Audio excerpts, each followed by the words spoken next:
You know, the one big question, or we might say the one question in three parts, that has been asked since the beginning of time, is the one that nobody seems to have an answer for. The great question is, where did we come from? Why are we here? And where are we going? Now, to go on century after century without really giving much investigation to this subject seems remarkable. We would think that it would be the first thing everyone would think of. But I suppose it's been the frustration of not having a good answer. But the fact remains that until we have some concept of our own purpose, it is very difficult to expect us to solve problems and make the proper progress in civilization. We are here for a reason of some kind. Most people are willing to admit the possibility of it. Others are not at all sure. Now, there are three schools of thought on the subject. The first is the materialistic. And this school is very simple. We are here for no reason. We are simply a continuing pattern of accidents. We will continue as long as we make mistakes, as long as our processes of perpetuation go on, and when that ends, we end with it. We came from nowhere in particular. We are going nowhere after we pass out of here, and our little life is rounded by a sleep. Now, this is not very satisfactory. It has helped to establish one of the most difficult situations we face, and that is materialism as a way of life. If we're going nowhere, if we came from nowhere in particular, and are here for no reason in particular, then all ethics, morality, culture are illusions. We are simply something that is going to be active and animated as long as we breathe. As soon as the death hits, we are finished. There's nothing more to be expected, nothing more to be hoped for. Well, many people in the modern world have been following that belief. In fact, it is regarded as the intellectual, superior attitude. It explains everything by denying everything, and expects to build upon this foundation an enduring culture. This materialistic point of view is obviously a perfect reason for the trouble we're in. If there are no principles in life, if there are no realities, and each individual lives for himself and for what he can get, and all will lie down and sleep forever, there is very little meaning to existence. There is no hope, no purpose, no outlet into the future, no fulfillment of dreams or hopes or aspirations, simply this dogged continuance of birth, death, and decay. Well, for a long time we considered this as to be rather an elegant attitude. But now, in the emergencies of life, we are not quite so certain. We're a little worried. If all there is what is here, and all we can do is what we have done, and some more of the same, the future does not look very bright. Now, the second point of view is the theological. The theological point of view has been held in all parts of the world by various groups. But strangely enough, theology is not consistent in all of its branches. All theologies do not have the same beliefs, but all of them do believe that the human being has a reason for existence. The theology believes that man was created by a divine power, that he is here to fulfill a divine destiny, and that after he is finished here, he will depart to a place of punishment or reward according to the merits of his life. Well, this seems like another neat package, and it has been followed and accepted.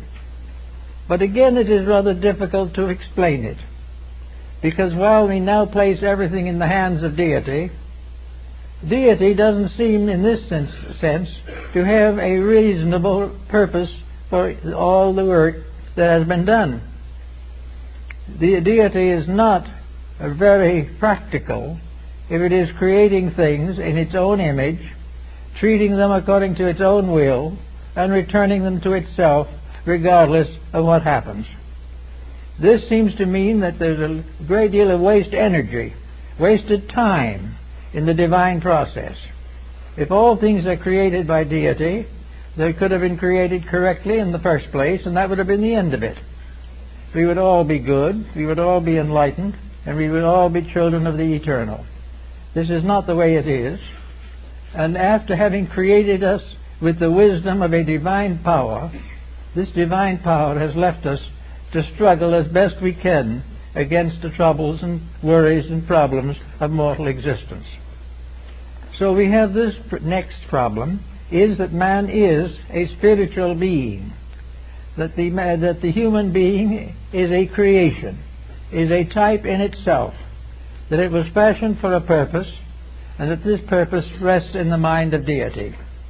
That man has not yet fully understood the purpose is obvious, but theology affirms that there is a purpose, and that while we may not be able to prove it scientifically, we can experience through the mystery of faith the importance of this purpose. After it is all said and done, we will depart according to our merits and our demerits.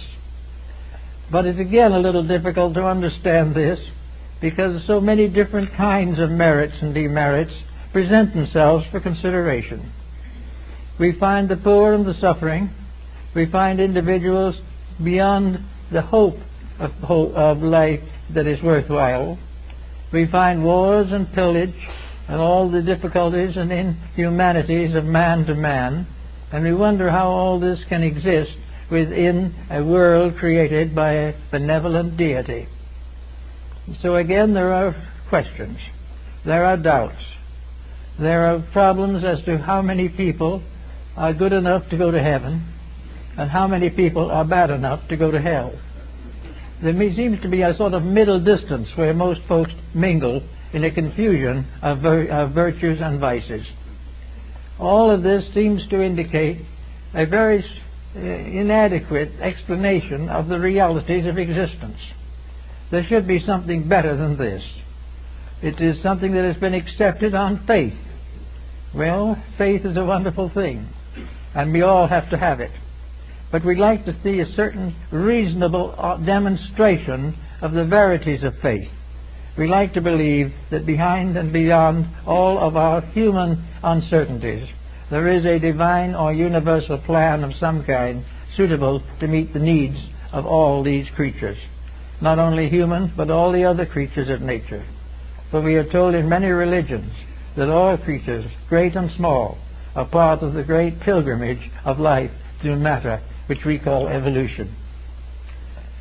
The third approach to the matter is the philosophical approach, and that is very largely in the keeping of Oriental peoples, or was, although it was held in high esteem by the Greeks, and it also came into some play in the early Roman Empire, and that is the doctrine of reincarnation. Reincarnation makes the life of the individual only a chapter in a larger existence. Well, this doesn't necessarily solve anything, but it gives a larger perspective. The individual is not just brand new each time he gets here, and he's not all worn out and ready to cease when he departs. And the various developments and degrees of intelligence, the various unfoldments of virtues and vices, are according to laws and principles. Therefore, out of the doctrine of metempsychosis, as it was called by the Greeks, came the belief that each of our little embodiments is a chapter in a development of a great over-soul, a great power, as Emerson calls it, a power which is manifesting itself through a creation in which it embodies itself and goes on through ages of growth and unfoldment. The doctrine of reincarnation has certain attractions to it also. It becomes the basis of hope, of realities. It gives us the possibility of planning a little bit as to what we're going to do. It gives us the hope that we'll get some more of it done later, and it also will help us to realize that part of what we have now we have earned at some past time. So we have this rather philosophical attitude of being willing to live now because it's part of a greater life. We have escaped the single life concept. We do not have the belief or feeling that in a few years all things must be solved. We rather assume that things will go on and on through long periods of time. Now all of this also enters into another consideration. Here we have deity as a power. Whether we desire to consider it as a being, as a person, as a principle, as an energy, as a concept, as a conviction, or as merely a belief, we have the idea of a sovereignty of virtuous intelligence. We place at the head of life a deity. Now, this is not necessarily easily provable, but there is enough evidence accumulating, as Bacon pointed out, to indicate that there is a sovereignty of intellect that guides all things.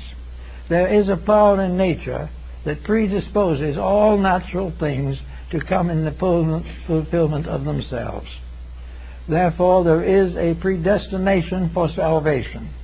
There is something that we must expect. We must expect to have the opportunity to overcome our limitations and also to come into the direct participation in the glory and goodness of deity. So we have all these things, and we believe them all. And we have all kinds of little beliefs, not quite so strong or powerful or sincere or complicated, but still beliefs that are held by Aboriginal peoples and were held long ago and have faded away, but were part of our heritage of believing. All these things together then constitute a situation. Now comes the more important part of this situation. Is it enough to affirm that such possibilities exist? What do we do with the beliefs that we hold? If we have a certain belief, are we doing anything with it? Are we all doing exactly the same thing with different beliefs?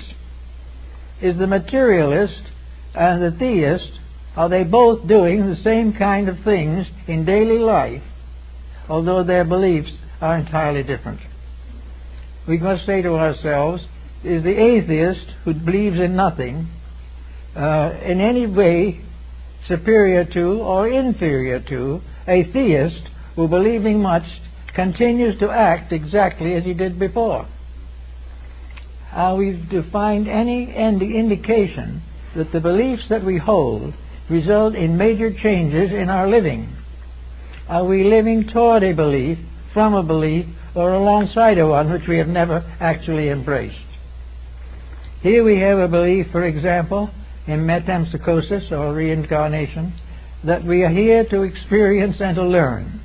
And then we find millions of people doing everything they possibly can to escape experience and learning. The one thing they want is to be left alone to do as they please. Well, that is more or less a frustration of a law. If they believe there is a law, there are realities, there are rules, and then pay no attention to them, nothing much has been accomplished. Even the most beautiful of all beliefs dies of burning if nobody accepts it. So we have individuals now who believe they will live again, but are not building anything to use if they should live again. They're quite certain they will be back, but what will they be like when they come back? What were they like when they came here this time? And why do they come with a mass of unfinished business and after a certain number of years depart with most of that business still unfinished? Therefore we have an inconsistency. We have a belief in integrities, but they do not impel the individual who claims to believe in these integrities to live according to them. There are many, many different schools of thought on reincarnation, for example, of different types of believing in connection with it, with the reasons that cause it, the reasons that manifest through it, the purposes for which it is intended. But the majority of persons who claim to believe it today are not practicing any of those virtues any better than the individual who has no such belief. Now the same is true of all the others. Those who believe in heaven according to the good book and are waiting for the advent of the Messiah are not living today as though they believed in anything. They want to go on exactly as they are, going now. They want to continue their investments, their stocks and bonds. They wish to have their private quarrels and their private difficulties just the way they've always had them. So the fact that they believe in a better hereafter does not, in many cases at least, induce them to live to merit a better hereafter. You can go to church every Sunday for the rest of your life, but if you don't live any of it in daily living, it is not certain that your attendance to the church is sufficient to guarantee salvation. It has something to do with conduct, something to do with ethics, something to do with morality. And these things today are not generally practiced, even by those who claim to believe things. So we have individuals who have theological hopes that they will sometime rest in the arms of the Lord, but they continue to foreclose mortgages just as they did before. In fact, in many instances, particularly recently, there's been a great deal of exploitation of religion. There have been many cases in which the gullibility has been injured, or the hopefulness of the people has been double-crossed by these exploitations of religious beliefs. So there is no definite certainty that these beliefs are producing what they claim to produce. There is also an indication that we have to consider that while the good book tells us that the good man has no place to lay his head, most of our modern religionists have found some place to rest comfortably. They are not inclined to suffer too much for their causes. So all these things come together and we have an interesting problem. We have all kinds of statements made, and I have them come to me frequently. Someone will say, well, I want to get a better religion. I want to believe in something that's really going to do things. So you try to help them to find something, and you find it's rather difficult to find anything which you can heartily recommend as actually doing something that is necessary. So you can only suggest that one or two have seemed to have a little better reputation than the others. But all of it sums up again to this question: why are we here? Where did we come from? And where are we going? We have every theory you can imagine about it, but we have very little solid, substantial footing upon which to build personal character. So this brings us back again to what constitutes, to my way of thinking at least, a very important phase of learning, and that is ethics. Ethics are very important. Ethics are the practice of integrities. An ethical life is a life which contains within it a maximum of ethics or a maximum of constructive explanation and experience. The ethical aspect of life, then, will say that is why we should be good, is because that's ethics. And if we're good and it's ethics, that's going to be a big help to us. But is it? We mostly find that ethical people, really ethical people, are poor and downtrodden. Most of the ethical individuals are not actually benefiting from ethics, nor do they know where they're going. The ethical life doesn't mean that you're going to have immortality. It is not, in any sense of the word, a solution to materialism. It doesn't necessarily represent materialism. The individual, ethically, could be mortal and disappear into the earth with his ancestors, and still he would have died a good man, where in some other belief he might have died a bad man. But these things do not seem to solve anything. So we come in the end to the great problem that has faced us from the beginning of time. What kind of a world do we live in? Now we would think it would be quite easy and pleasant to depend now upon science, which has done so much to expand our understanding of worlds and world conditions. Science, therefore, might well describe the kind of universe or the kind of nature that is permeating all experience or is justifying all the worlds in which we function in our daily living. But now science also has its limitations. Science, for some unknown reason, has never quite been able to get its way into a true universal ethic. Science is exact as far as it goes, but most of its exactness has to be revised occasionally. There is no true, complete system of approved and immovable ethics in science. And without ethics, science is dangerous. And with ethics, it could be very constructive. But science is not aware of a pattern which it can scientifically demonstrate to be ethical. Ethics does not seem to arise in nature. But I think the scientist has overlooked something. He's overlooked the fact that he can't find any ethics in nature, because nature itself is one ethics in itself. Nature is the supreme example of ethics, and continues this way. But with us mortals, we are constantly trying to destroy the ethics of nature. We are trying to prove that the illusions of science are more real and valuable than the realities of nature. So we go to the rules that we have ourselves invented and neglect the rules which were invented long before we existed. So the problem comes back again to the problem of the administration of the universe. Is there a God? Some say yes, some say no. Some say it's a principle. Some say it's a person. Some say it's a structure of laws. It's an infinite mind, an infinite will, an infinite purpose. It is ultimate reality. All these words and terms are important to us, but we do not always know what they mean. So we have now come to another problem: how to explain ourselves to ourselves or to each other in a manner that can help to move us into a new dimension of life in the century ahead. We have all these questions. We have all kinds of good ideas. We have all kinds of ethical ideals and idealistic thinking, but nothing seems to happen. The good is always, in a sense, in the abstract. The discomforts are all in the concrete.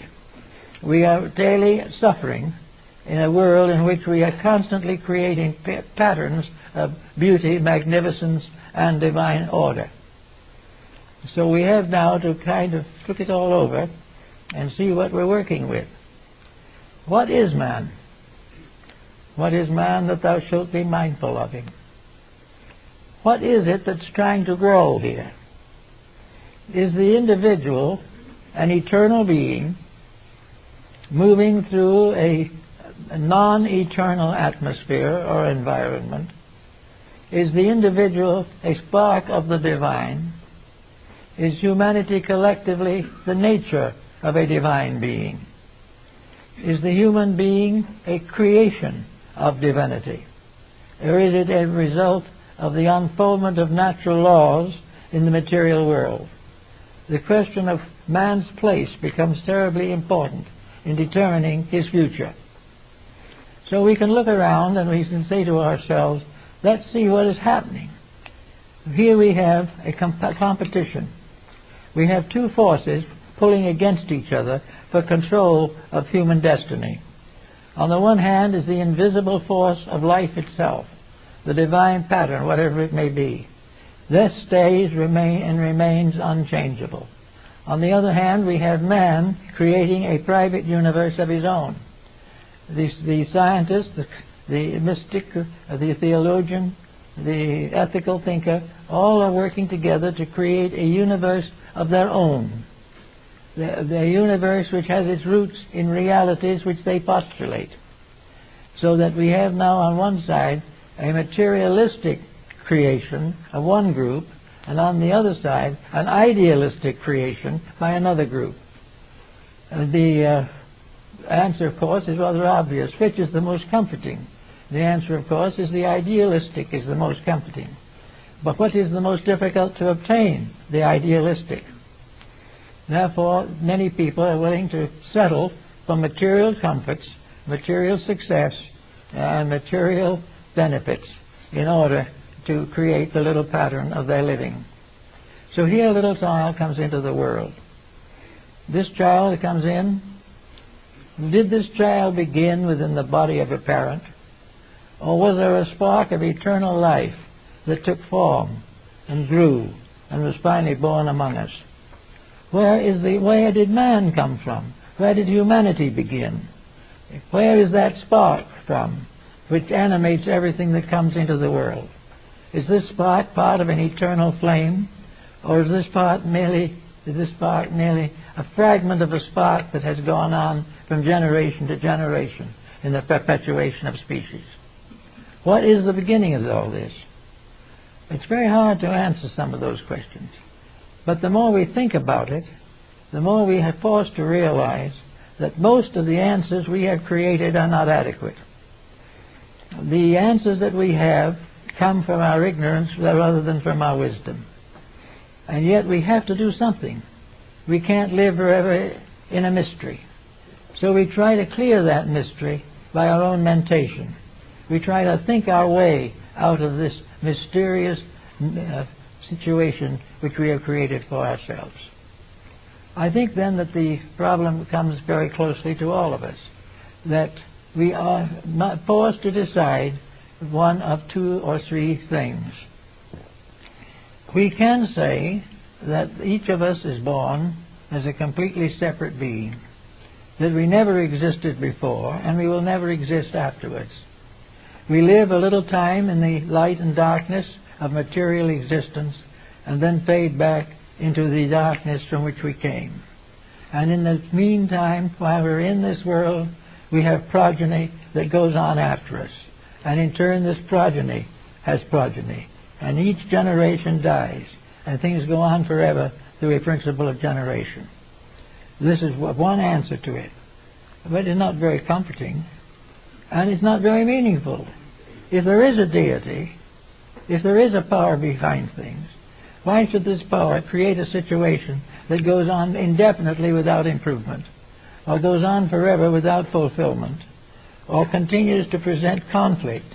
If there is a deity behind and in everything, how can there be continual conflict? Is God in conflict with himself? Is God in conflict with his own creation? Is there any other creation but his? The devil was introduced at this point as a convenience, but he's lost face entirely. He has practically ceased to exist as a factor in our thinking. So we come down to very interesting things. Here we are, each of us trying to live a decent life. We are doing what we can. We are hoping for the best. We are tired of war. We are tired of exploitation. We are tired of corruption. And we want to know where it came from. And we also want to know what to do about it. Now, if we are accidents in space and we're just there, then there's nothing much we can do about it. We just have to go along with the unfoldment of generations until either we wake up to something new or else we go to sleep forever. But there is no way in which we can solve the problem on the basis of the thinking that we are doing at the present time. So we go now to the problem of a better way of life. We are worrying constantly about the future. We are concerned over the 21st century that is about to come. We do not know where we are going, nor why. We do not know where we came from or what happened to us. But we are here, isolated, cast away like a sailor on a desert island. We are here. And every time we try to do something, it is conflicted. Every time we try to create something better, said that someone opposes it. And when we seek for peace, war breaks out. When we ask for virtue, crime is rampant in the land. All of these things constitute conflicts that the average person does not know how to solve. But if we add them all up, there's only one way of explaining them. If there is an intelligence, if there is a constructive power, if there is a God, then all these things that happen have a purpose. They mean something. whether we understand it or not. But if they are purposed, and if they can be understood, then they should be understood, because we are in desperate need of a practical, working explanation of the problems of our own existence.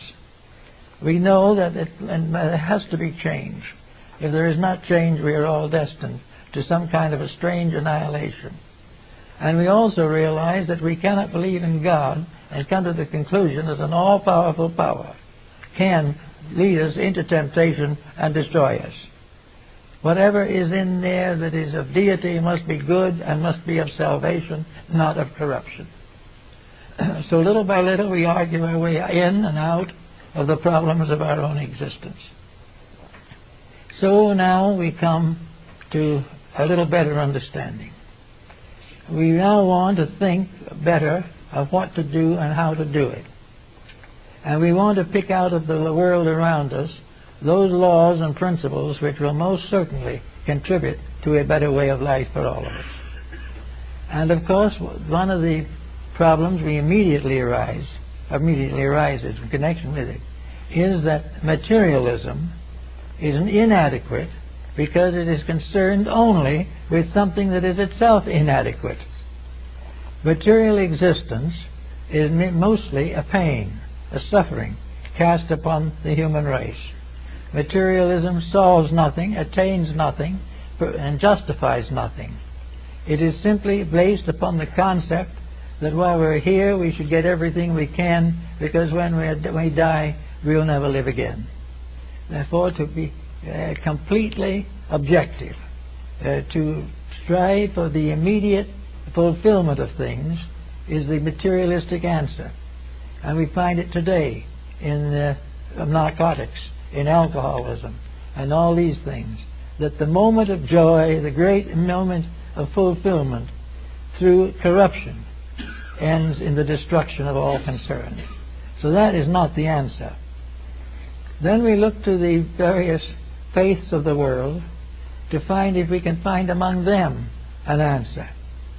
We do find one thing in the faiths that is important, and that is that faith has to be faith in something. Faith has to be an endorsement of some value, of some recognition. And the theist can definitely discover a very reasonable cause for faith, or a reasonable explanation for it. Faith becomes a constructive believing. It is the acceptance of the benevolence of a parent, invisible but ever present. It is also based upon the simple statement that this vast structure must have a purpose. The moment we conceive that it has a purpose, it also becomes obvious that it has not fulfilled that purpose. That it could fulfill it is also a potential. We are therefore concerned in religion with the faith in the reality of powers that will serve, will save, and will perfect the creation of which we are a part. Therefore we take great hope in theology, in the sense that it becomes an answer. It makes the power at the root of things benevolent. It makes it also a conscious power, and it also makes the supreme master of all works a moral and ethical creature. God becomes an integrity. God becomes something that cannot be corrupted by the corruptions of mankind. So faith does give us a faith in the substance of a better condition than we have ever known. And we see it around us, and we see evidence of it. We see the effects of faith upon the private life of people. So we can compare the effects of unbelief and belief in the workings of civilization. We see the materialist, we see no good come out of it. We see that the best that the materialist can give us is certain materialistic satisfactions which are themselves passing, and either they pass or we do, so there is not fulfillment of anything. But in the case of faith, we have an inspiration to explore the unknown and to discover it to be essentially good. Faith, therefore, gives us a belief in the final integrity of life, and that we can all, to one way or another, can unfold and become part of this integrity. But also faith is a little bit disciplinarian. Faith in any belief, as in religion or ethics, is an operating force. Therefore, an individual who has a faith must live it. If he believes certain principles, he must apply them. A faith that is in the mind but violated in conduct is of no value. So we have lost most of our essentials of faith as we've known them, simply because they have been corrupted by ulterior motives. But corrupted or uncorrupted, it remains. The faith in a power greater than ourselves is one of the foundations of survival. It's the foundations of going on to something. Now, if you have faith that there is something to be done, that there is a future to be achieved, there is a growth that can be accomplished, and that in the universe there is a divine benevolence that is guiding all things into harmony with themselves and with their cause. Under those conditions, we then have to consider the application of faith. A belief held and not applied is really a hypocrisy. It is necessary for the individual who has faith in God, faith in truth, and faith in human beings to live according to that concept. He must gradually overcome the doubts, fears, and uncertainties of his own mind. And fortunately, nature has provided him with the means to do this. Some people consider it mere imagination, but a very short survey of facts in nature proves conclusively that there is an integrity in every step of natural procedure, that everything in nature is in harmony and in ethics, and the great destroyer is the human being. Man, up to the present time, is the great destroyer of nature, as far as he is able to understand nature. He is constantly using his own skills to destroy the potentials of survival. So we have today the problem of environment and what we have to do about it. We have the problem of essential materials for survival, food. We have all kinds of problems of war and peace, all kinds of problems of crime and error, and of ignorance and wisdom, and vast problems in the field of education. All these things, therefore, tell us that if we believe, then we have to do something about it. And that is where we have fallen down. If we have considered materialism as merely an affectation, we are also inclined to view idealism as an affectation. We keep right on saying, I'm an idealist, but we foreclose the mortgage on the innocent and the poor just the same. We say we are definitely dedicated to principles of good citizenship, but we buy on the black market and we use all kinds of subterfuges to corrupt the business systems which we ourselves have created. So in the ethical system we have another problem, the problem of not being able to live up to it. And so as we are talking about a divine world, then we are taking this divine world and corrupting it by our human selfishness. So we go to the final and end of the whole thing. Beyond all of this, we go finally to the nature of the creating power itself. And I think that the Greeks and some of the Oriental peoples have given us our best interpretation of the nature of this power. That actually the deity is infinite life in infinite manifestation. That everywhere in the world there is evidence of one tremendous creative power. This creative power is not a person. It is, we do not know really what it is, but it is an infinite. And it might very well be a strange body-like thing, like ourselves. The body we dwell in is not a person. The person that dwells in the body is not really a person. We are dealing with principles, forms of life that are beyond our estimation, and yet are constantly active. And the real sources of all the things we want to know are in a vast mass of causal circumstances. And this was found in the mystics of the Middle Ages in Europe. The mystics discovered the universe of infinite benevolent causes. Berney, Law, many others of this group found the inward experience that beyond and behind all physical things is infinite love in infinite manifestation.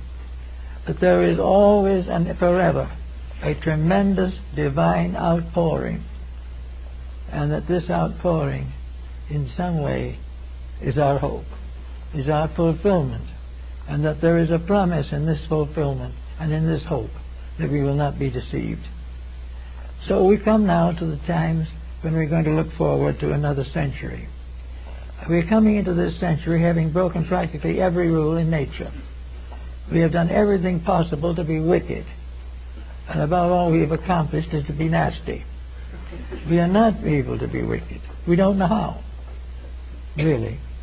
All that we know is that we are selfish, and we want to do the things we want to do. We want wealth, we want honor, we want all the luxuries of existence. We would like to have them at the same time with a good, strong, positive conscience, but it can't be done. But we have now come to a new realization of things. And I think it comes down to the only answer that ever has been and there ever will be, that each individual must take on his own salvation. The moment we trust to anybody else, we are in difficulty.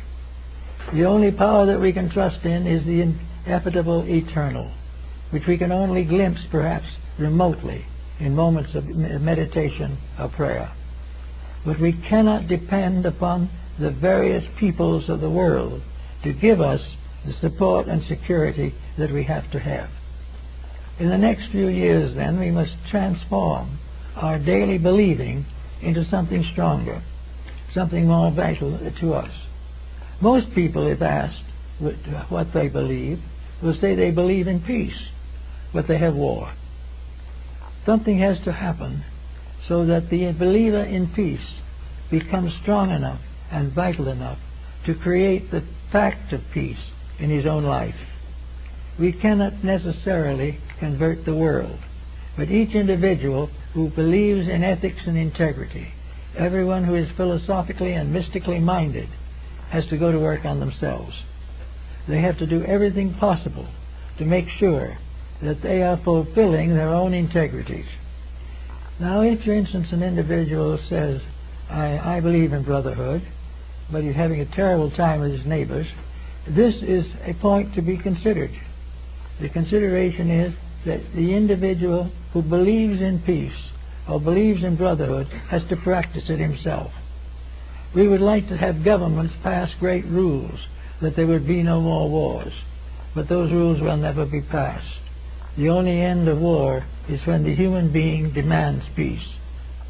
The only time we can end all these confusions is when we decide to put integrity above every other consideration. We cannot compromise.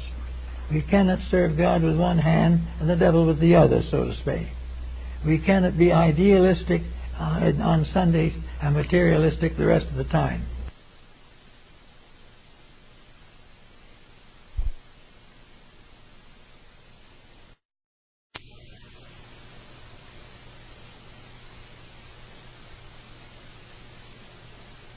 Now, looking around today in the development of various religious beliefs, we find something that I think we should bear very carefully in mind, that we are finding new ways of expressing our integrities. There are new beliefs coming along. Some of them are pretty bad, some of them are pretty good, but all of them have some bearing upon the recognition of the need for change. We've got to move from theory to practice. We've got to stop talking about brotherhood and start practicing it. We have to gain gradually the strength to dominate the mistakes which we are inclined to make. Now, to do that, we have to have some kind of strength. We cannot be strong internally if our philosophy of life is based on an incomplete pattern of believing. We cannot have the strength inside if we do not have certain values inside. We have to recognize as superior to all considerations the infinite purpose that is locked within ourselves. Somewhere in this little body of ours is a spark of infinity. This spark has always been there, and it always will be there. And it is representing constantly an infinite need that is awaiting fulfillment. Generation after generation, embodiment after embodiment, we allow this germ to remain undeveloped. We have within ourselves this principle that says, love your neighbor. But when the time comes to practice it, we say, love ourselves. To heck with the neighbor. We have to recognize that the answer to our ethics is the fact that there is an ethic in ourselves. All of the virtues we seek around us are in us. The only reason we believe in them is because we are them. We couldn't believe at all. And yet with believing, we still do not fulfill the action necessary to transform a belief into a living fact. In order to transform our believings into facts, we have to practice them. And we have all kinds of problems of this nature. Now, our ancestors working with this problem found out that there were certain people who apparently were particularly endowed with the probabilities of growth immediately. There's something in them that saw the need and was so vitalized by that seeing that they had to transform their life to the fulfillment of it. So we have constantly around us this recognition that these changes must come in order to survive. We know we cannot go on as this goes. We know that we are going to exhaust all the resources that we have. But we also know that there was no intention on the part of the creating power to leave us as a derelict, a dead planet floating in space. We were not supposed to cease. We were not supposed to die. We were not supposed to live in constant conflict until we destroy the world and ourselves. The thing that has come about is that there has been a gradual increase of selfishness, a gradual increase of the corruption of values. Now, the divine principle, the ethics of things, will always stand with value. At the moment we break the rules, we break the contact with reality. The moment we break the laws of life, we destroy our own lives. Therefore, we must get these things back through conscious effort. Now, the conscious effort, I think, is one interesting point. We have plenty of churches. We have a great many people and various groups that are sincerely interested in making a better world. But for the most part, these people are simply members of something. They go and assemble and discuss matters. They have conferences. They have meetings and clubs, delegations, which are sent here and there and elsewhere. But all of it, in a sense, has to do only with a kind of talking. It has, again, a statement of what is necessary, but not a doing of what is necessary. We have got to begin to take hold of ourselves and look ourselves over something like this. Well, someone can say, well, I think I want to be more peaceful. I want to have understanding. I want to have, as my years advance, I want to have a gentle life. I want to have a friendly life and a kindly one. Well, that's fine. But between that kindly life and our present state, there are a few problems to solve. We have, for instance, a relative we haven't spoken to in 40 years. And one told me one day, if they ever speak to me, I'll drop dead. Now, this person, with this attitude, has become an active member of a religion. But they still hate the relative, just as they did before. In other words, it does not change the attitude because they change the name of the affiliation. Another individual is very much against everything because they've had 2 or 3 bad marriages, and they'll never get over the loss of the money that they wasted, or the time and health that was expended in these conflicts. Therefore, they want peace. They want to live in harmony. They want to nourish the good life, but they also want to remember to the bitter end that they were deceived and deluded by material circumstances. Another person still has all their life been a bit of a gormand. They've eaten things they shouldn't eat, all that type of thing. So around 50 they get chronic dyspepsia. And when they get chronic dyspepsia, well, of course, one of the first things they do will be to join a religious organization, because that's very good for dyspepsia. But the trouble is, after they join it, they do nothing to change themselves, and the dyspepsia stays. So we find a member of an organization demanding or hoping for good health, who joins the organization and remains sick. Or maybe get a placebo for a few months or so, takes on the emotional stress of joining, but after a while gets right back where they were. Everything that has to do with growth, as the Greeks pointed out, and also most of the Oriental peoples, and even the Near Eastern peoples, the beginning of a reformation of living is an acceptance of discipline.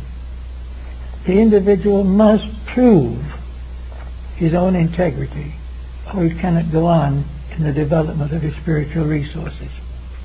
Now, it doesn't mean he may not try, but there is an automatic function that the individual who does not improve his own nature will not receive instruction reserved for those who do improve their natures.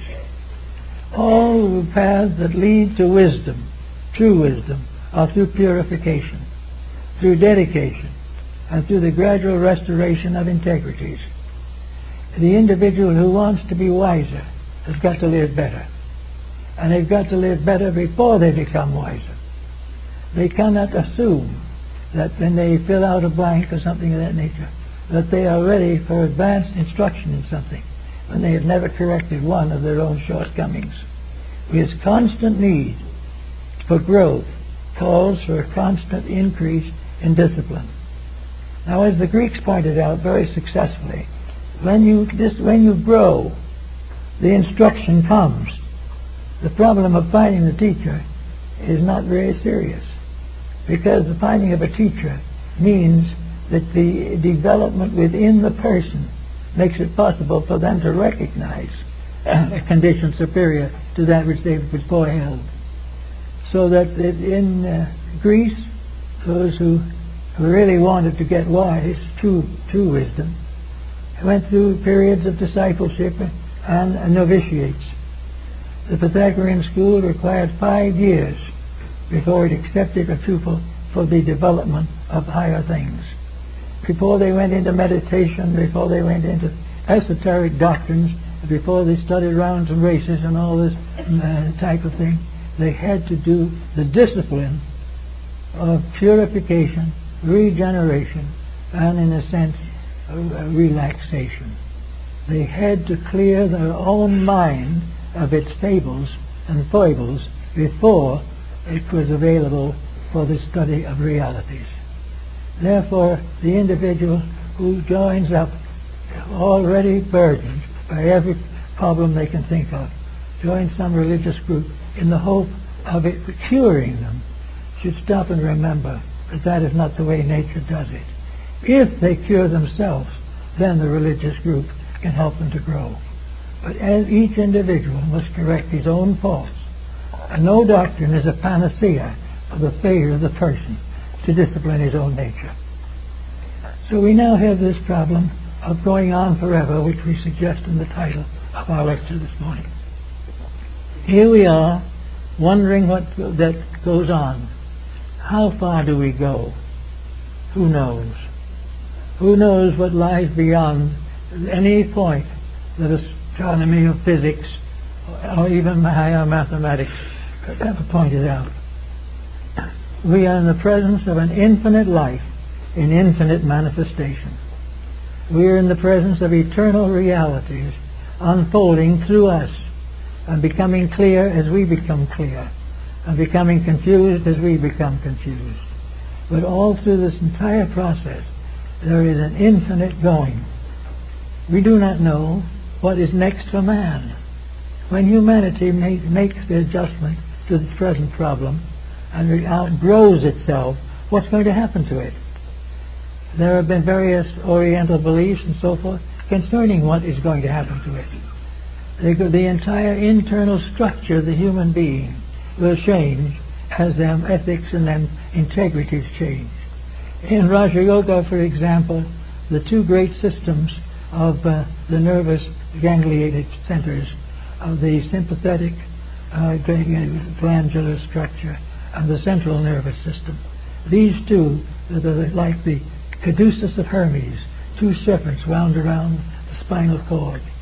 As man unfolds, these two are going to become one, and the two nervous systems will unite, and in so doing will ever end the conflict between the cerebrospinal and the autonomic nervous systems. This means an entirely different humanity, different in appearance, because appearance must take on the needs of the powers within the body. Differences of opinion, but always a greater growth, by means of which new revelations of internal power are represented. Also, with each of these discoveries there comes another sensitivity. Today, through the abuse of psychic faculties, we can get into serious trouble. As these faculties become more and more developed, as the esoteric side of our own consciousness is released, we are more sensitive than we ever have been now, or could be now. And the Lord might cause us a headache now if we knew more and were more informed, and we made a mistake, particularly intentionally. We tried to corrupt or misuse power. We would find a tragedy far greater than would face us today, because we know more, and the more we know, the more is expected of us. The more we grow, the more growth becomes natural to us, and the time will probably come when the human being will become very much more complete than anything we see today. The human being will be able to perpetuate itself. It will have its own ways of life and death. It will have its own bodies and patterns which may not even resemble what we have now, but always it will be a growth towards reality. And reality is always one thing, a kind of perfect harmony, in which the individual's life is in perfect harmony with the divine life stream. Until we are in harmony with the stream of life, we will suffer. But when we become able to join in with growth as a principle, growing in as in integrities of these fronts, we will find that we have come a long way on our journey. So somewhere in the long way forgotten past, behind all that we have ever thought of, have ever known, were aeons beyond the stars, sparks flying, floating in infinite space, gradually embodied, creating great waves of life, great orders of creation, great kingdoms of nature, gradually going on, but always for a purpose, the purpose being that through the experiencing of all things we become capable of disciplining ourselves, and through the experience of this discipline we are able to be patient with those who are yet too weak, and we will also have the discipline and the courage to protect the values which we have discovered. The whole world of religion and the world of ethics is man learning to respect that which is best, and having learned to respect it, learns to practice it. And all this is part of the growth. We don't know where it's going to end. We hear people, and the gods are referred to as ever-living, eternal powers in space, far beyond anything we call galaxies or black holes. The great universe of visible phenomena gradually fades away. Little by little, the worlds become shadows, and a new world reveals itself, a higher step in the great laws and practices of creation. And in this higher step, we go forward. Forward to what? We go forward to a destiny for which we were intended. For it must be remembered that in a sense we are all gods in the making. And when we become gods in reality, we will be the most humble of all creatures. We will not be proud that we rule. We will be sad that we cannot rule better. Little by little, life is coming to every atom of space. Every tiny molecule must grow up. Every grain of sand must become a star. And we are part of the carpentry. We are part of the working crew that brings this about. We are already transmuting all kinds of forces within our own bodies. Our own alchemy is at work. Our own Kabbalah is estimating and studying our proportions. Our understanding of astronomy is broadening out to recognize the universe of values rather than of the universe of forms. Everywhere we are growing, and growth begins with sincerity. And sincerity begins with the realization that as long as there are mistakes in our own thinking, we are going to suffer, at least a little. But if we correct these mistakes, we will then become disciplined servants of the largest and most noble of all causes, the regeneration of universal life and the fulfillment of an infinite plan that is beyond our comprehension.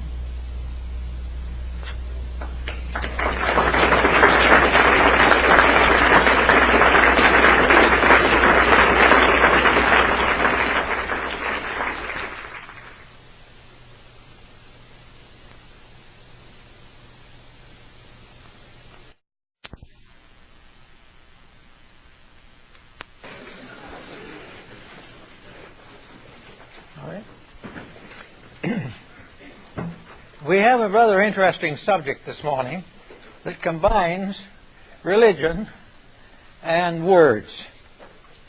And of course, the emphasis that's been developing along the world philosophy department relating to the use of words and their place in the universal plan of things makes this perhaps an interesting occasion to combine the word problem with the religious problem. To begin with, we know that words, as Minshew in his Guide to Tongues, the first dictionary, tells us clearly that words do not describe the purpose or reality of an object. A word does not explain an object or a thing or a circumstance. It merely sets forth a usage. The way a word is used becomes the basis of its semantic significance.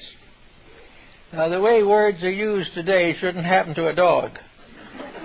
The words today are just playthings, but mostly they are also substitutes for thinking and feeling and doing. The word, in other words, takes the place of a decisive action, thus relieving the individual of the possibilities of offending somebody or setting forth some truth that will be unpopular. Now, in one of the later dictionaries, Noah Webster, we find the same thought.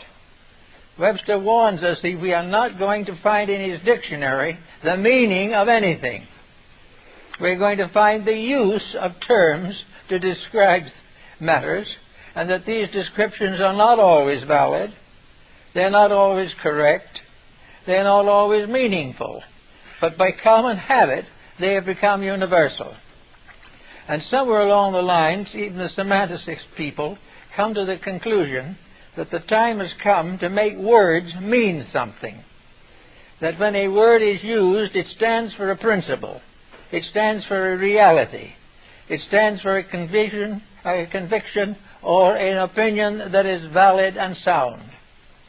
This becomes quite a problem because we've been using words for excuses for thousands of years. And we use them every day to escape work, to escape decisions, to substitute for thoughts, all kinds of uses to reduce the stress and strain of facts. Now, a word, if it's not factual, it has very little permanent significance. But facts are hard things, and facts are problems that people do not like to face. Therefore, it is simpler to say something that is comparatively meaningless and useless rather than to face into an act which might be significant and of permanent value. One of the ways we can study this type of situation is to realize how these word problems have come to grow with us, and that also they were a problem in antiquity. It is said that somebody held up a carrot to Socrates, and Socrates took the carrot. He says, "What is it?" The man says, "This, sire, is a carrot." Socrates, "And what is a carrot?" "Well, a carrot is a vegetable." "Can you show me a true vegetable?" "Yes, sire, the carrot." Socrates says, "Now I know everything and nothing." Now this is the type of way we use these terms, probably a little more effectively, a little more cleverly, but essentially this way. We use words for substitutes, for thoughts, for feelings, and for actions. And the result is that they become excuses for the perpetuation of ignorance. Now, this seems difficult to believe because words are very glamorous things. We make beautiful poetry over them. We make great speeches upon them.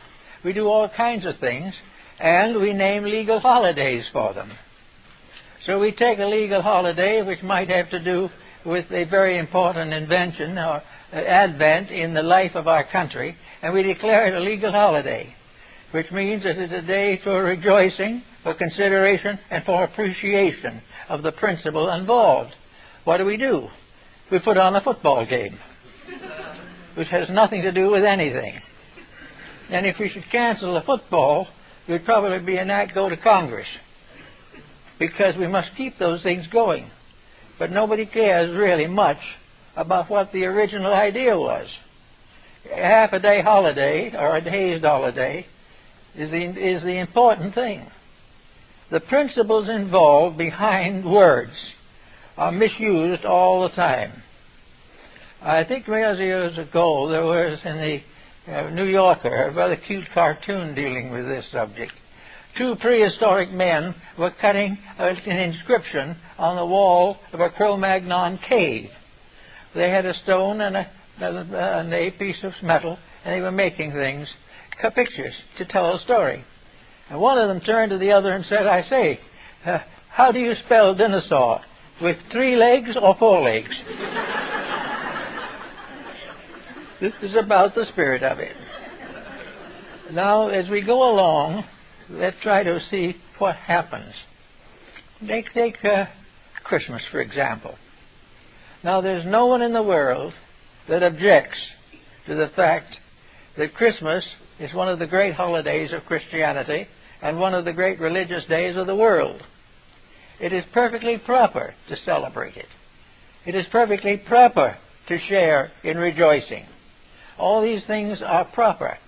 But it is also proper that this day should mean something to the life of the person. It is not simply a day to send gifts. It is not a day to take the kids to the store to see Santa Claus. There is something more to it than this. There is a great significance behind it, and we have buried the significance in a term which has gradually come to mean something else.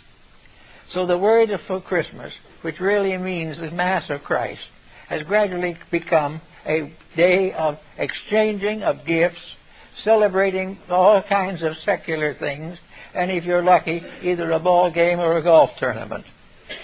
These things are not, the semantics of these things are not good. Now, we use these semantics also in personal evasion. We use words in our relations with our neighbors, with our family, and even sometimes in talking to ourselves. We are trying to escape the hard facts of reality, and by covering them in an elaborate layer of holidays or platitudes, we think we have solved something. Now, our world is, at the moment, is in a serious condition, very largely due to the fact that we never face on or into a fact. Facts are dangerous. They might force us to improve our dispositions. That would be very difficult. They might make us more truthful, almost unthinkable. We would be more generous, a good virtue, but expensive. All the times we use these words to take the place of something real. And the words themselves, as Minshew points out, are not really anything at all. Their meanings are not the same. Not long ago in our life, a hood was the front of an automobile.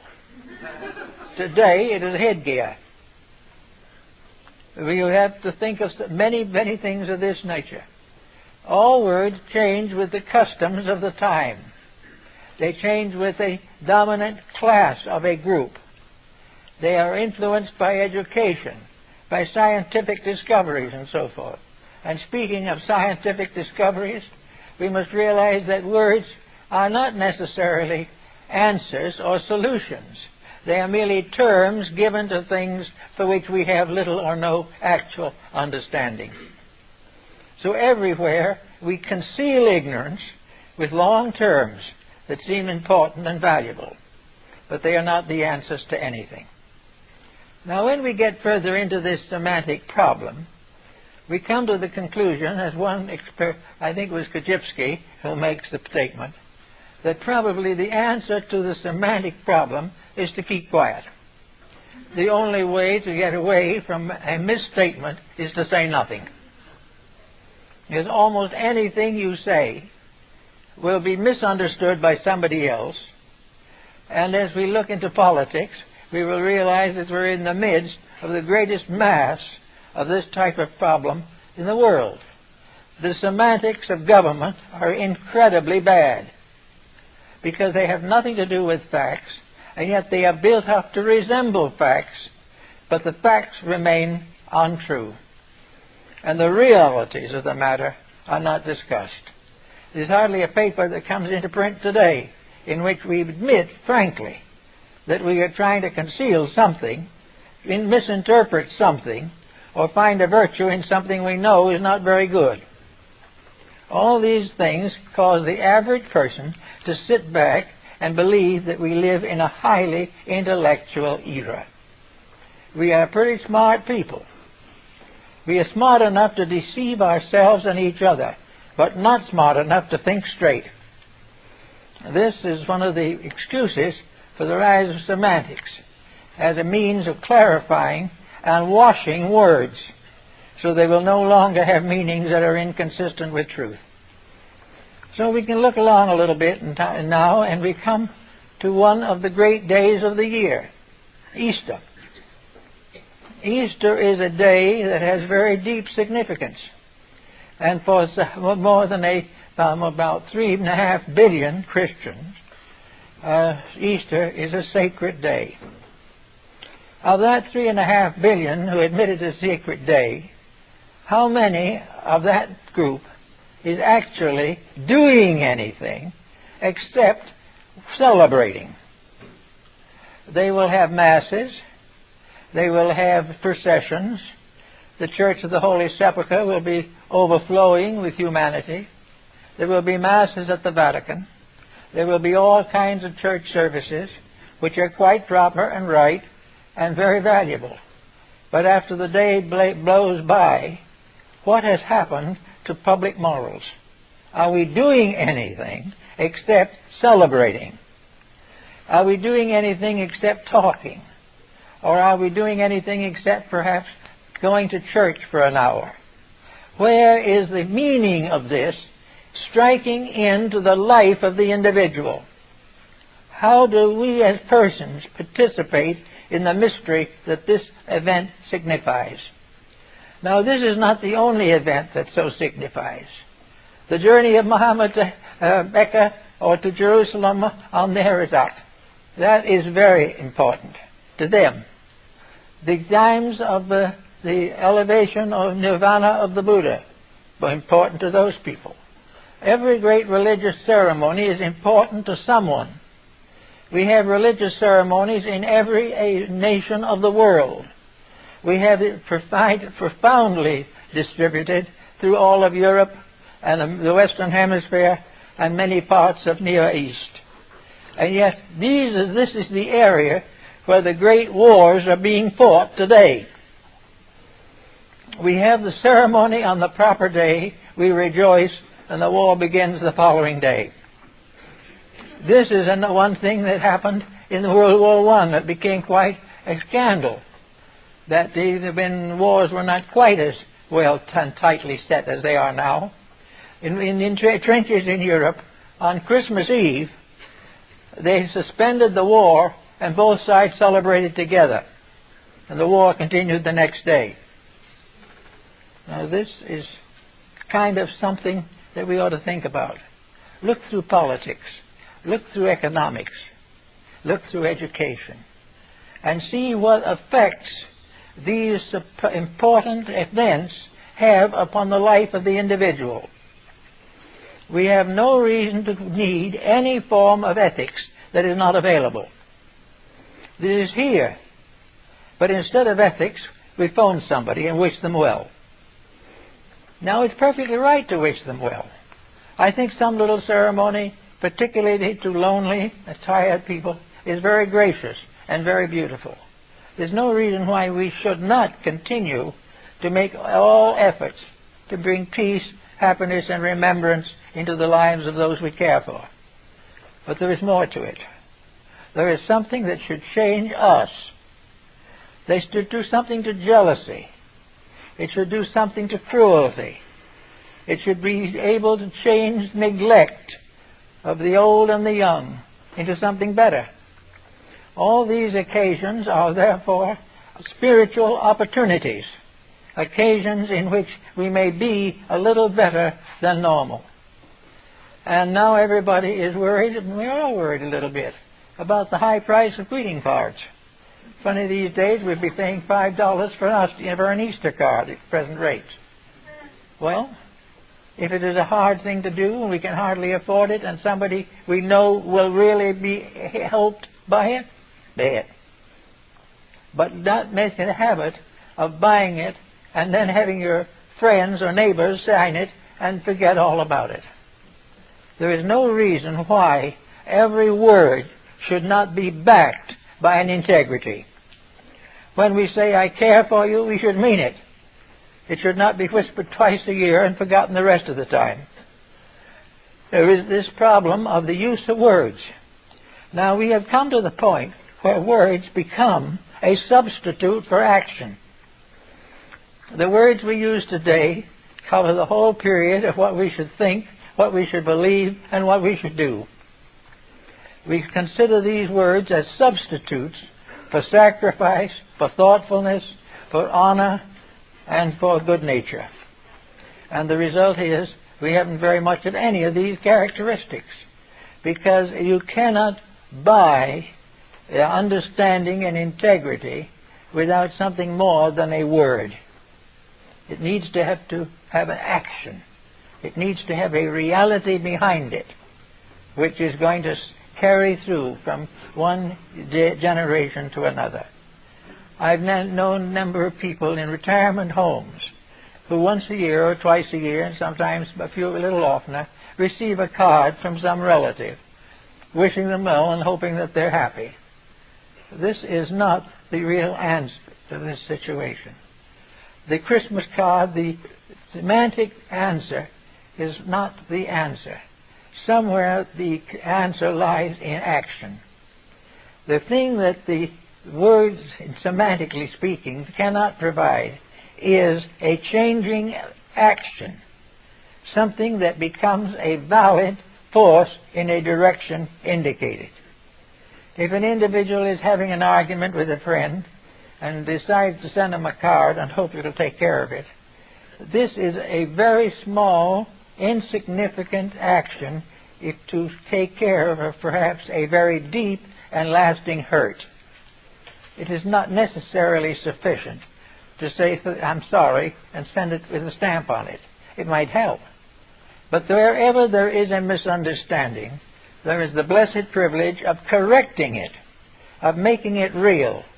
If people haven't spoken to each other for months or years, this is the time not to keep on sending cards, but to settle down in the spirit of integrity and solve the problem. This is something we seemingly don't see much anymore. And for lack of it, we see a whole generation going along on a surface so thin that it's going to break through at any moment. We see young people going out doing things that are contrary to every fragment of integrity. We find the churches have a large attendance, but very small change in the living conditions and living convictions of people. It is not enough to go to church or to do any of these things or to mouth religious words. It is not enough to memorize the 10 Commandments.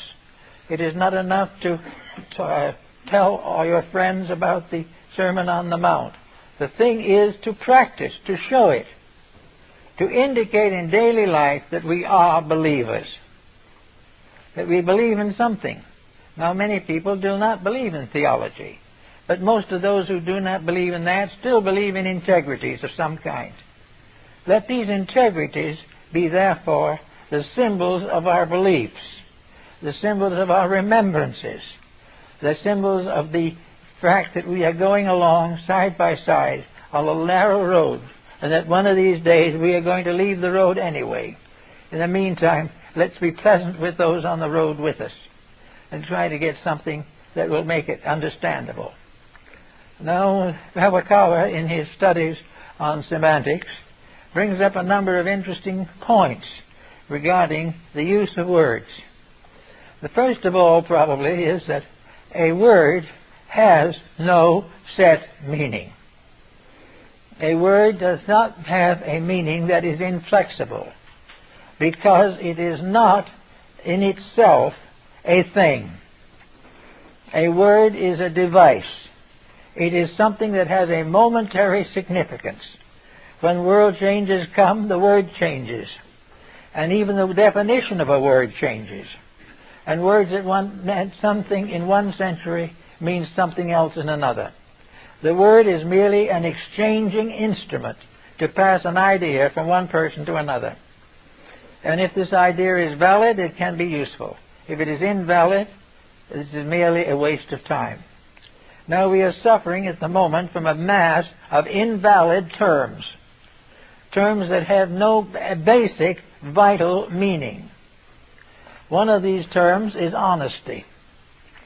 Now, honesty does have some meaning for some people, but what? An individual who would never under any conditions steal from you and would now regard himself as honest will scandalize a neighbor, which is dishonest, and be perfectly convinced of it.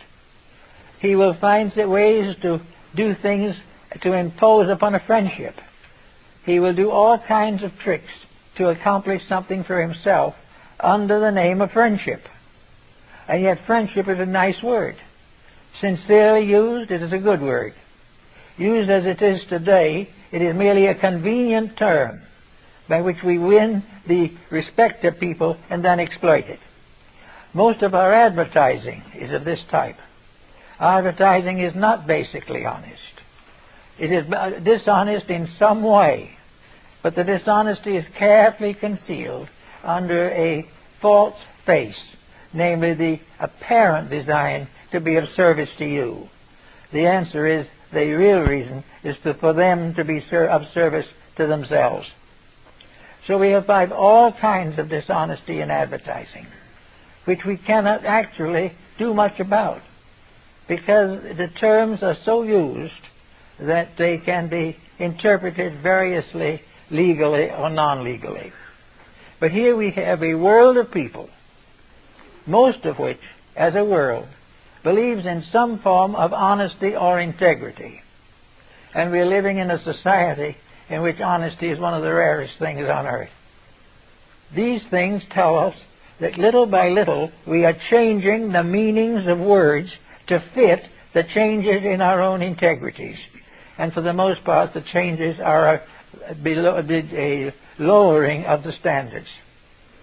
Actually, we use words of integrity that were really honorable 20 years ago. We use those same today. They are excuses for various kinds of chicanery. So here we have education. Are we supposed to believe that formal educators have no idea whatsoever that they are graduating potential narcotics addicts, Are they not aware of the fact that education is influenced by economic considerations almost solely? Are they unaware of the fact that they are educating individuals to be pawns in a mechanism? They know this, but they shout to the joy of the benefits of education.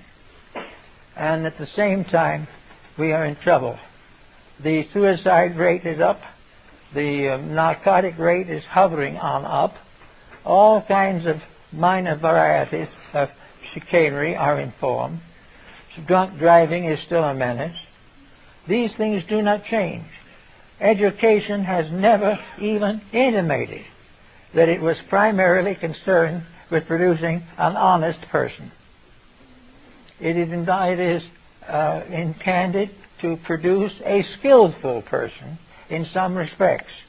Now, if we change this semantic term from what we call skillful to honorable, so that we might say the individual will graduate as a human being with an integrity, half of the population would rise in righteous wrath. When it was attempted in the school board in Los Angeles, the board got up and practically had a riot. Mothers and fathers and uncles and aunts shouted as loud as they could that they didn't want their children to be educated, to be honest. If they did, they'd remain poor. So semantically, education has become a synonymous of success economically rather than success ethically. And very, very definite efforts are made to lower all of the restraints which might indicate control of ethical situations. The latest reviews and patterns in connection with television indicate that within the next 10 years, it is expected that practically all stations will be featuring hard pornography. Why? Because that's what somebody wants to watch. Now, the problem is also another.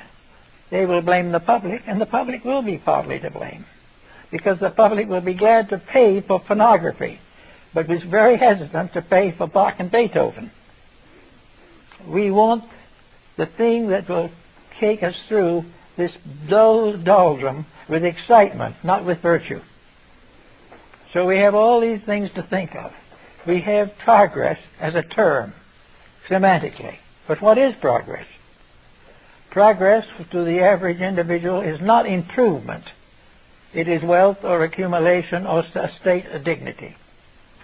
All around it is the same thing.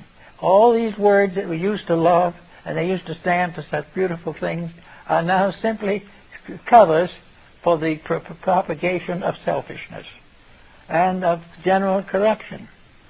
So the semanticist comes along and says it's high time to do something about this. It is high time to realize that we are kidding ourselves, that all these slogans of nobility with which we are surrounded are empty words. The semantic power of them is lost. They do not stand for progress anymore. They stand for a smug contentment in which the mind is perfectly willing to overlook integrities in order to keep friendships or keep business customers or to keep busy in one way or another. We have it in music. We have it in art. We have it in everything.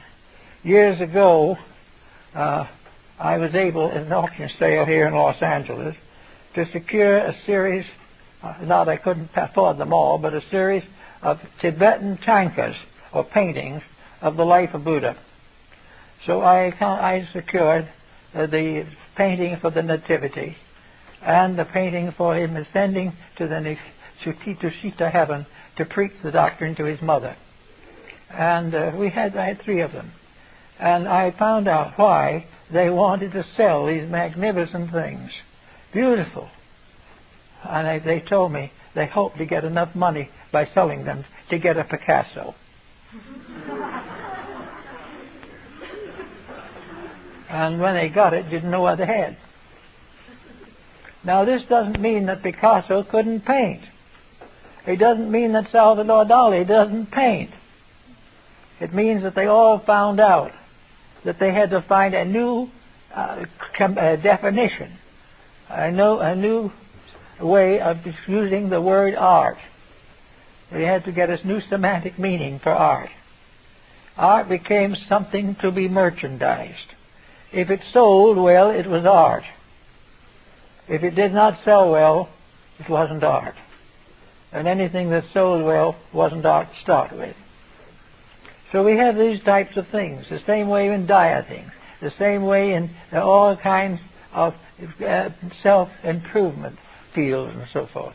Everything is to do something incidental, something that isn't real, not to get into the very substance of things. Now we have a great movement in religion today.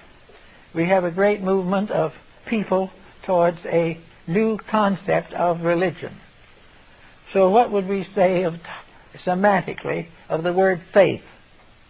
What is faith? And the semantic term is very simple. Something which is a belief in another source of strength. Something that has to do with building security of some kind in the person. Well, we look around to find out what faith is. And we find that today large parts of faith are invested in opinions, beliefs, faiths, doctrines that have no foundation in a security of any kind.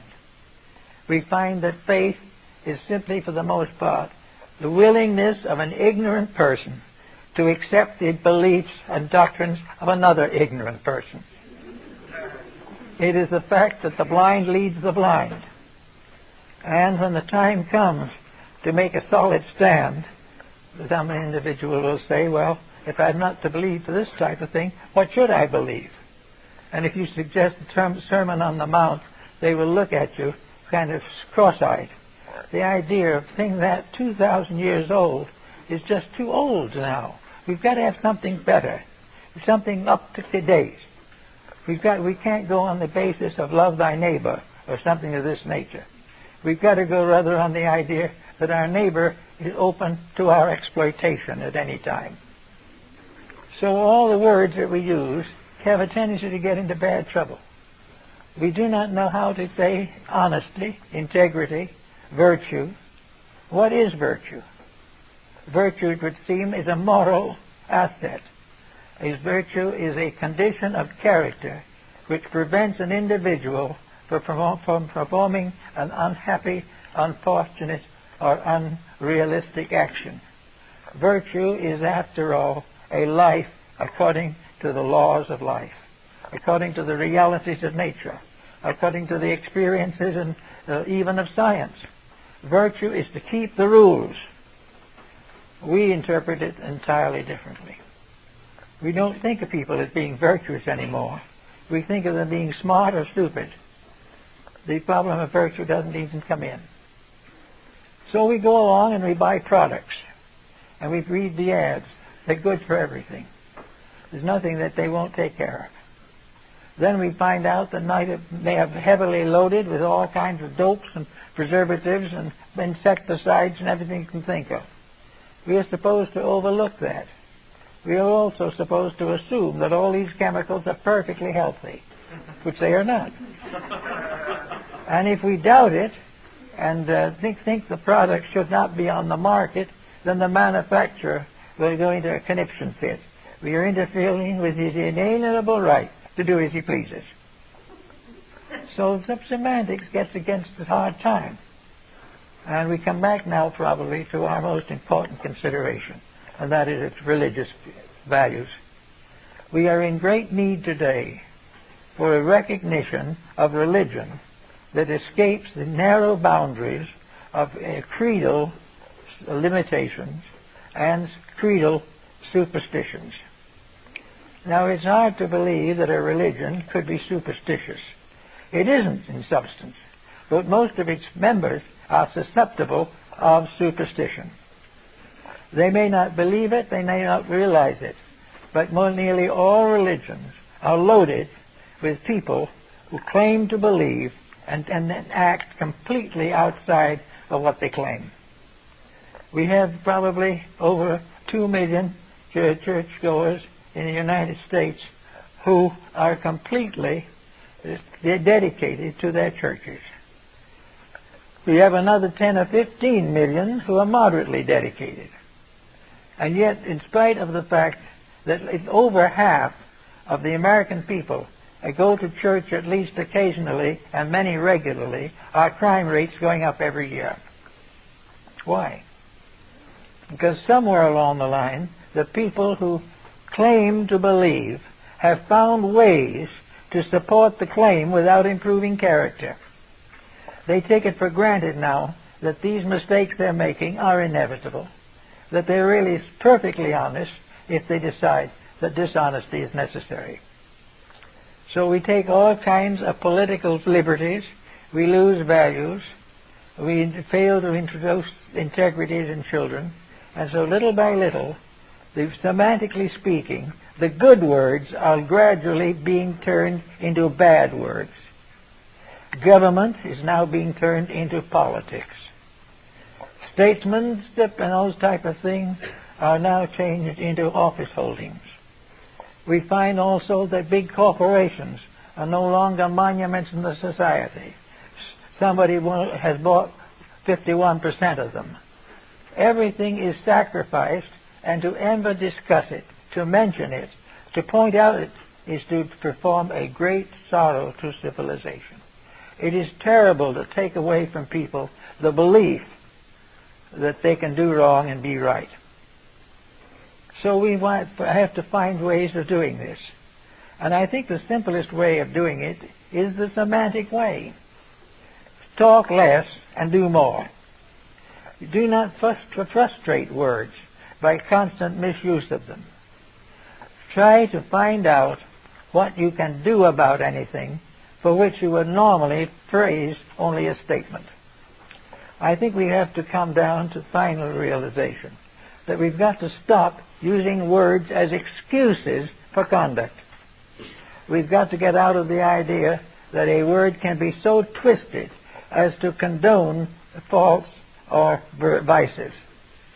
We've reached the point now, I noticed in the recent journals, where various actions which not long ago we considered very bad are now perfectly commendable. It is no longer necessary to worry about things that were moral issues.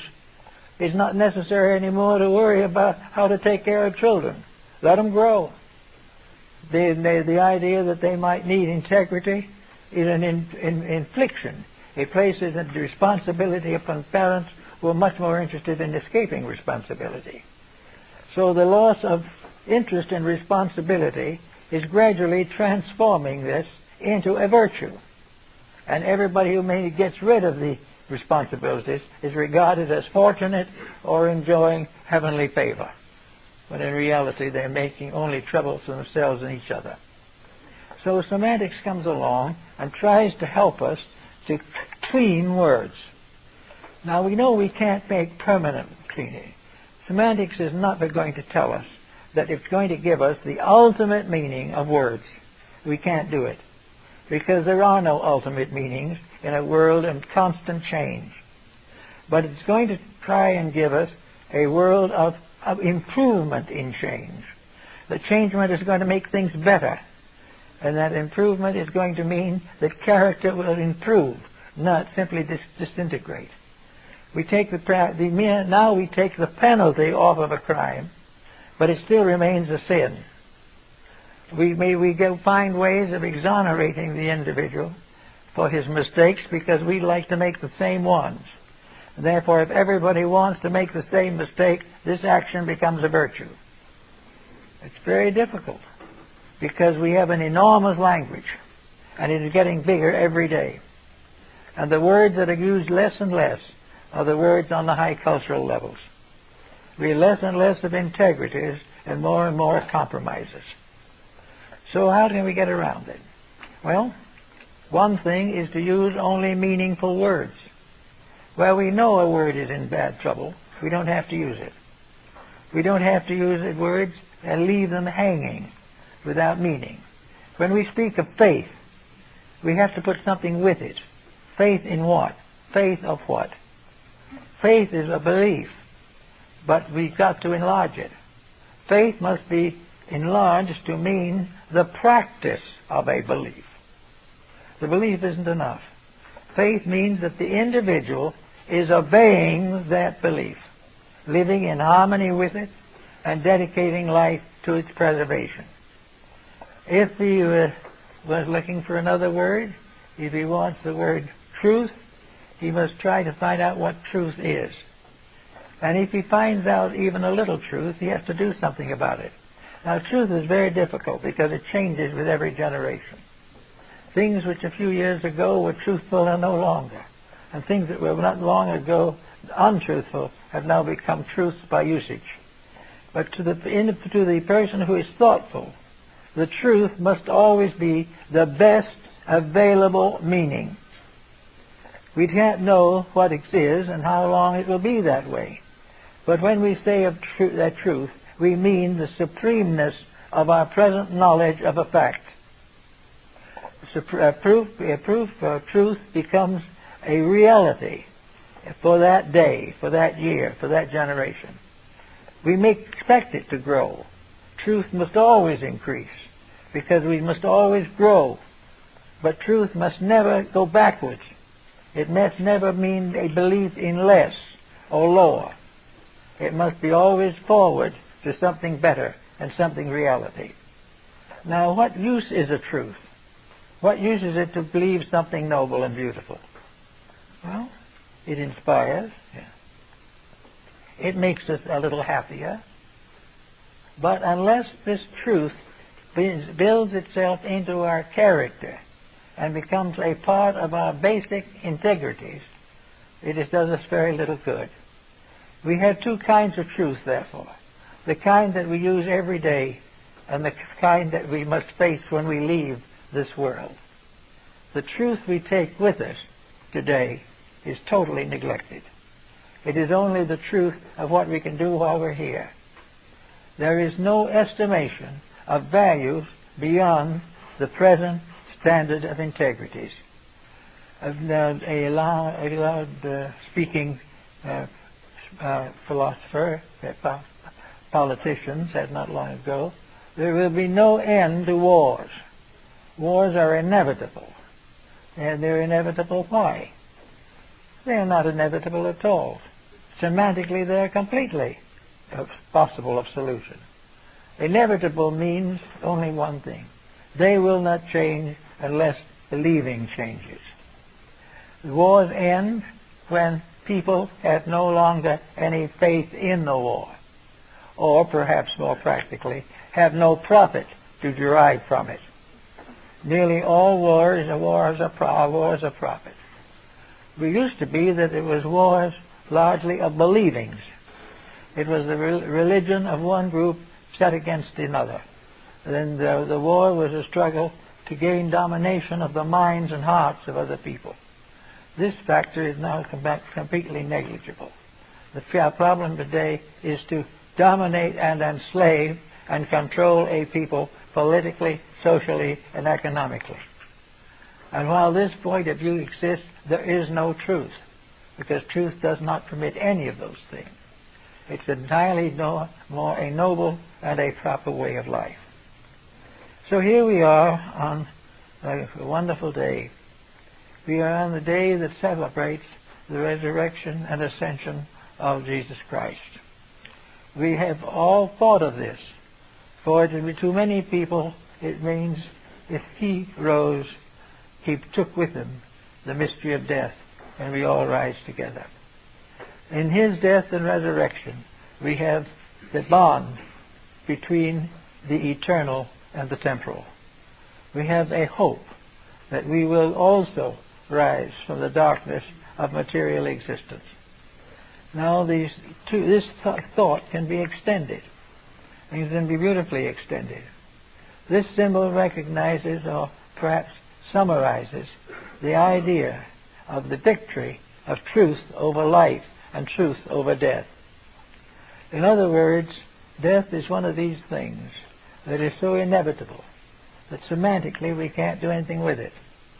We can do various ways of trying to prevent it or trying to hasten it, but the interpretation of it semantically is very difficult.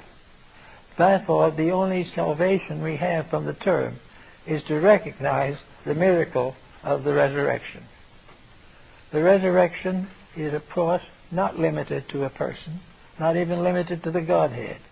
A resurrection is an improvement in the inner resources of an individual.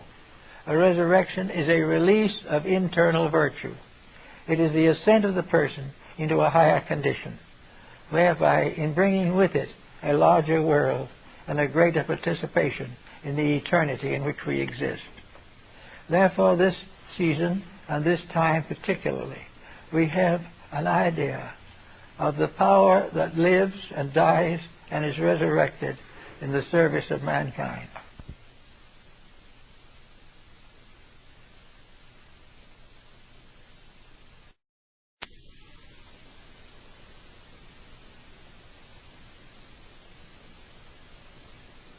We have, therefore, a belief that there is something beyond this life.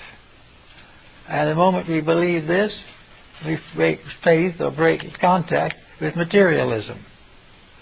Now, semantically, materialism is a bad word anyway, because no matter what you say with it, you're not sure of anything. Materialism is the assumption that there is nothing beyond this life. This assumption is not provable. The difficulty with it is the same as with every use of a term that should be approached semantically, but is approached literally. In semantics, we might say that resurrection is a symbol word, a word which carries with it upward change, an unfoldment. The bud is resurrected as the flower, and the flower is resurrected in the seed. Resurrection is the release of a moreness, a greaterness, from within that which is less than itself, apparently. So actually, immortality is the right of every human being to grow. It is the right of the individual who has an enemy to get over it. It is the right of an individual whose morals are poor to improve his character.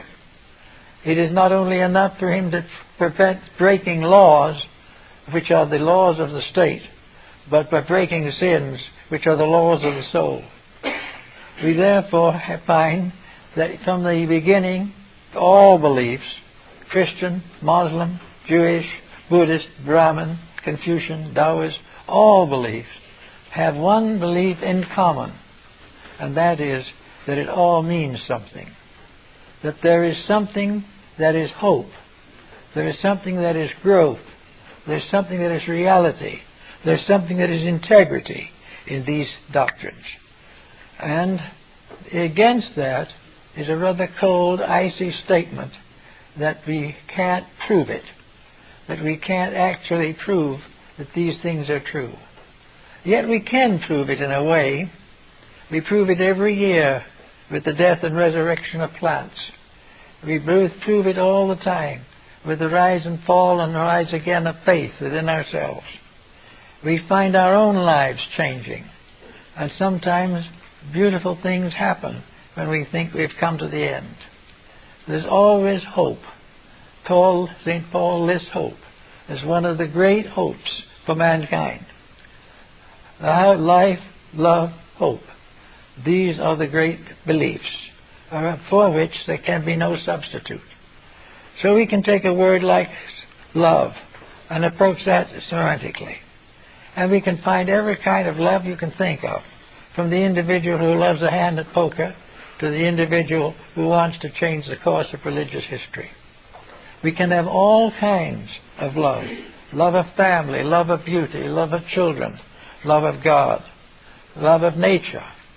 All these things are part of love.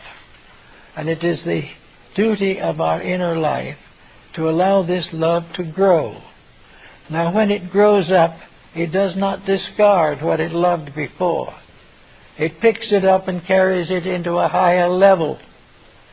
The artist who painted very mediocre things when not very good gets an enlightenment. He keeps on painting, but all of a sudden a new quality comes into his art. And this is particularly noticeable in Oriental art, and especially in the paintings of Seshu. Seshu was a Zen master, and he ascended through all the levels of the Zen teaching. And a Zen master going into an art gallery and looking at the paintings of Seshu will say, this painting, he had achieved the third level of enlightenment. That painting, he was in the fourth degree. This painting, in the fifth degree. But this little sketch here goes back to the first degree. But gradually, through his art, you can discover the development of his own life. Until finally, in the great scroll of Seshu, he achieves the fullness. For he attains in this picture the full expression of the reality of existence. These things are all told in the things that he does. Now this would be semantics. Seshu's great scroll is a masterpiece of semantics, and is so judged as one of the most valuable paintings in the world. But this is part of a growth upward through various degrees. We can start in by being a family cook, and end by being cooks of eternity. We can do all kinds of common things, and because of the integrities in ourselves, these common things become uncommon. They become tremendously valuable, and they show a release of integrities. So we can say that the family was not getting along well, suddenly gets better, and suddenly better things happen, and we say it's growth. And we send another family that was getting along fairly well, and now it's all in dope and narcotics. That family is deteriorating. These things are all part of a great scale, and the purpose of semantics is to make codes and qualities of life consistent with the meaning of words, so that when we say a certain word, we mean a positive contribution to progress. When we say that what essential kindness is, it must be because we are essentially kind, and that this kindness is not simply in our word, but in our practice. For kindness in a word is very flimsy, therefore very poor semantically. But when this word is transmuted into a way of life that continues year after year to this world and beyond, then we are kind. So all around we are using so many beautiful words and using them so badly that we are gradually lowering the thresholds of our integrities. We believe that these words do mean what we think they mean, when in reality words mean only what the inner consciousness of the person using the word has achieved. If we are inwardly and awakened, the word definition is improved. If we continue to go along as we were, or even descend into a lower stratum of action, then the word does not mean anything. It is just simply a cover for a term. Now in our work with people in prisons, and in our work in various reform agencies, we find constantly the bitter struggle to retain the status quo. The individual doesn't really want to change. The idea of becoming better to him means only one thing. It means that the pickpocket has got to give up picking pockets, which is his way of life and his source of income. Therefore, he will not vote for the laws that abolish pickpockets. And yet it is perfectly probable that in time that law will have to change, or the exoneration will have to change. And people will no longer be entitled to feel sorry for him because he has to pick pockets to live. They will be glad for him when he finds a better way to make a life. All of these things change the meanings of words. They change their uses. They change their philosophies. We find them in medicine. We find them in art, music. We have a tremendous quality of popular music, most of which is pretty bad. But it is popular and it makes money. And because it is successful financially, we will have it on television, world without end. But the individual who has to listen to it is going to get sick. And this sickness is going to gradually corrupt him until he believes it also. Wherever the person comes into the presence for the first time of something that to him is wrong, and he knows it, he should not give it a second look.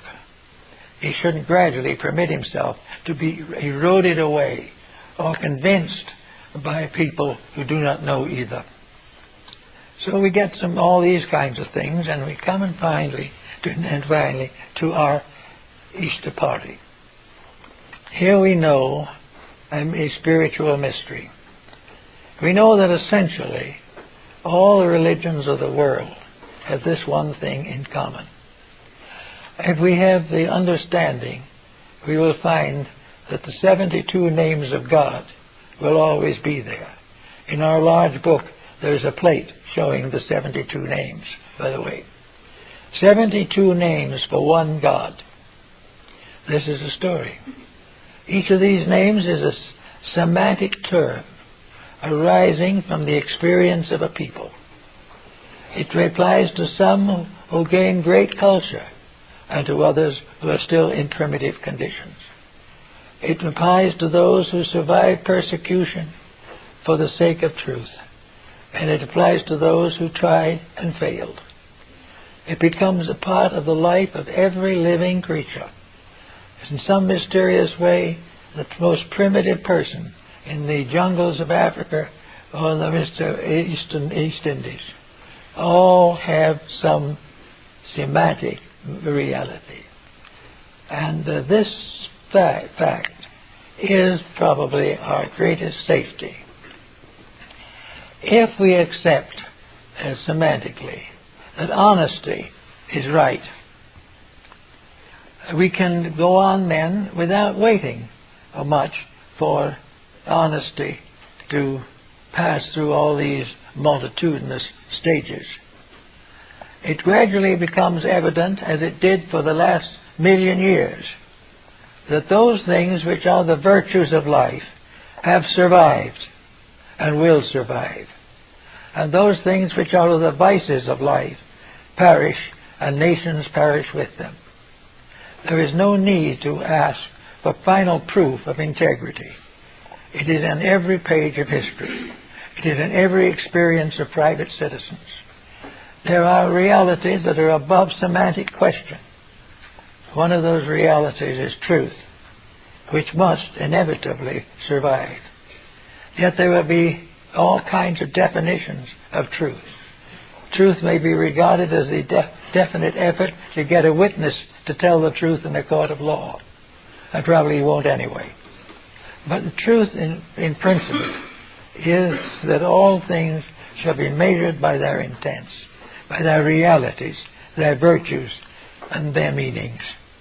And truth, therefore, becomes a symbol of honesty, virtue, integrity, patience, kindness, peace, love, self-sacrifice, service. All these things are parts of truth.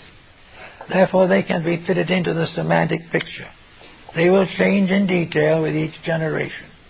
But in no generation will peace fail if it is used. And in no generation will honor fail if it is actually applied. The reason these things have never succeeded so well is because no people, or very few people, have made the tremendous sacrifice necessary to prove them. So we are now in the 20th century, moving in toward the 21st century. We bring with us several great holidays, of the two most important in our religion, being Christmas and Easter. These become symbols of the things that we all believe and should believe. First, the truth is born into this world for the salvation of mankind. And that this truth is very simple. Love one another. Keep the peace. Be honest. Share equally. And put the common good above all individual ambition and aspiration. This will mean something that will go on to the end of time and never change. We will believe this as long as we exist. This is a solid term. So we might as well start now. So instead of just simply sending that Easter card, which is a kindness, no one should deny that it comes from the heart. It is something. But with it, let us see if we cannot transform some part of our life to match the card. If it is something in which we should learn to be kind, or to be generous, or to understand each other, let these things grow with the card. And where it may be a descent to a stranger whom we have not known for a long time, let it be accompanied by a letter or a note asking more about that person, the ways in which we can get together again, the achievements that have made life better, and if there have been sorrows, then we should share them together. Semantically speaking, there has to be a real meaning for these, rather than simply a physical expenditure of 2 bits and a 25-cent stamp. All of the good things are there, but we only take the surface of them. Twice a year maybe we send a card. The rest of the year we never even speak to each other. This is not good semantics. It's not good religion. It's not good history. And it certainly isn't good policy in the perpetuation of the word. We are going to face the simple fact that the 21st century, if we are going to survive it, and we should, and we will probably, but it should be an improvement. It should be that old vices have died. New virtues have been born. And some things that were both vices and virtues have been tempered and mended so that they all add to progress. For after all, our great good in life is not the words we speak, but the use we make of the thoughts behind those words, so that every time we say I love you, we are prepared to overlook faults. We are prepared to be thoughtful. We are prepared to care and do the very things that are part of affection, not simply send a card and forget it for another year. We've got to get these virtues into action if we expect the world to get better. And we do expect it to get better. We want it to get better. We realize that it needs to get better. So we must try to do what we can to make sure that it does. So with the end of semantics, I think we have an interesting weapon. We have an interesting instrument for the achievement of better things when we study the meaning of the words we use every day, and perhaps to get rid of a few words which we've come to understand are not very desirable. We can gradually increase the vitality of our resolutions and our integrities, and in so doing we will build towards that 21st century that is to come. For after all, the final word of all is love. And as one poet, mystic poet, says, the world from its pain will never be made whole till the word made flesh be the word made soul. And in this point, out of the struggle for something better, comes this mysterious thing which is called the soul, the golden wedding garment for those who go forth to the marriage of the Lamb. The golden wedding garment is the soul of good deeds. It is all the virtues and beauties we have got. It is the improvements we have made, the transformation of body into soul, which is also the secret of alchemy. For in alchemy, all things of matter are gradually transformed into the instruments of the Spirit. And in this way, we will always make Easter a very significant day. Thank you.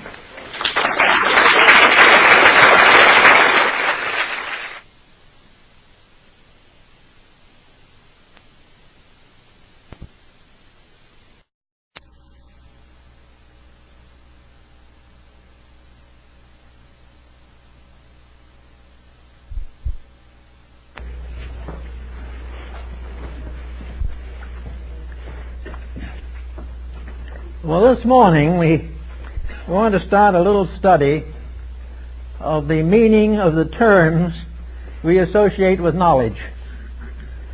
So I selected two terms that represent perhaps the polarized opposites of learning.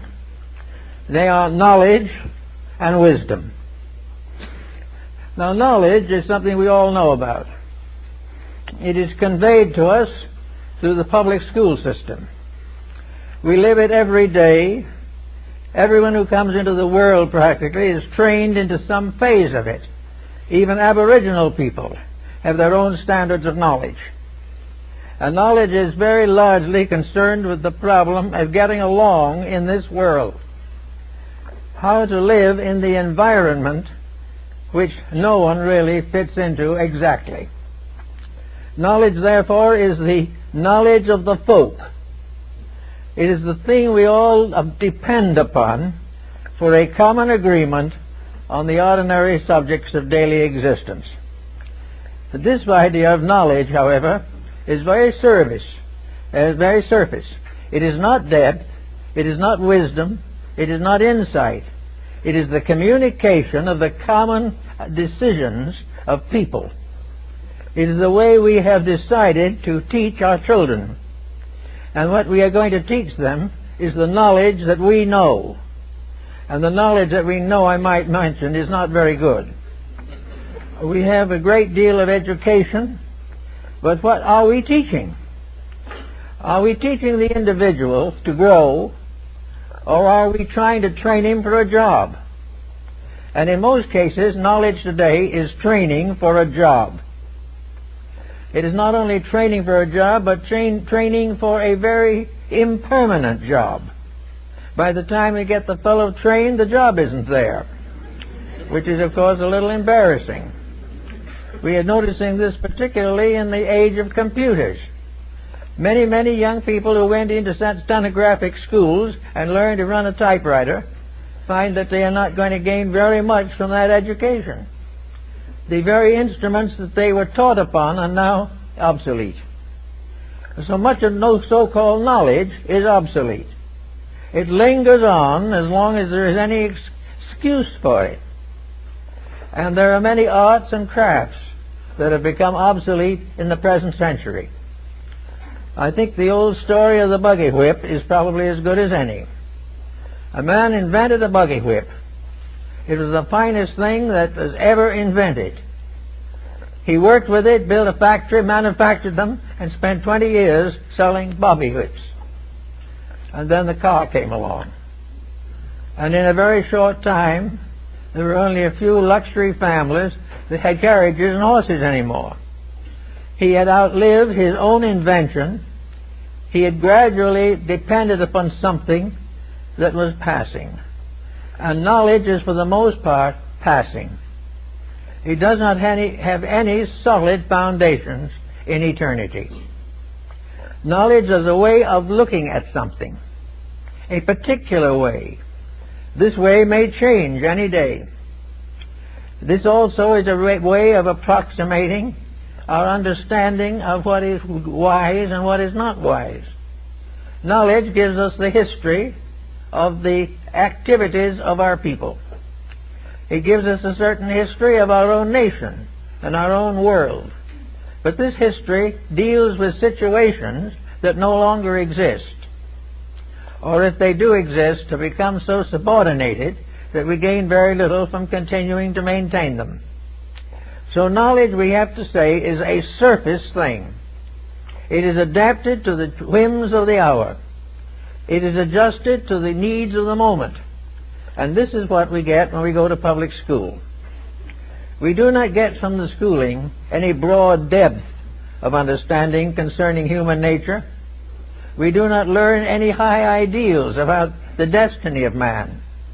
We are not even allowed to bring in religious factors, for fear they will disturb the so-called placid surface of the existing chaos. This situation, it means that we have knowledge.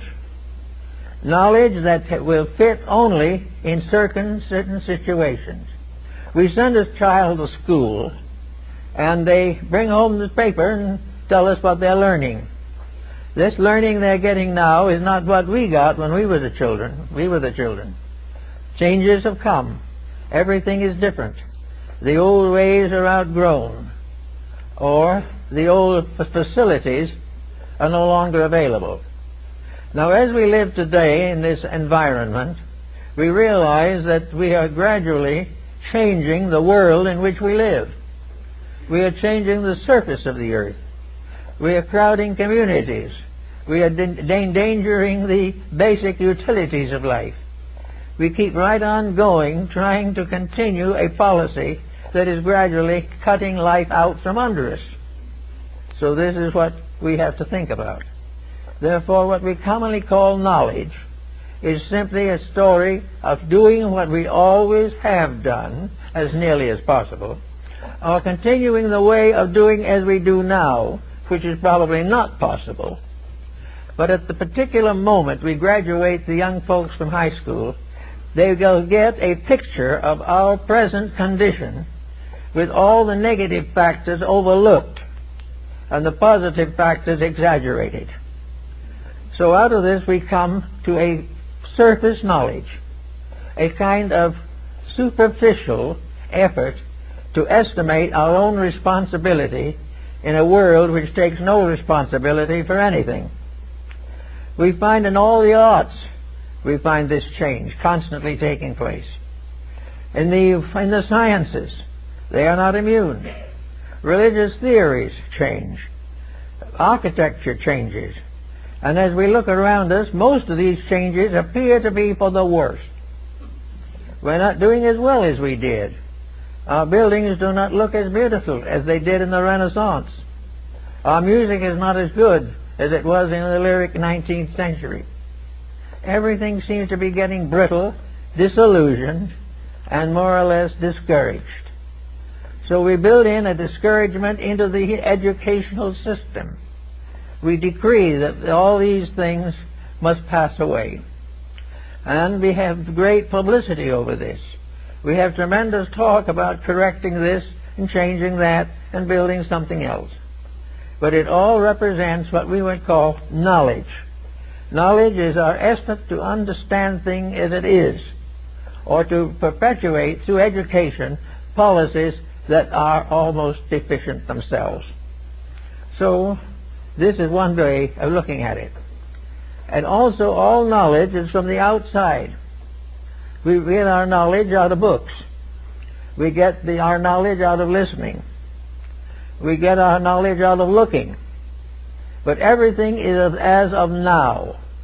It is as of the individual facing the future by estimating the exact circumstances which are in force the day he enters the future. By the time he's ready to leave the future, or rather let the future leave him, it may be entirely different. So now we have a problem of education.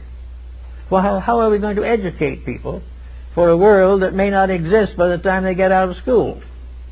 This doesn't mean the world's going to fall apart, but it means that policies are going to change, values are going to change, and gradually and inevitably materialism is going to slip away. And of course knowledge is essentially anchored in materialism. It is the way in which we try to understand the kind of a world we have created, which has little or nothing to do with the world as it really is. It is a world deprived of its beauties, of its values, of its friendships, of its affections, and of its community projects.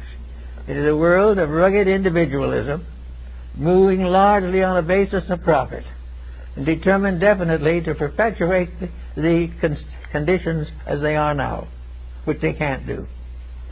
So we go around and we study. We take courses in language, because maybe we will want one of them one of these days.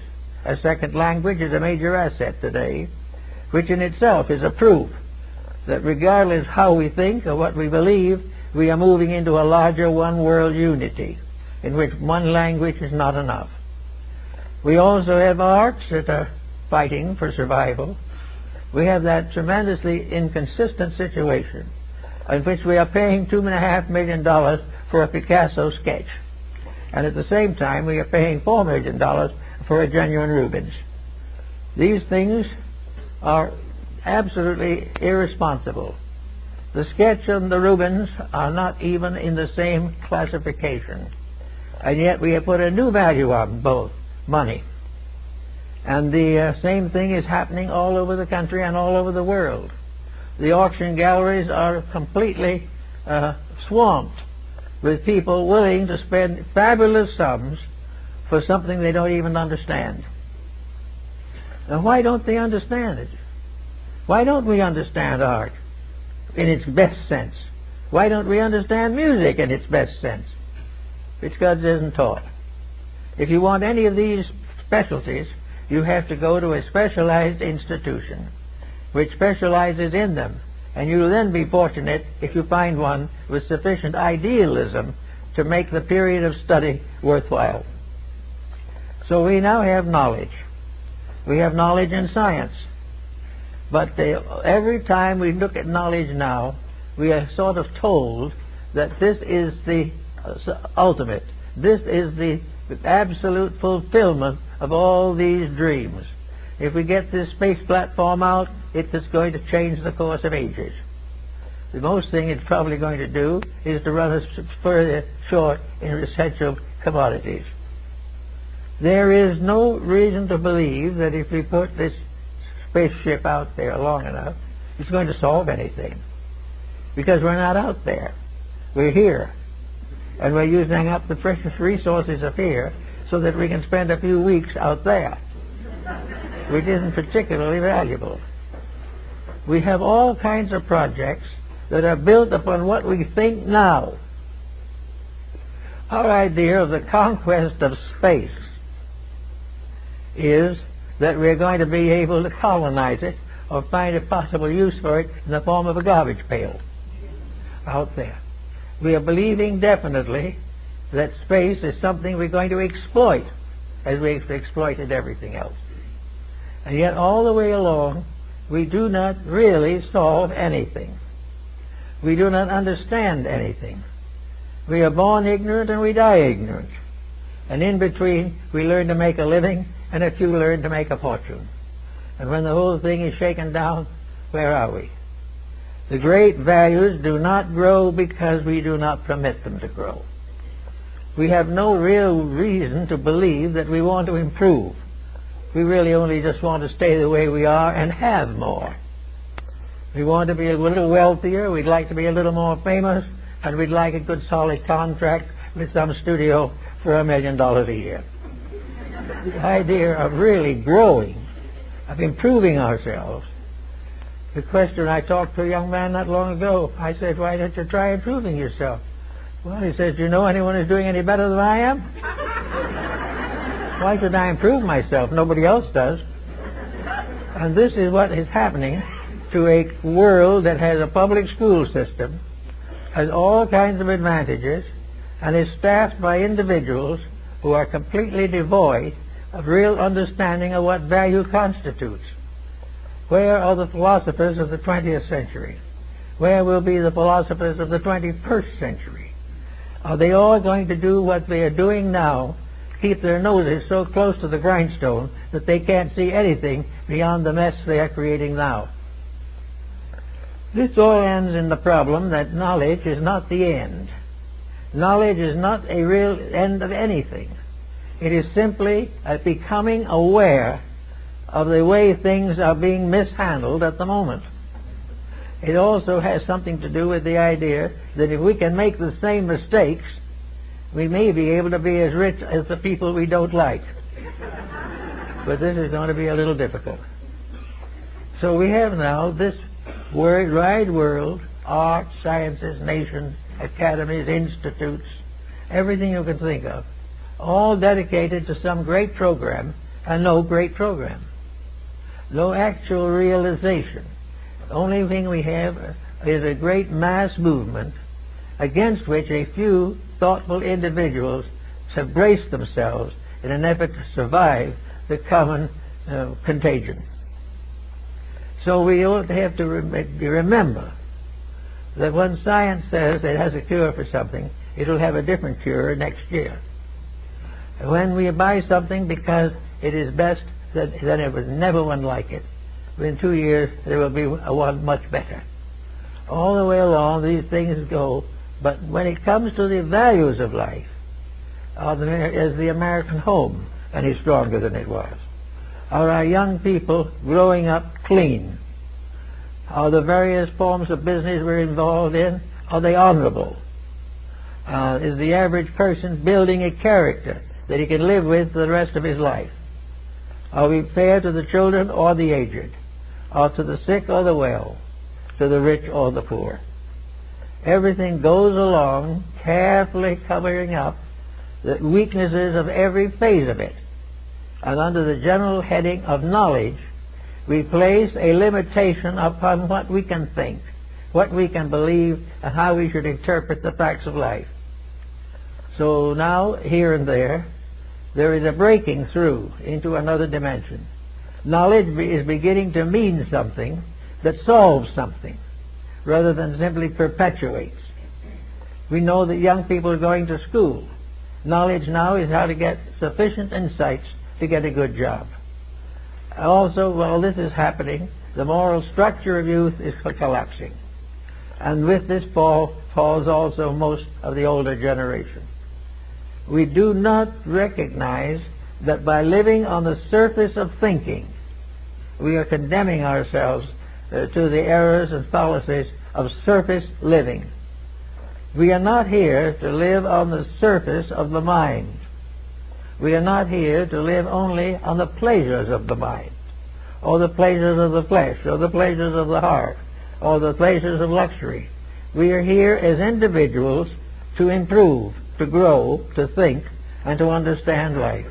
We are also here, if possible, to see that we can pass on to another generation a world a little better for our having been here, rather than a world falling apart because of our mistaken understanding.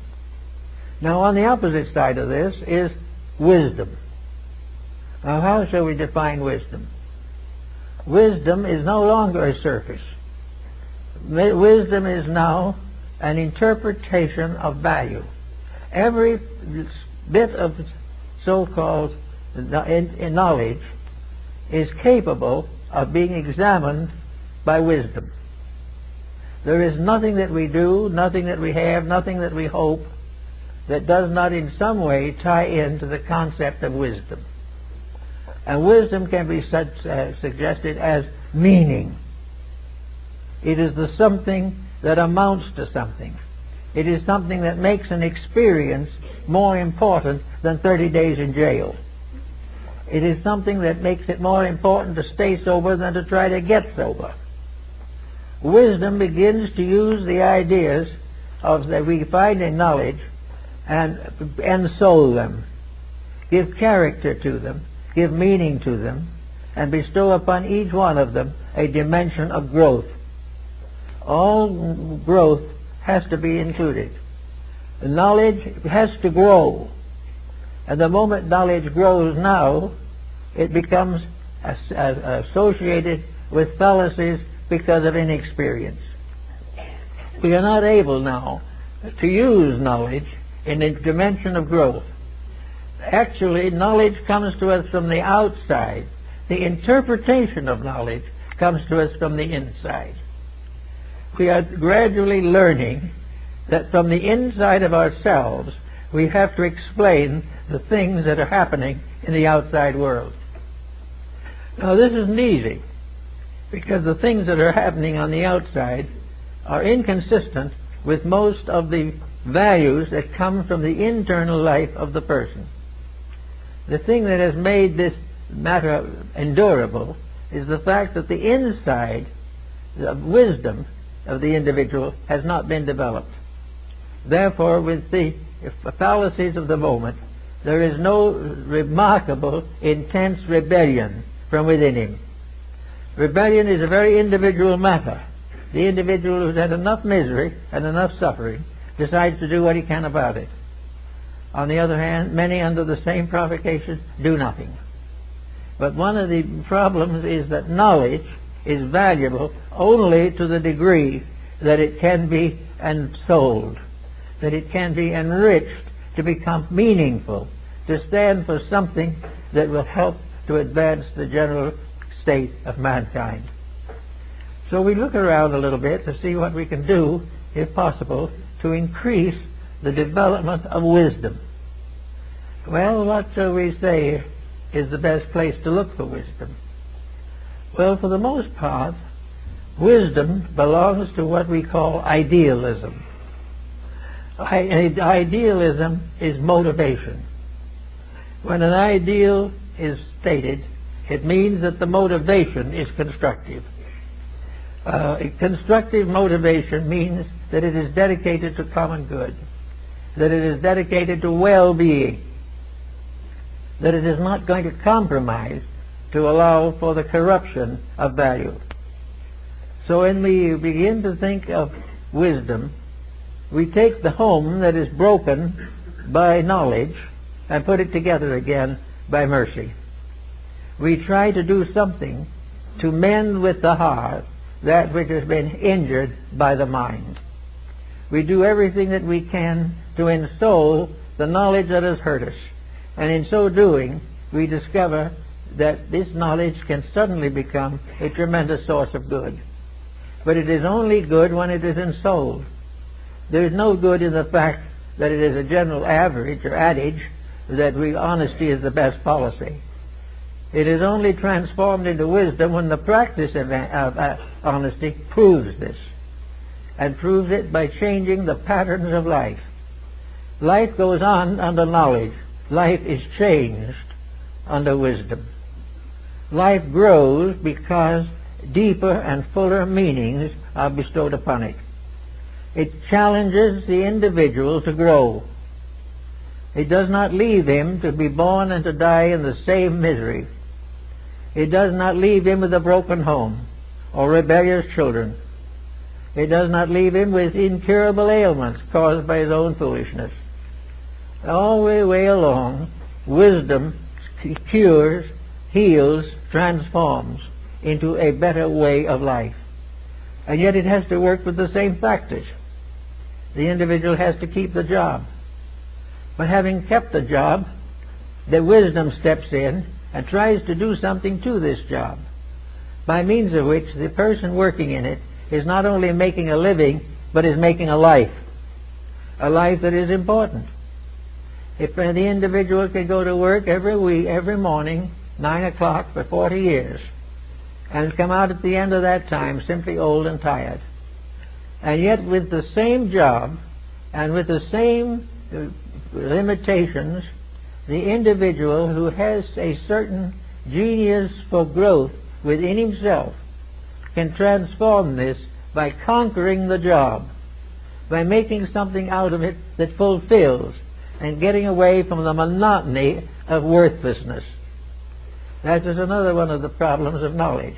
Knowledge can become worthless because of boredom and exhaustion. We are tired of making the same mistake. We are tired of sitting at the same desk for a lifetime. We are tired of working with the same situations that arise frequently. We are tired of the wars that call upon us. We are tired of the false peace that come with them. We are tired with everything that is falling apart and is failing to grow. Now, we have only limited facilities, but there is always something that can be done about this. And I've noticed in working with people who have become despondent over conditions of life, that nearly all of them are despondent because they have been unable in their own minds to accomplish a transmutation of something monotonous, objectionable, or debilitating. Yet there is an alchemy that comes with wisdom. Alchemy is the power to transform base metals into gold. It is the power to transform the daily experiences of life into a meaningful pattern of growth, so that the individual will leave this world a better person than he was when he came in. Today he may be a worse person. So we have this problem of what are we going to do about it? How are we going to change these things? How are we going to transform the monotony of knowledge into the dynamics of wisdom? Now, one thing about monotony is that, as one friend told me once, He didn't like monotony because it was so monotonous. And this is very largely true. There is no excitement, no thrill, no achievement, nothing but keeping on and hoping that the job will last longer than we do. This is not very much of an inducement. So we have to try to find out how we can get some of these circumstances into our present knowledge. Well, one of the things we have to do is to realize that much of this we have to do ourselves. We have to recognize the need of becoming involved in the progress we hope to achieve.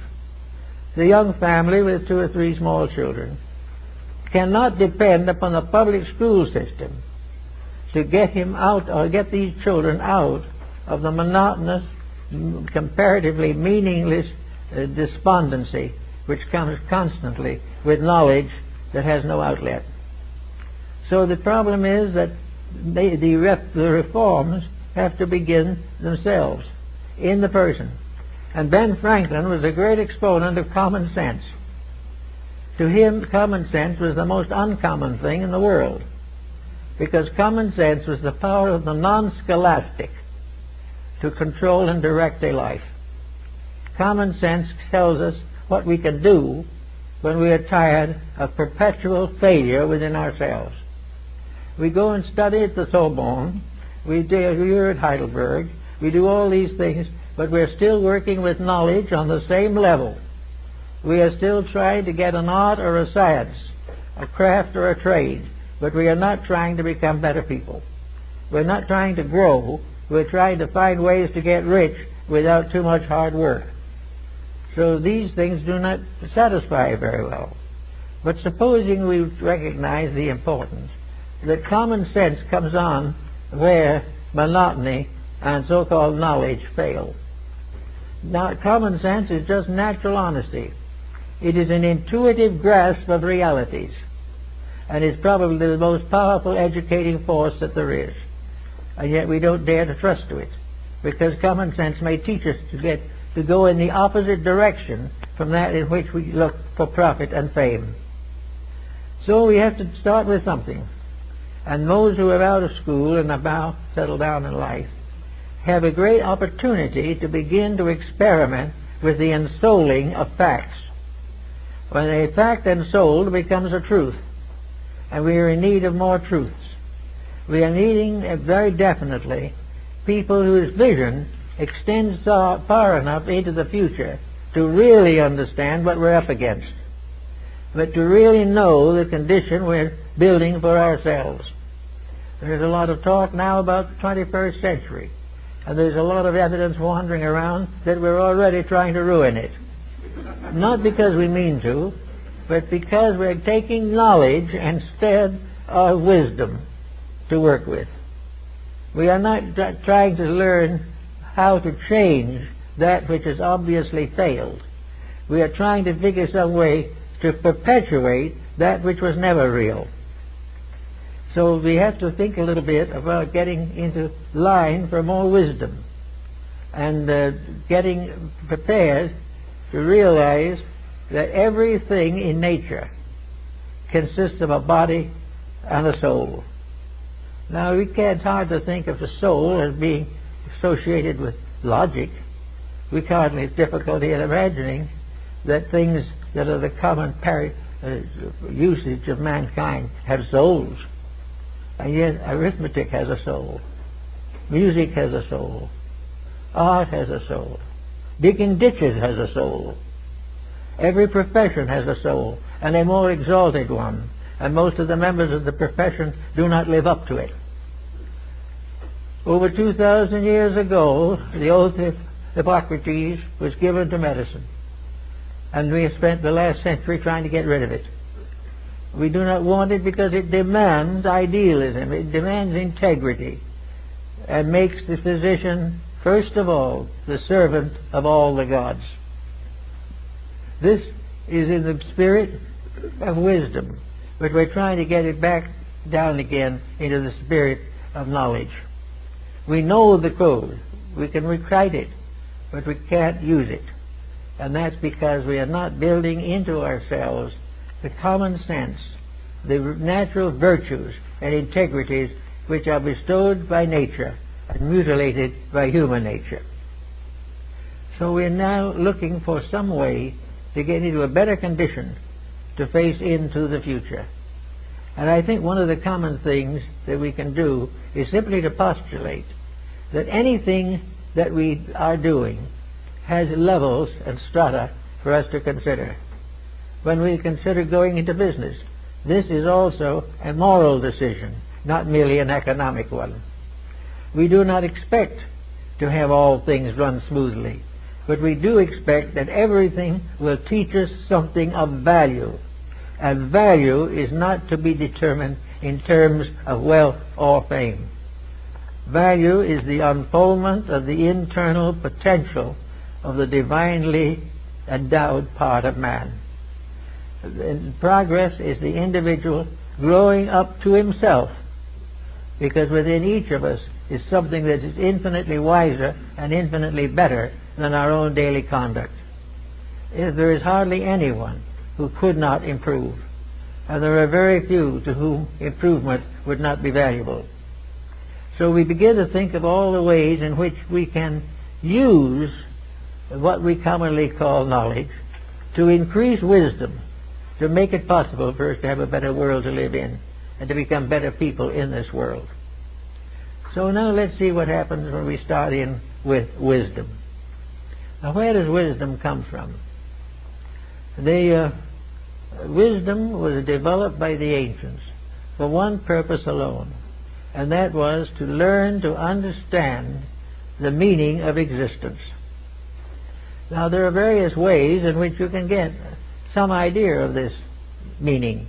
We can start with knowledge, and we can read a book on archaeology or on astronomy or engineering or any subject and learn all the interesting and fantastic things that we are gradually accumulating in the forms of knowledge. Yet we can go on and do all these things and they become intellectual. And we can take an examination and pass. And because we have passed the examination, we get the good job. But with the whole thing, there's been absolutely no improvement of anything. We are simply perpetuating the blind alley. We are going on continually glorifying the way it is, instead of working earnestly to establish the way it should be.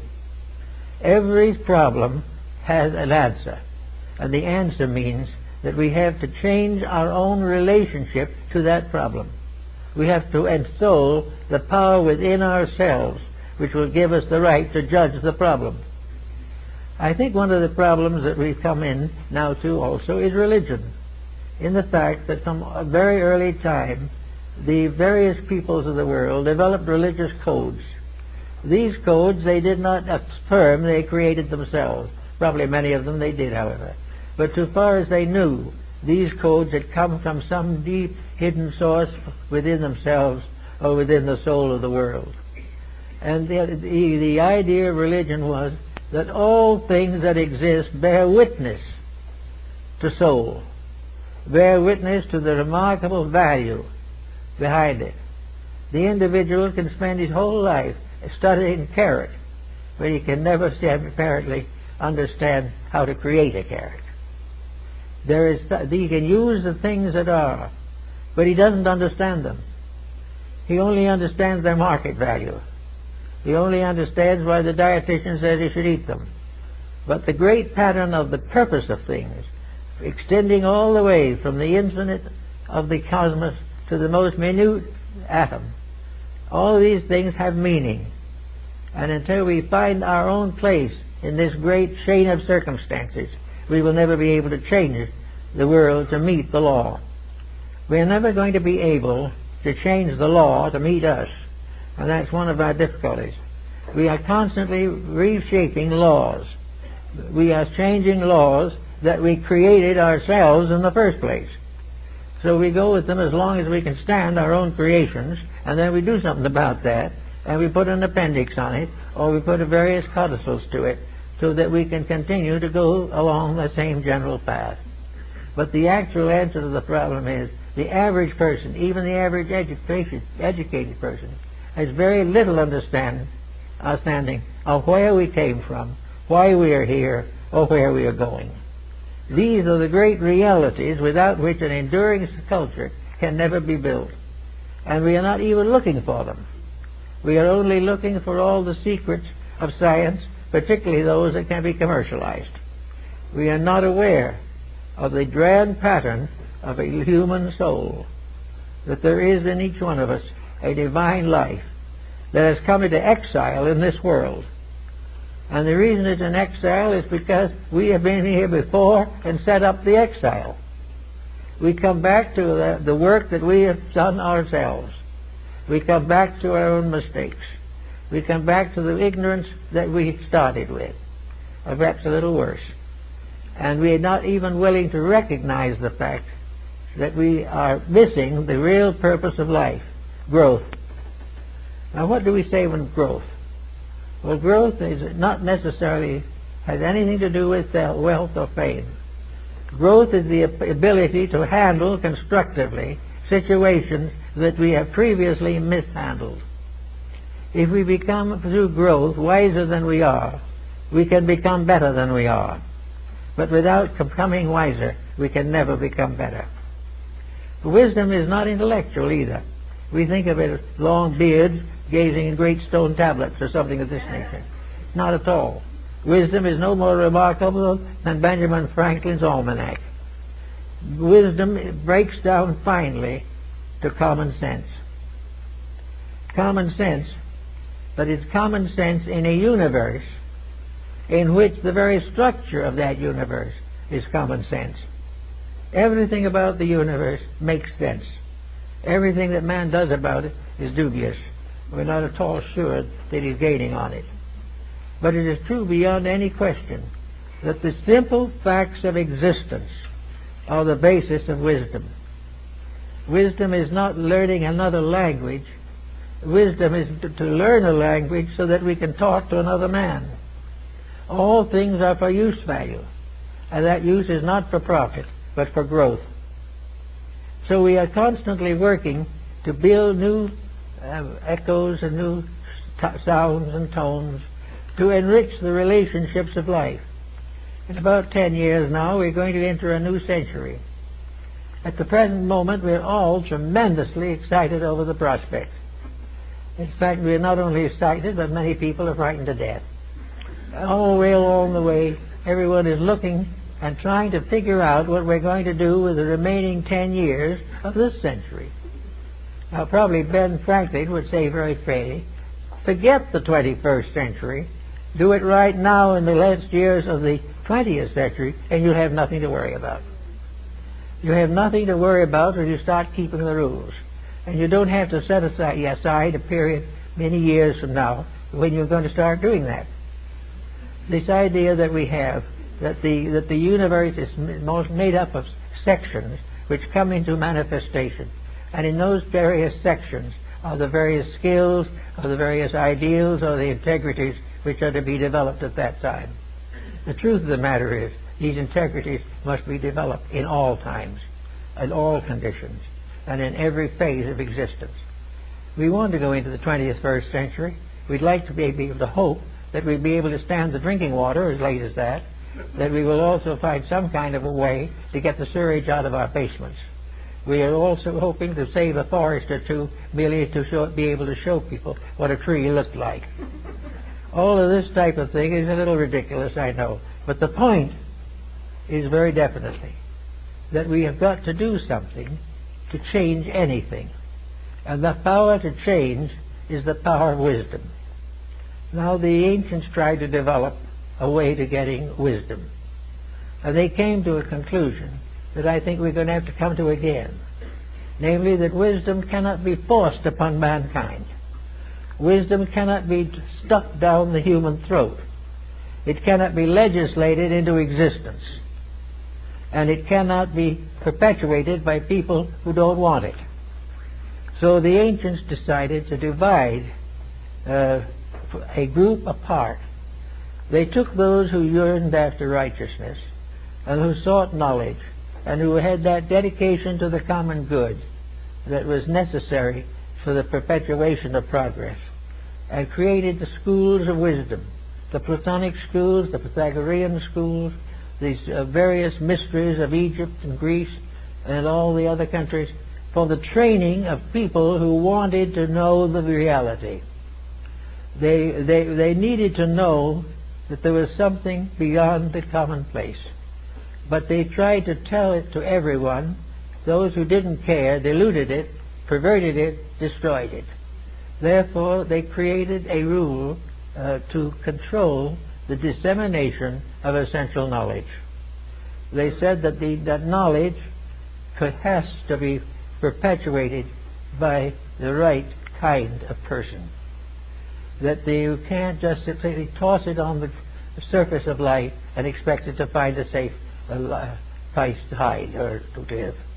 We have to be able to recognize that the attainment of knowledge is the highest labor of mankind, and that the attainment of knowledge is the basis of all philanthropy, the basis of all unselfishness, the basis of all cooperation, and the strengthening of all the constructive emotions of the human being.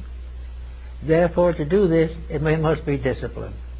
And all ancient people set aside certain disciplines for those who wanted to know the truth more than anything else.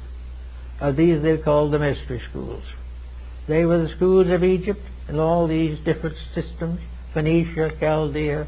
They were the schools of the island of Como, and they were even the schools that continued down into the Middle Ages, finally became the labor unions. It was a case of where there had to be a group of dedicated people to keep alive the forces which protect mankind.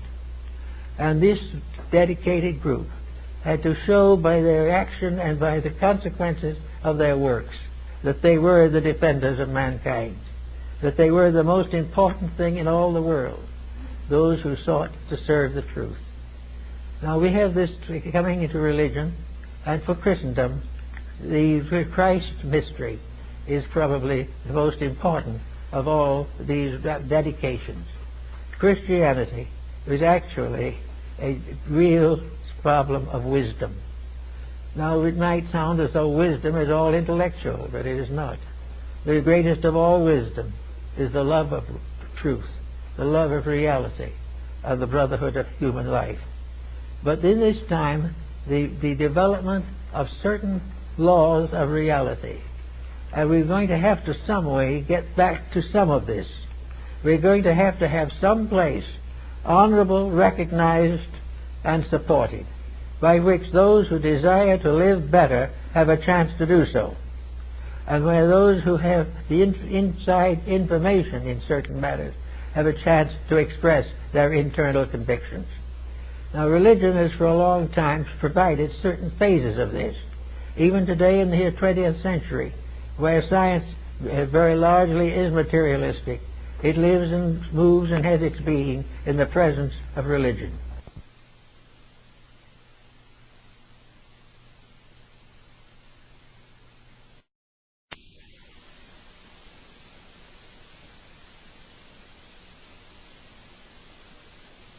And every day we are learning in the present world stress that religion is not something to be discarded. That if there is anything exact, it is religion, not science. Because the inevitable consequence of the misuse of power is moral punishment. And it also is that religion can prove conclusively that the only way in which the individual can protect himself and his world is by the development of integrities. He has to become a better person if he expects to make a better world. So we're now going to have somewhere along the line the science of redemption. We're going to have a gradual rising of peoples who believe that the greatest of all knowledge is the knowledge to live an enlightened life. That all other things are decorations or incidental. Even a trade or a profession or a career is incidental to the basic fact that all professions and all careers exist primarily to help the individual to grow. No part of our civilization was originally founded on the prophet system. It was founded on the prophet, spelt as a prophet or sage. Actually, therefore, we are working constantly to create a situation, and we're watching knowledge. We're watching the expansion of knowledge. We're beginning to recognize that a lot of knowledge isn't doing anything. We're also recognizing that the knowledge is leading in the wrong direction, that it is helping to perpetuate that which is doomed to fail. Therefore, we have philosophy coming in, and philosophy becomes the basis of a kind of wisdom. And out of it comes the final decision, which is the proof of wisdom, the decision to do that which is according to the integrities of the divine plan. The individual who obeys the universal law is wise. Any wisdom, that's so-called, that does not recognize this fact is not wise. And we have already had years and years of corrupted wisdom. We've had years of pseudo-knowledge, and we are now very much in need of the real thing. We also are in recognizing that all the different changes that come in society are constantly convicting us of our own fallacies. Most of the problems that we have today didn't exist 25, 50 years ago. We were living in a different, much more cohesive way. We are no longer in that way. We have broken down the walls and barriers which gave us some protection. There is no longer any respect for the laws of personal relationships. There is no respect for parents or the aged.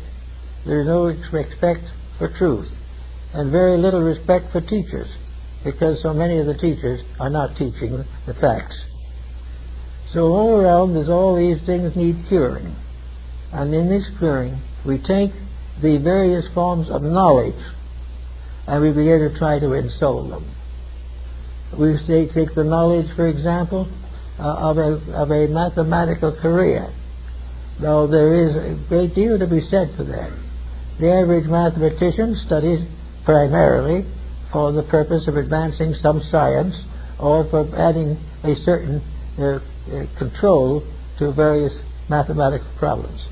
But actually, mathematics is part of the Platonic wisdom. Plato says, God geometrizes. God also chemicalizes. God is the father of astronomy. God is the power behind every form of knowledge. And in its own essence, every form of knowledge is correct. Every form of knowledge is founded upon universal laws and universal realities. Because we're not much interested in those things, we sort of discard them or forget them or let somebody else worry about them while we do things that are a little different. We prefer to think in terms of mathematics as a laboratory work. We want to do something like, oh my goodness, look what wonderful things Einstein did. Einstein just put mathematics together, and what did he do? He discovered something that may be the death of all of us. Gave us the bomb.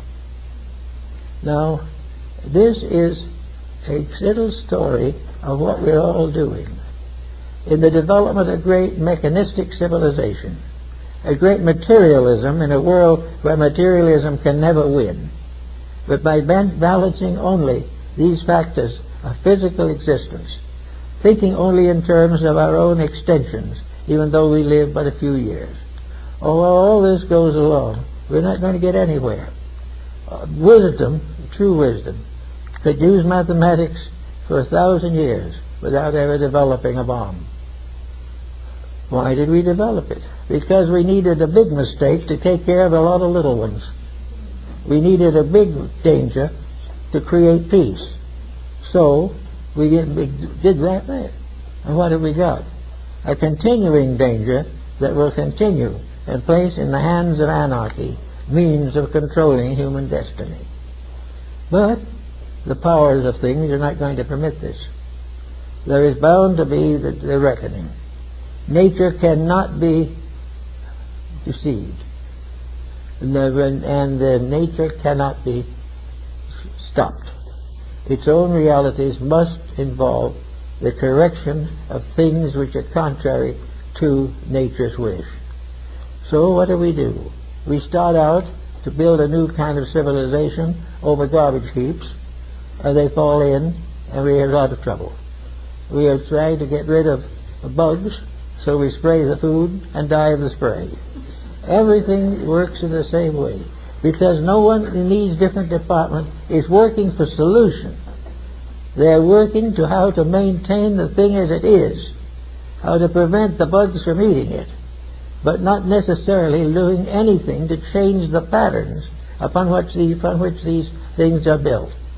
And I remember very definitely when I was talking with Luther Burbank, he pointed out, he said, if the plant is healthy, there will be no bugs.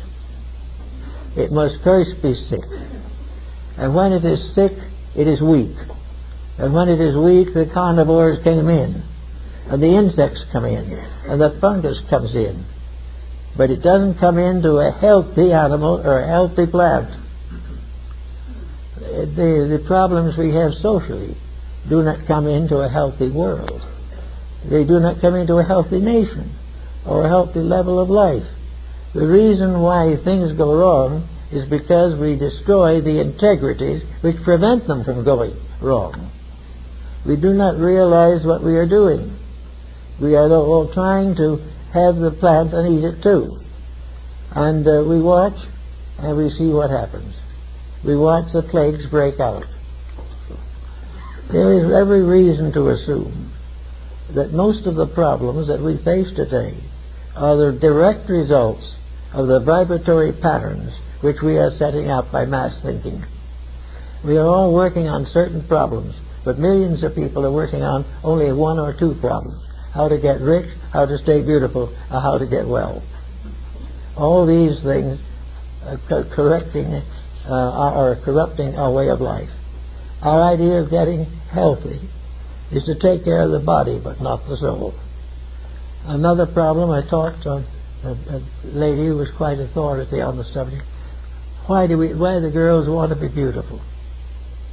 And she pointed out that there are two ways of being beautiful. One is to have it on the outside, and in a few years it's gone. And the other is to have it on the inside, and it will last as long as you live and carry you into a better life beyond. Everything must get at the sources. We need a better level of thinking. We've got to take the facts and make truths out of them. We've got to take the knowledge that we have and redeem it, to save it from the corruptions of the selfish and the unscrupulous. There is no way that we can have a better world unless we become better people. And that is the problem that I think we're all working with, and very seriously at this time. The need of the regeneration, the alchemy of transforming selfishness into charity, transforming self-centeredness into soul-centeredness, and allowing the realities to lead the way rather than to drift, if possible, somewhere in the background. We have so many things to work with, so many opportunities and so many privileges, but we notice something is happening. If these privileges are slowly diminishing, these solutions that we have are slowly becoming insufficient. Little by little, we see the continual corruption of the very vital forces upon which we depend. And this corruption is simply due to misuse, perversion. The recognition of this is important. Every individual who goes to school should be taught that every dishonest person is sick, that there is no such a thing as a successful individual who is not essentially a person of integrity. Everything else falls apart. We watch treaty after treaty among nations fall apart. We see the present mess throughout the world. We realize the tremendous struggle of ignorance to control mankind. Here we are in the 20th century, and following rules that were decadent and obsoleted 2,000 years ago. There are always some who will do it wrong, but we have never had in modern times so many doing it wrong at the same time as we have at the present moment. And that is because we are becoming more powerful, and we have greater advantages, greater skills, Now we have to have greater integrity, or our own achievements will destroy us. So I think it's very important that all of us try to think about these kinds of things. And just for a little sort of appendix on the end of this, I'd like to see this is what we are trying to do here. I think that there is a job here. It'll be a small job, but I think it is useful. I think we should try to create here in this group of people a nucleus of a people that are dedicated to transforming knowledge into wisdom, to gradually develop the powers and skills which will permit them to have a better life themselves and also pass on a better world to their descendants. So everyone that can possibly do so must play a part in the rediscoveries of reality and the rededication of a world that has tried to be a prodigal child and has found it all failing. We are sort of parts of the story of the prodigal son. We are all parts of something that we went forth to do it our way. Our way is no good. The only one way is the way that was ordained for us in the beginning. A way that is honest, equitable, and ends in glory, and in which pain fades away to the degree that wisdom takes over the ways of life. If we can understand these things, I think we'll all be better and happier people. Thank you.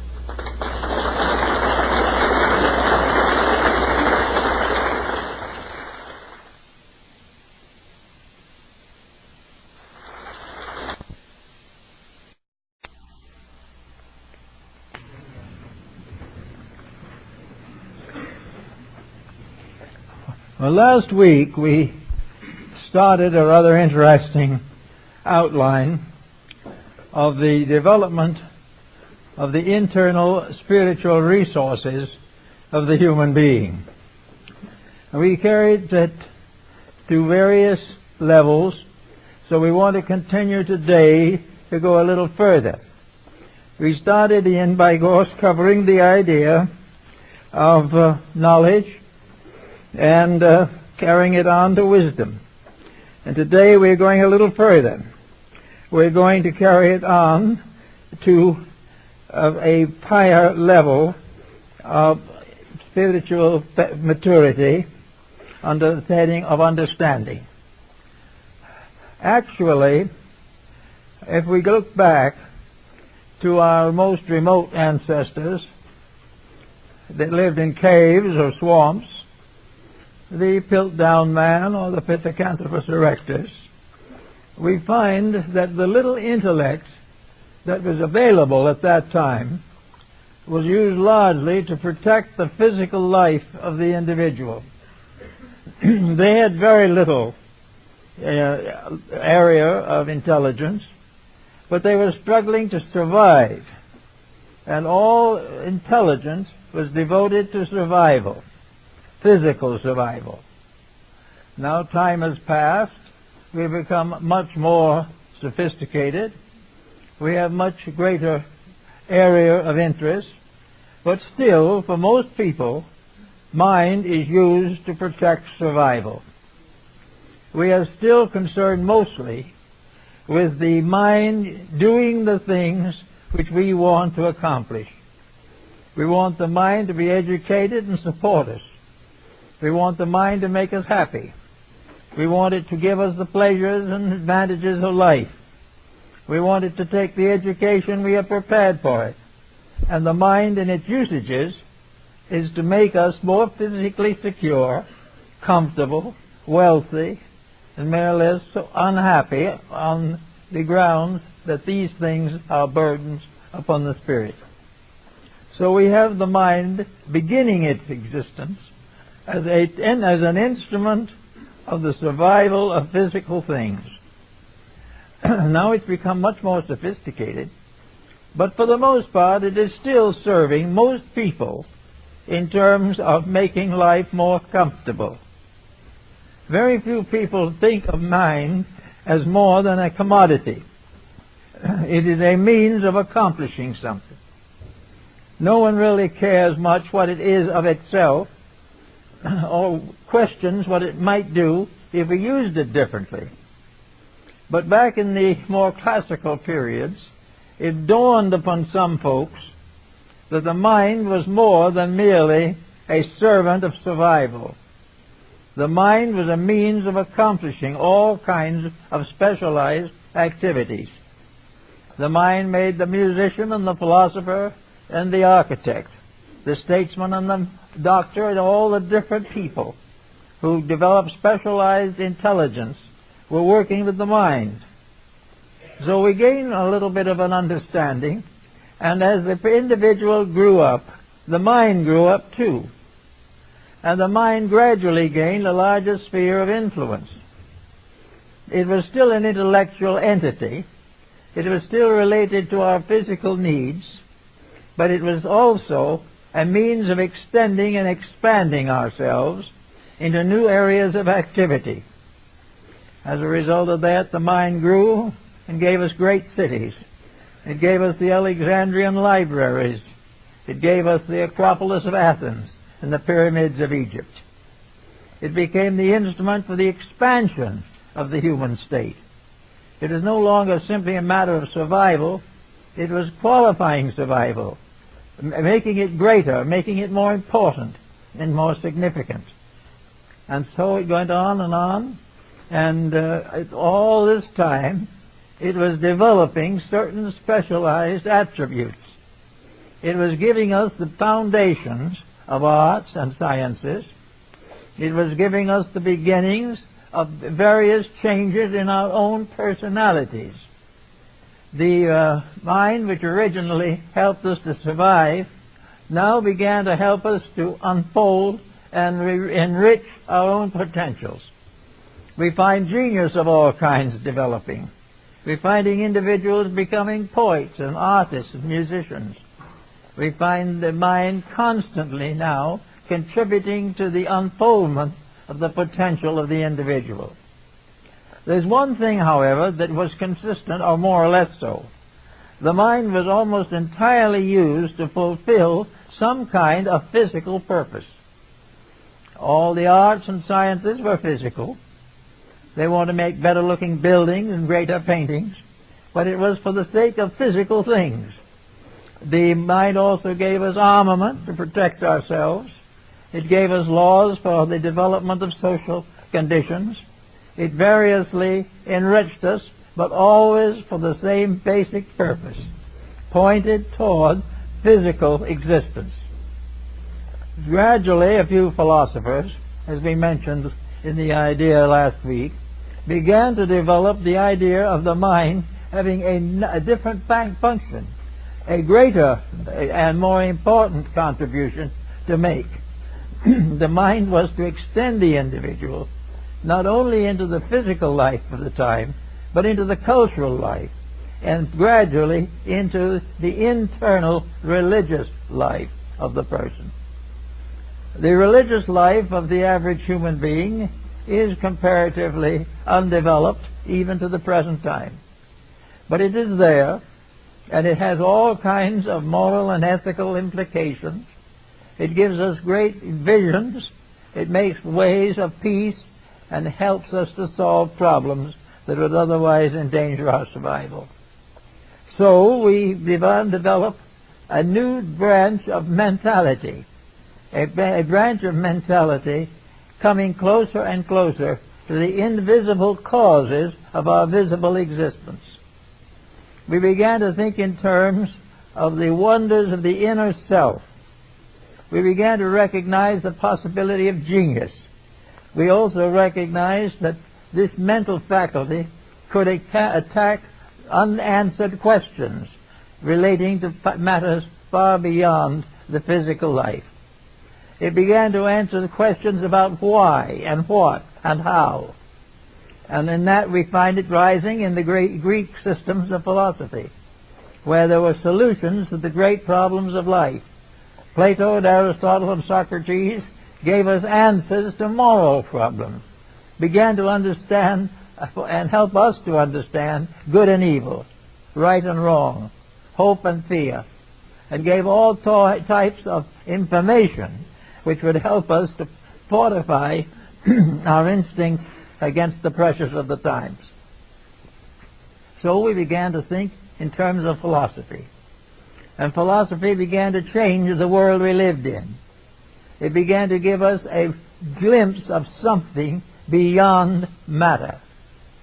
It gave us a concept of a part of our nature that had not yet been fully developed. The inner potential of the individual was not exhausted by the achievement of physical advantages. He might become able to create an atomic bomb, but this did not completely exhaust the inner life of the person. He could also create a remedy for the bomb. We find all types of science developing ingenuities and research projects. Well, the research project was a challenge to the intellect. The research project was one in which individuals were striving to know more. For the most part, however, these research projects were also largely physical. They had to do with health problems. They had to do with international law and types of things of this kind. But there was now a gradual development and a separation of projects. For now we began to have the mind thinking in terms of religion, thinking in terms of ethics, thinking in terms of morality. And gradually from these thoughtfulnesses of the mind, we began to develop a civilization, which was more than merely the perpetuation of our physical propensities. In order to accomplish this particular type of growth, it became also important to give more and more attention to the study of things not normally or commonly understood or appreciated. So here we come down into the Middle Ages, into the great Florentine Renaissance and things of this nature. We find art flourishing, we find religion developing and scattering about the whole surface of the earth. We find the individual also beginning to think of other things. He began to think not just simply as they did in Egypt, that when the Pharaoh died, he went to the valleys and plains of Amentat and remained there rejoicing forever. Or of the Chinese emperor who took an army of life-size clay figures with him into the afterlife. There began to be a study of things like the afterlife. Now, how was the mind to explore this subject? There was no real basis. The mind couldn't go to some college or university and take a course. It was all struggling to find out from within himself what he could do as a person that influenced man in these matters. But little by little, exploration began to pay off. There began to be new things thought about, new answers to problems. And as we spoke in the state of wisdom in the last talk, wisdom began to support certain conclusions of the mind. Wisdom began to recognize that it could make rules and see the result of these rules. So gradually a body of knowledge developed as a result of testing, of trying, and of applying principles to problems. Little by little, as we went along this road, we began to develop idealistic conceptions. Our remote ancestors believed that we went to sleep in the ground and maybe the shadow or ghost hovered around the village. We began to think of much more sophisticated answers to life after death. And among the Greeks and Egyptians, the problem of life after death became one of the basic interests in connection with the development of the mind. Could the mind answer this question? Yes, the mind could answer the question. It could answer it in a way, but the answer was not final. The mind as we know it at the present time could not reach out to the ultimates of knowing. It could only go a certain distance. It could make, for instance, immortality seem reasonable, seem possible, but it could not make it a fact beyond question or beyond doubt to common knowledge. So everywhere we find the mind gradually exploring fields which had been generally neglected. And in the exploring, it began to develop rational solutions. And practically all of our intellectual life is derived from these rational solutions. The laws of governments are so derived. The beliefs of churches are so derived. Everything became a problem of accepting the reasonable, the probable, the possible, but there was no absolute certainty. This absolute certainty was beyond the capacity of the intellectual equipment as we knew it. So we went along and gradually built up a civilization, something like we have today. A hodgepodge of good and bad, of intelligence and ignorance, of right and wrong, of hope and fear. And over this peculiar conglomerate, the mind still sits in judgment. The mind tells us when we have broken the rule. Sometimes it tells us we have broken it when we haven't broken it. Because now the mind begins to be influenced. As soon as the mind was strong enough to make decisions, various individuals wish to use it to make decisions favorable to themselves, very often at the expense of someone else. So the mind gradually became infected, and mentality was no longer trustworthy. The mind was no longer disciplined by something beyond the mind. And this brought another question into focus that is still being tossed about by atheists and agnostics. Is there anything beyond the mind? Is there a higher power than the mind by which we may come to certainties the mind cannot attain? Here again there was a problem of rationality. The mind itself was perfectly willing to admit that there might be something superior to itself. But what that was and how it functioned, the mind was not certain. So we had a series of very good and basic conjectures, and on these most of our civilization is built. Our religions are built upon probabilities that have been considered and estimated. Also, religion has been built upon codes of conduct which have been proven to be useful. These codes of conduct are justified by their utility, but the possibility or probability of trying to prove them dogmatically remains uncertain. So gradually the mind got to a point where it went about as far as it could, and that far it went was wisdom. Wisdom was the possibility of taking speculations, opinions, and all that type of thing, and subjecting them to some type of orderly discipline. The mind took certain common fallacies and cleared them away, but the mind could not reach into the very depth of the problem. The great questions, where do we come from, why are we here, and where are we going, still these are not answered by mind alone. Certainly the mind has answers, but very few people are satisfied with the intellectual approach to the ultimate questions of life. So we have this problem that there is a need of something else. And as we study man more carefully, we realize that that something else is available. There is something else. There is another power. There is something that can measure and estimate. There is a kind of understanding that is not purely intellectual. And in order to explain that and solve it, the mind itself creates an answer. And this answer is the human soul. There is a soul.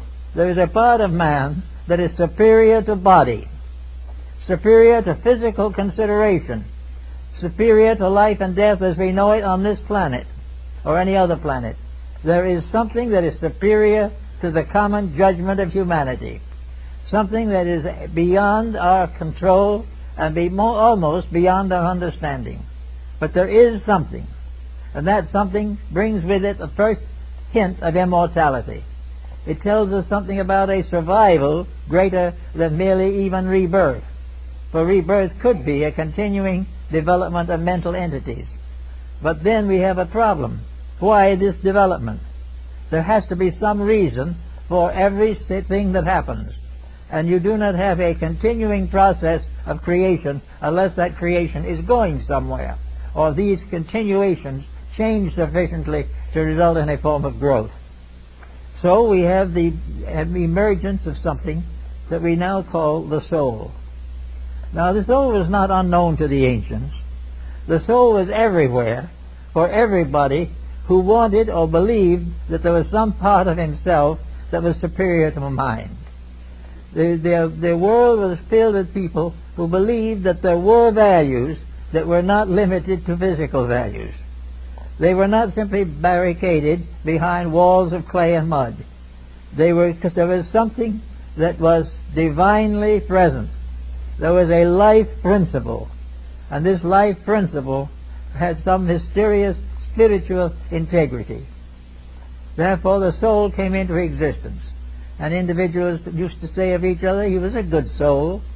And then there was the term of soul as only, the soul recipient.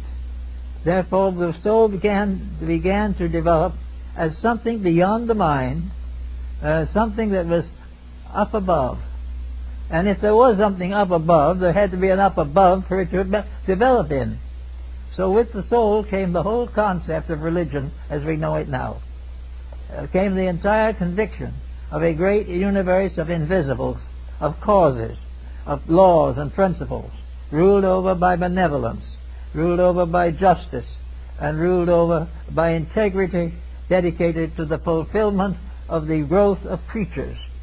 That the plan of things was not just worked out haphazardly, but that the plan had its ground in a great soul pattern, a pattern that was benign, a pattern that had its final purpose the redemption of all that lives. So with this concept, the earthly mind began to play with the idea. It began to question some of its own beliefs, and it gradually began to tolerate the idea that there was something beyond matter, something beyond physical existence, that the human soul was not completed here, that the human soul did not originate here, and that the entire concept of a completely materialistic creation was not adequate to explain the mystery of the human being. The more this was explored, the more it became obvious, because when man began to think about the soul, or began to consider that there was something within himself deeper than the body with which he was burdened in the physical life, as long as he believed in something more, he had to be an idealist. He could not be an atheist. He could not really be an agnostic. For the moment he believed that there was a law and order beyond physical things, he had to have a source for it. And the only source he had was a superior world which was capable of controlling and dominating material existence. This also brought about the realization that the kings of earth, the pharaohs who went to sleep in their graves, all the material glory and pomp and ceremony was not the real thing. It was not the ultimate. That this was only a part of physical life. That somewhere there had to be an upper half of creation. Wherever there was a material effect, there had to be a cause. And sometimes these causes could not be found in material things.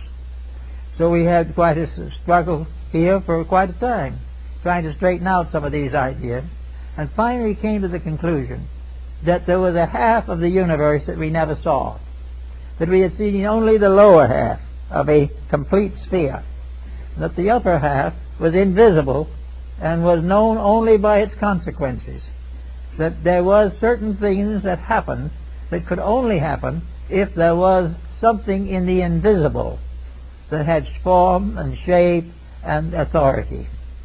So instead of an empty space, we began to think of a space with a dimension of life that was invisible to us but was real. And we began to think of spiritual matters. Now the mind, working with the spiritual problem, came to another series of decisions that it had to make.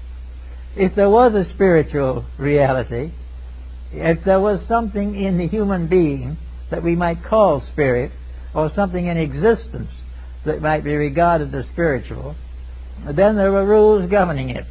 And from the experience of life, the rules of the spiritual realities were nobler, more beautiful, and more exalted than the rules of body.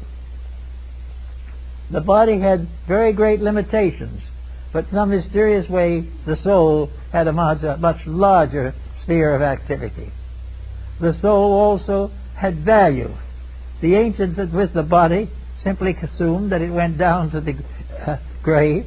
Sometimes a shadow or ghost lingered for a time, but the body had no enduring part in the mystery of human life.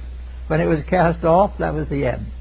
But the soul now began to bring in other thoughts. There was no proof when or where the soul was born, and no proof when or where it died. And the more it was studied, the more it was realized that it must have a considerably greater sphere of activity than the body. The soul, being as it was a spiritual over-self, also became gradually recognized as the proper ruler of mind and ruler of bodies. The soul dethroned the mind, particularly for the religious people. They found the soul was the proper guide and proper guardian of value. The mind could defeat us, destroy us. It could variously misrepresent things. But the soul theoretically had to be above this.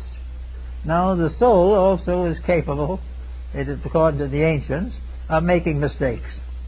But these mistakes were largely due to the perspective of the point of view rather than of the soul itself. There is very little evidence anywhere that the soul sins, yet is referred to that the soul sinneth. There is not very serious. But the soul doesn't sin. What really is that the individual has sinned in some lower part of his nature and has allowed it to appear to be the soul. But that the soul is corrupted is doubtful, because that is an incorruptible thing. When corruption affects the inner life of the person, it is not his soul that is sickened by the corruption. It is his soul that becomes sad because of the corruption. Therefore, in every case, corruption cannot affect something superior to itself. And as corruption for the most part is physical, and the soul is not, the soul cannot be touched in its substance. It can only be damaged in its manifestation. So they began to think a lot about soul. And most of the great religions that we have today have been based upon a philosophy of soul. They recognize the existence in man of a part that survives the disintegration of the body. There were a few who began to think in terms of living forever in the body. But this did not seem especially practical, and even though it is interesting and startling as a theory, it never gained any great importance. The individual recognized the importance of change, and as the body grew old and decrepit, it was considered advisable to change it for a new organism. Therefore, there was a constant change of bodies, but were there also changes of souls. This became quite an interesting matter. Does every body have a new soul? Is every soul something that is created in an invisible life, but is part of body? Is the soul something that is superior to body? Does it move into the body at birth? Does it depart from the body at death? Or does the soul have a continuing living existence in some other dimension of space? And the Christians and most of the other religionists finally came to the conclusion that the soul had an existence apart from body, that it came into body for a time and departed from body, that efforts to contaminate the soul actually did not do so, but that the body was contaminated and the mind was contaminated, and the result was it appeared that the soul also was adversely conditioned. But the soul itself, as a factor in existence, was regarded as forever benevolent. Therefore, the ancients had a concept that they gradually developed of the perilous journey. The perilous journey was the value of the journey of the human being from the lowest form available for consideration on the physical plane through all the conditions that led ultimately to sainthood or the development of a beatific condition in the race of human beings. We have therefore the problem of this journey, in which the person gradually grows up. He grows up from the fact of a physical existence in a stone cave where he made a few marks and symbols on walls of granite. He grows up through the mound builders, through the gradual tribes of people, the gradual rise of nations, until down to the present time. There was a continuing progression of the powers of the mind to condition something else. The mind was forming more noble mansions for the soul. Now, if the mind was contaminated, this damaged the entire pattern, and therefore various methods of repentance and so forth were set up. But these were set up to take care of the derelictions of the mind, not virtues or vices of the soul. So we live today in a modern world in which we have a soul that is immortal, and we have a mind that can and may ultimately become much more immortalized than it is now. But we have a mind that is capable of serious errors, that is capable of contamination, that is capable of becoming hopelessly fascinated by inferior matters. The mind, it can be and is often corrupted, but the soul, it basically is not. The basic condition of the soul is either developing its own nature or waiting patiently for the ages to produce the qualities necessary for the manifestation of soul power. So out of this also then came a science, this crisscross science of between the mind and the soul, in which the mind gradually developed the powers to support the soul, and the soul was released to manifest more and more through the body. The ones in which the soul was released for more and fuller manifestation in bodies, those people were called mystics. They were persons who depended upon certain inner values which could not be supported by the intellect alone. So we gradually developed not only divisions in all forms of knowledge, but even in religion itself. We have a religion, therefore, that does recognize the possibility that the soul can be contaminated, but also that it can be purified. The modern religion actually thinks in terms of redeeming the soul by reforming the mind. If the individual in his physical propensities carefully and diligently practices the virtues, then he releases the soul from imprisonment in the cages and in the prisons of his false living. This is partly as present in most Oriental philosophies and much of the religions and beliefs of antiquity in general, namely that the soul was the victim of the mind. Therefore the soul had to be rescued, and if the soul is rescued, it becomes the instrument of immortality. And gradually this is going on all the time. It is going on every day. Every person in every walk of life is either building soul or limiting it. The soul constitutes a more normal, moral, and ethical reality. And most of the great philosophers of Greece and so forth have bestowed upon the soul the attributes of the highest virtues. They have said that the soul waited patiently for the mind to catch up to it, waited patiently for the body to reform so that the soul could manifest to it. Therefore the soul gradually became recognized as the Redeemer, the Savior, the Protector, the Regenerator of the body and the mind. Well, it was important that the mind did have some kind of a control, because it was pretty well out of control. And we find today, as we look forward to another century of progress, that we have a body that is suffering from utter conflict within the body. A conflict between what is right and what is immediate. What is the fulfillment of desire and what is the unfoldment of integrity. And we find more and more people who are gradually giving up the fight and allowing themselves to fall into the confusion of negative attitudes and corrupted conduct. So we do not know just how it's going to work out. But one thing is evident, that we are not building soul power to any great degree. We are not giving the best of ourselves a chance. We are not using the finest faculties that we have to protect ourselves. We are compromising all of the higher faculties in order to cater to the lower ones. Now, there is no question that the individual is in desperate need of drugs or tobacco or alcohol. But the individual who actually knows that these things will be a destructive force in his life still will not give them up, for the reason that these things are tangible, while virtues are intangible.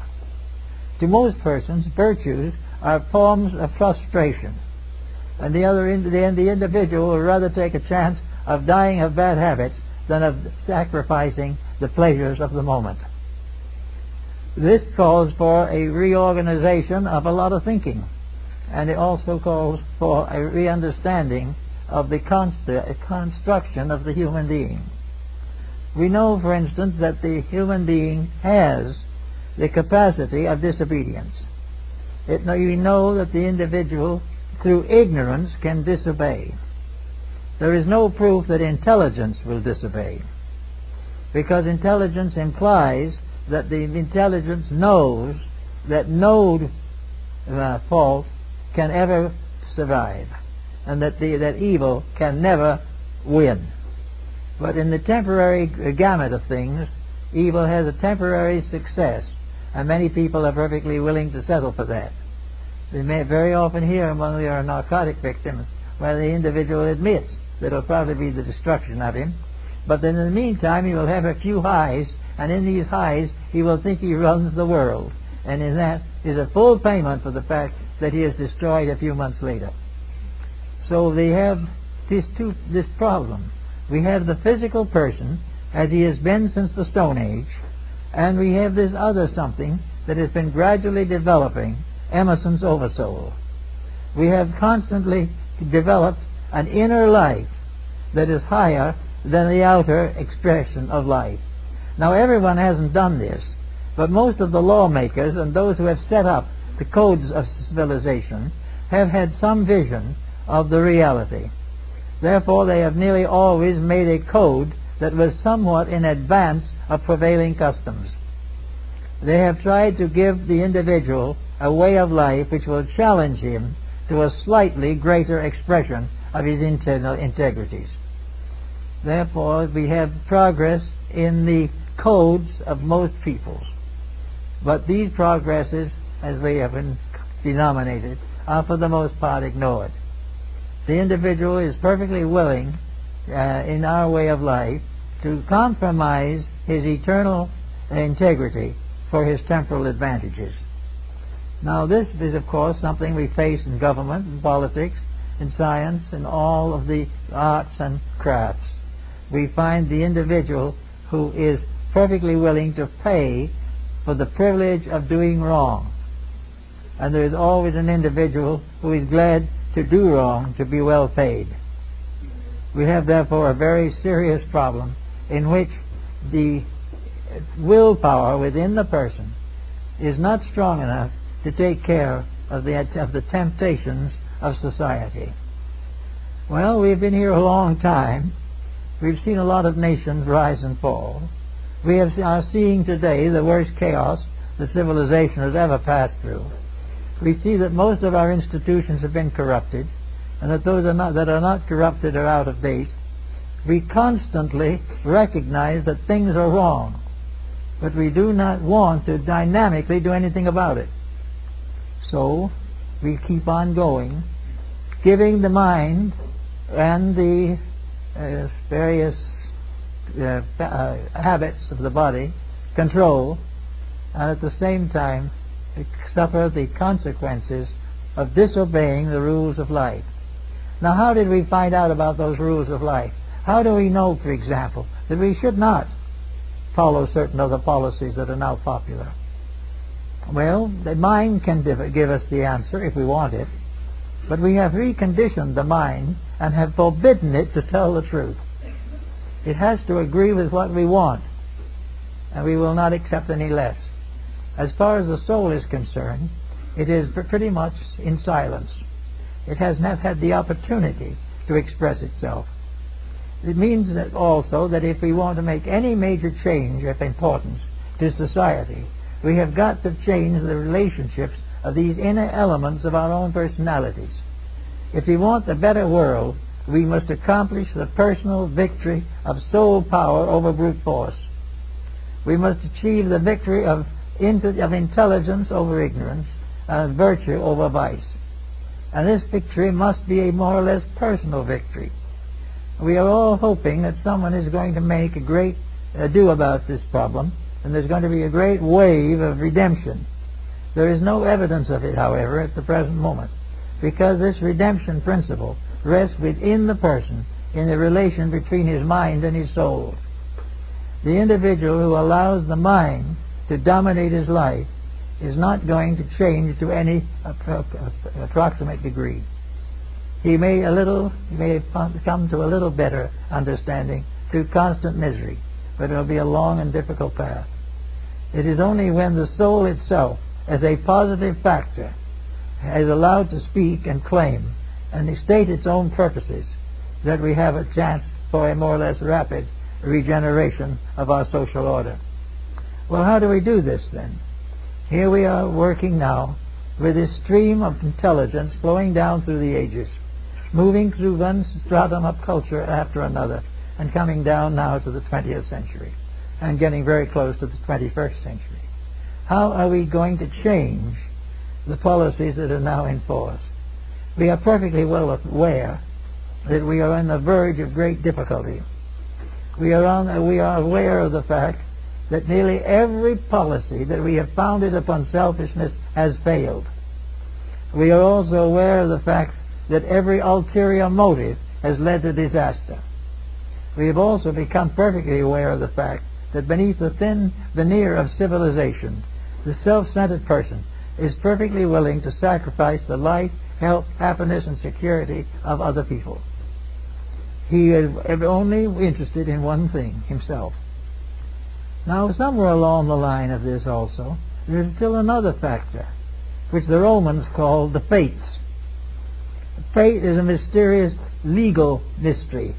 It's nursed by the Norns and by the various deities governing justice.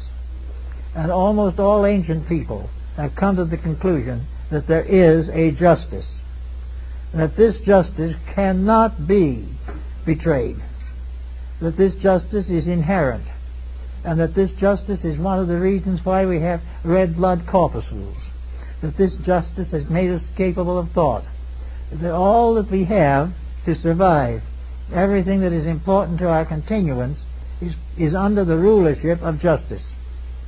That means that minor infractions will be punished, and we will come back into the mainstream and go on. But that major mistakes, intentionally made, will produce major changes in the attitude of justice towards the future of peoples. On the grounds that most of the ancients have now found to be reasonable from records and from the histories of knowledge from the beginning, there are certain rules that cannot succeed. These rules are being broken constantly, and there are many ways in which we study them. There are also many people who believe that they can change any rule. On the simple grounds that you have money enough to buy the rule, you can do it. If you have enough power to control the lawmaker, you can make bad laws. Yes, you can make them, but you cannot keep them. Every fallacy that we have in life is temporary. Every mistake condemns itself. If we stop it early in its way, it's merely an inconvenience. If we allow it to build a monstrosity of its own, then it becomes a great danger to our survival. So at the beginning of the present century, we have the recognition of the fact that wisdom going on and through understanding will be able to address this problem. Understanding is a comprehension of the facts. Wisdom is an ability to recognize a fact, and understanding is the ability to transform this recognition into a way of life, into a legal system, into a code, or into a prevailing policy to advance the causes of permanence and good. We are now probably in about as bad a condition as we can hope to be. We are beginning to recognize that after all these years, we are really outdoing the past when it comes to lawlessness. We have completely broken down the integrities. Now, how did this happen? Was it something that had to happen?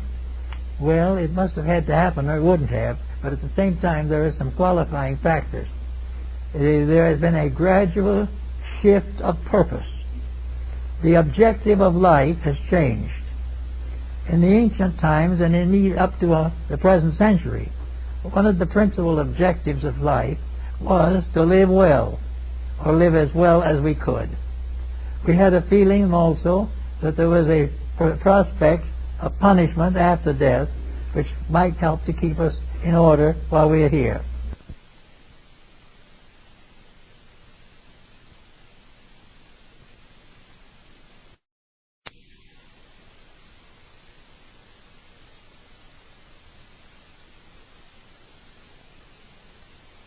Even without that, there was a certain recognition of basic values, and this recognition came from experience.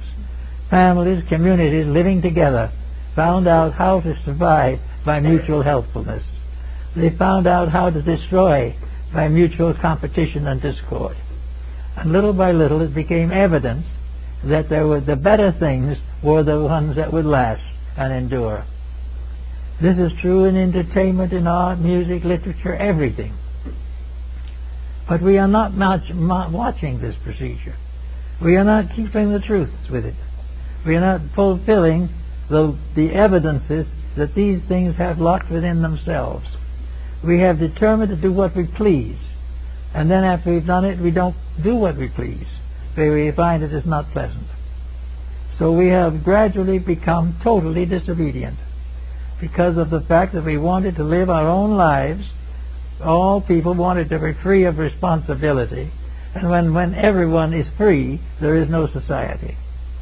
Where everyone wants to do as they please, there is no possibility of cooperation for common good. Where everyone is anxious to have more than anyone else, we can never have honesty. So we have a problem of having betrayed the truths that are developing within the structure of soul life. The soul is being betrayed by the mind. It is being forced to compromise in order to survive, or at least to survive in the way that we want to survive. That is, with considerable luxury and a lot of freedom. But the problem is very definitely there, that the soul has got to be strengthened. Now probably the greatest experts on this particular matter were the Neoplatonists of Alexandria. They were the ones who really made the great study of the human soul and its attributes. They found out that the human soul was a proper structure of beauty, that it was harmonious in all its parts, that it was benevolent and constructive in all its functions, and that it lived and fulfilled its purposes for the glory of God and the infinite good of mankind. Therefore, the laws of the soul have got to become embodied in the sciences of physical government and leadership. We are going to have to gradually recognize that the great power of the soul lies in one factor which became the basis of Christianity, and that is that the great power of the soul is love. So that love becomes, I might say, the ultimate of intelligence. Love becomes the final expression of the mind. It becomes absolutely necessary to the advancement and protection of any structure built in society. There is no such a thing as a loveless perfection. There is no such a thing as a heaven filled with hate. All of these qualities must be brought and reconciled. And we find that most people are slow in reconciling these qualities. So we now come to another problem of importance. How are we going to educate people to save themselves? How are we going to find a way that these people can help to secure a more permanent way of life for all of us. There's no use taking the hope that legislation is going to do it. Legislation can't do it because the legislators themselves do not have the insights. Education cannot do it as we know it today because it does not have the integrities. We go from one branch of learning to another, and in every case something is missing. We cannot accomplish with the facilities now available. The only actual availability that we have is ourselves, and the only part of ourselves that can bring us out of the doldrums is the human soul. We can use the power that we possess to improve the world we live in. And while no one is going to be perfect at it, a reasonable improvement in a reasonable number of thoughtful persons can avoid a crisis which may otherwise be very difficult. We can start by overcoming, in some measure too, the mistakes that have not only given us our problems, but are continuingly hurting us. It isn't that we're giving up something that is wonderful and fine and fortunate. We're giving up only something that has hurt us so badly we can hardly stand it. But for some reason or other, we do not recognize a hurt when we suffer from it. We recognize only that we do or do not do what we please. And all the learning, from the ancient times, from the primitive tribes of Africa to the most remote parts of Asia, we all have been told by the gods and sages that we are not here to do what we please. We are here to do what is necessary to fulfill the purpose of life. The great plan of life is beyond our touching. We cannot change the ages. We cannot change the motion of stars. We cannot do all these great wonders of the galaxies. And we can put all the crafts into orbit that we want to, but we will never be able to correct the ills of society by any conquest of atmosphere or space. We have to work directly with situations. It is true, of course, that if we work with the situations, we will correct most of the mistakes of science and economics which are giving us trouble. Actually, therefore, our big problem is that we've got to face the importance of personal integrity. There is a plan. It is available. It has been known for ages, a way of life that is acceptable to the universal plan. We must find this and use it. There is nothing else that we can do. And we must find how to apply it to various phases of our lives. We talk about getting the nations together. We read in the newspaper that somebody comes along and assassinates another character, and all the plans go to pieces again. This is part of a pattern of compound failure that is inevitable. The answer to the whole situation is that, as it is in the case of a community, a country or a nation has to work together. It has to be one of a family of nations, and it has to live and act in accordance, and bring it right on down to the final unit of its application. Every family is a nation. Every family with the 2 or 3 children and the parents and the relatives is a commonwealth. And the laws of peace and harmony have to be established there. We cannot have a deluge of broken homes and corrupted morals in the family and a great, big, joyous, peaceful world. Nor can we put enough detectives and police on the families to straighten them out. Actually, all of these things have to be done from within. If we want to survive, we've got to live to survive. If we want to build something better out of this mess that we are now in, we've got to improve our own conduct, and we've got to support every factor that is for the common good and stand resolutely against corruption and compromise. If we don't do these things, there's no way of solution. The moment we behave ourselves in these matters, we change the moral atmosphere. And the moral atmosphere is the air of the soul. The soul is straight. Where we do wrong, the soul is sick. The soul weeps for the corruptions of mankind. The deeper meaning of happiness, the securities of a deep and peaceful existence. All these types of things are lost when we compromise the power of the soul in the affairs of mortals. The spirit of man is too remote. The body is too indefinite and corruptible. The mind is too easily bribed and has too many ulterior motives.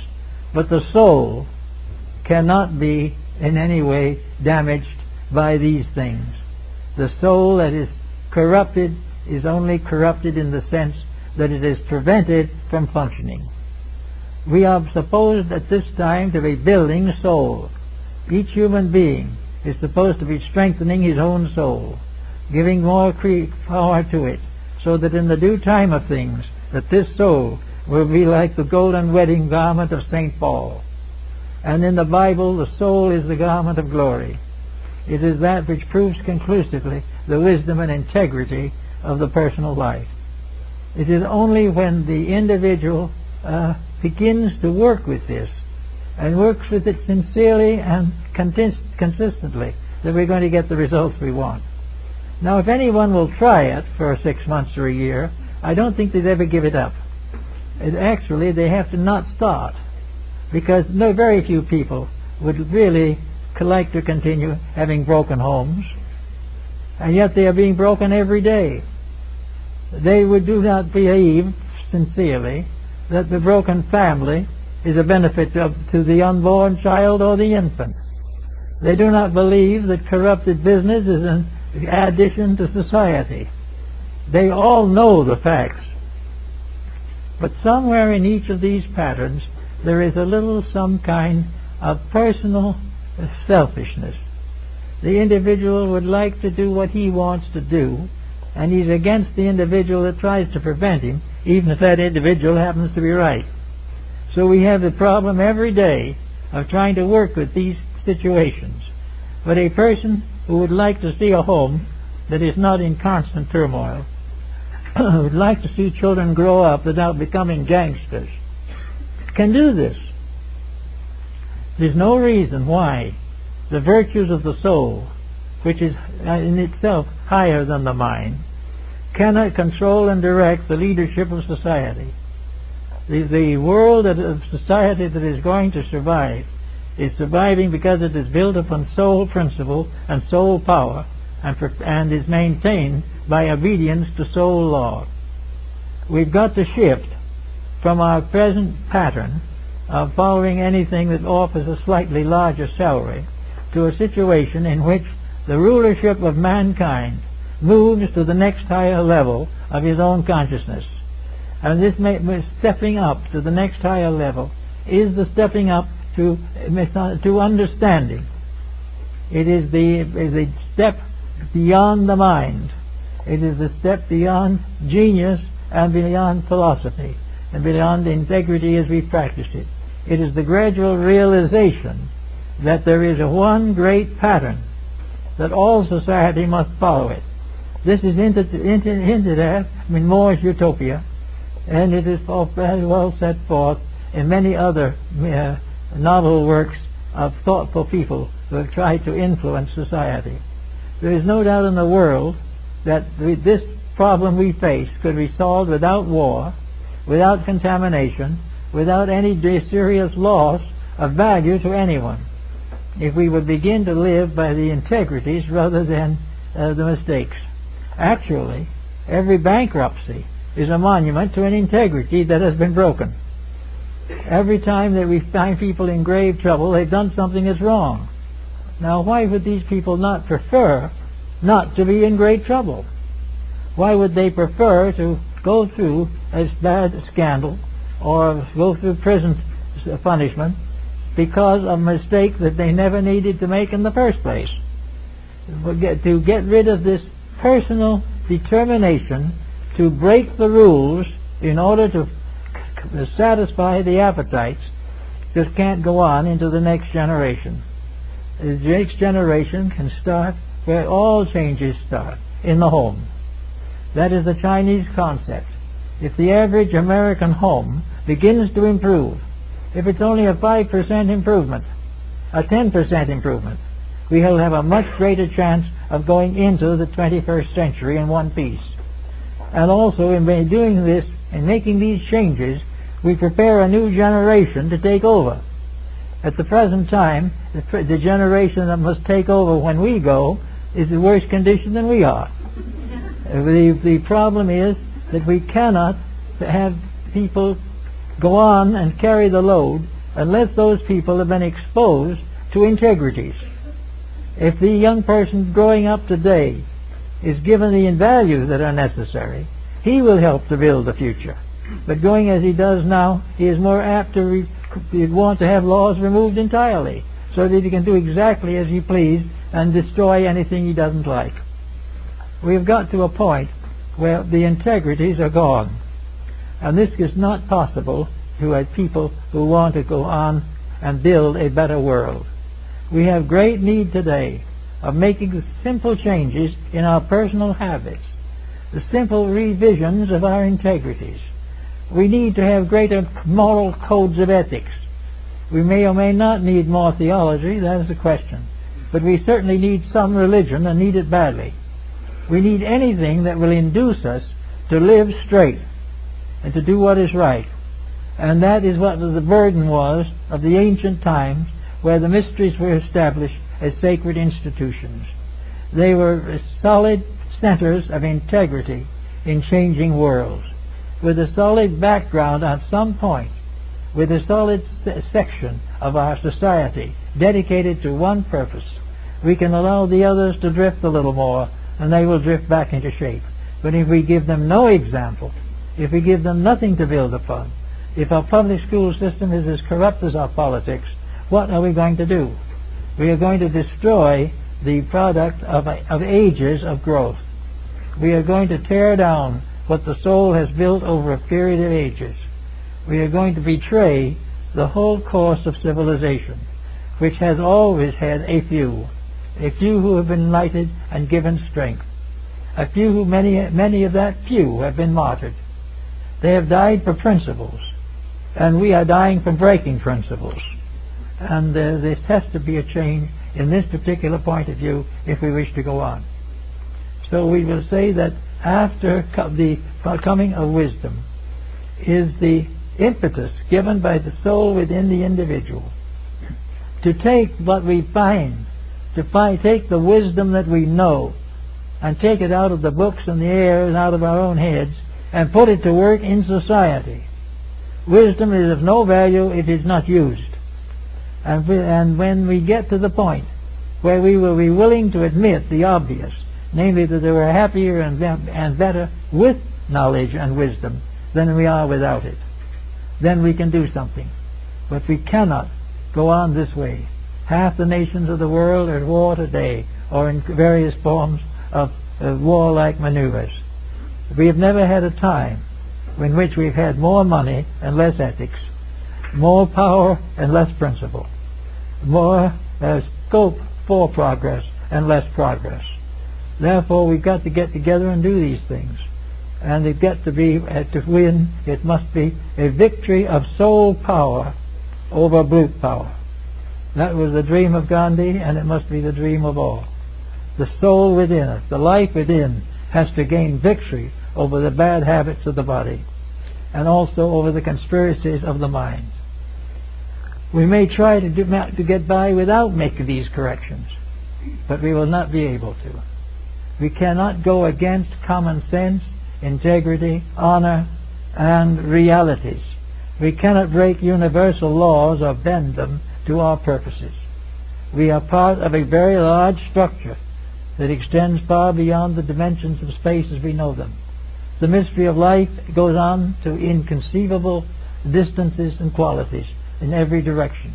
And one little planet is not going to be able to break all the rules of this great pattern with impunity. We live in a universe of law, of infinite benevolent law, ever working for the common good of all. And we cannot be an island of hate in an ocean of love. We cannot be an island of fallacy in a great plan of consistencies and integrities. So it becomes very important to us to realize now that the wisdom, the thinking that we have to do, will have to be enlightened, and that we have sources for it. It is quite possible to build it. It is not impossible, but it will require a little thought, a little dedication, a little consecration to principles.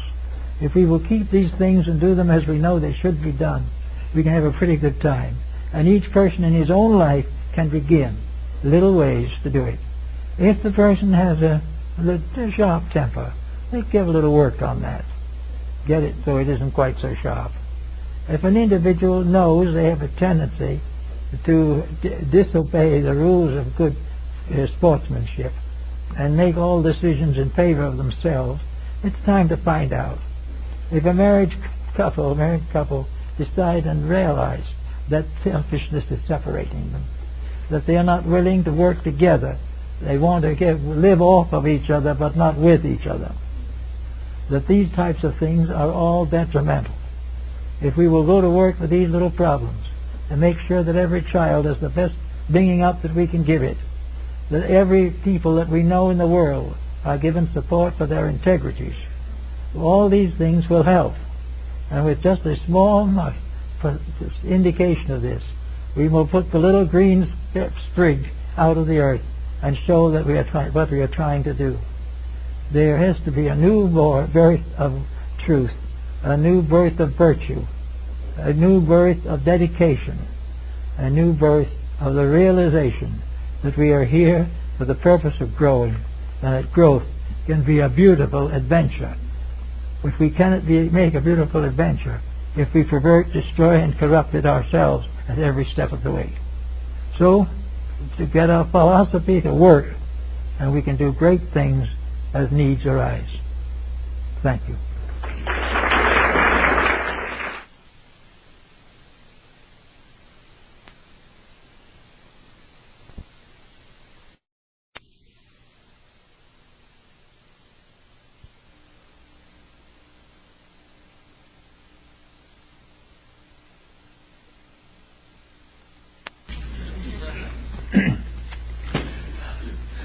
This morning we have, I think, a very unusual subject, one which I don't think comes up very often. And we're going to try to explain something that will be of value to you in many areas of research. We know in principle that creation is a pattern of vibrations, that everything is moving at certain different rates within one grand rate that includes them all. This is true of solar systems, and it is also true of kindergartens in a school. It is part of life of everything that it grows step by step through an octave of vibrations. Now, in government, for example, all the different forms of government are subdivisions within the principle of government. The principle is the master vibration. And all the different forms of government that develop, good, bad, and indifferent, are conditions of this one master rate. And this rate has both its positive and negative aspects. The positive negative aspects of vibration in political or authoritative arts and sciences rests in the ability of various objects or beings to move through these patterns of vibratory rate and change their functions to meet these patterns. Also, wherever a pattern is met by something unreasonable, destructive, or negative, the pattern fights back. The patterns will never let evil survive. They will continue to negate that which is wrong and build up that which is right. Now, most of the patterns with which we are concerned have been functioning for hundreds of thousands, perhaps hundreds of millions of years. And they represent practically every phase of life. And they are constantly mutated and changed by the conditions of society. In the governmental system, of course, there will be the one theory of government. This theory of government then will develop into 10 types of government, which normally will be sequential, representing degrees of defense and protection. These different degrees may be monarchy, democracy, communism, or whatever it may be, but they are all minor divisions of one vibratory master note, the note of political authority, leadership, that which must be controlled, directed, and protected, comes under a master rate. And this will go on throughout all the passages of creation. It was going on long before our planet was discovered in space. It will continue long after our planet is gone. For wherever government is necessary, it is reborn. The one master pattern comes back until it is fulfilled. And when it is complete and fulfilled, it means its impulses have perfected in manifestation, and it ceases or transfers to a next higher level of vibratory rate. Now, in dealing with the problems of religion, which of course is our primary interest, we have to recognize that religion is one master rate of vibration.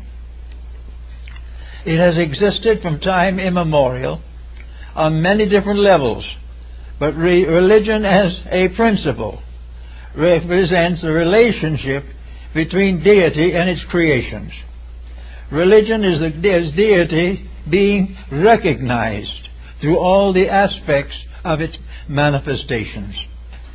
Therefore we say that the deity itself is made manifest in its works, and its works in every case are rates of vibration.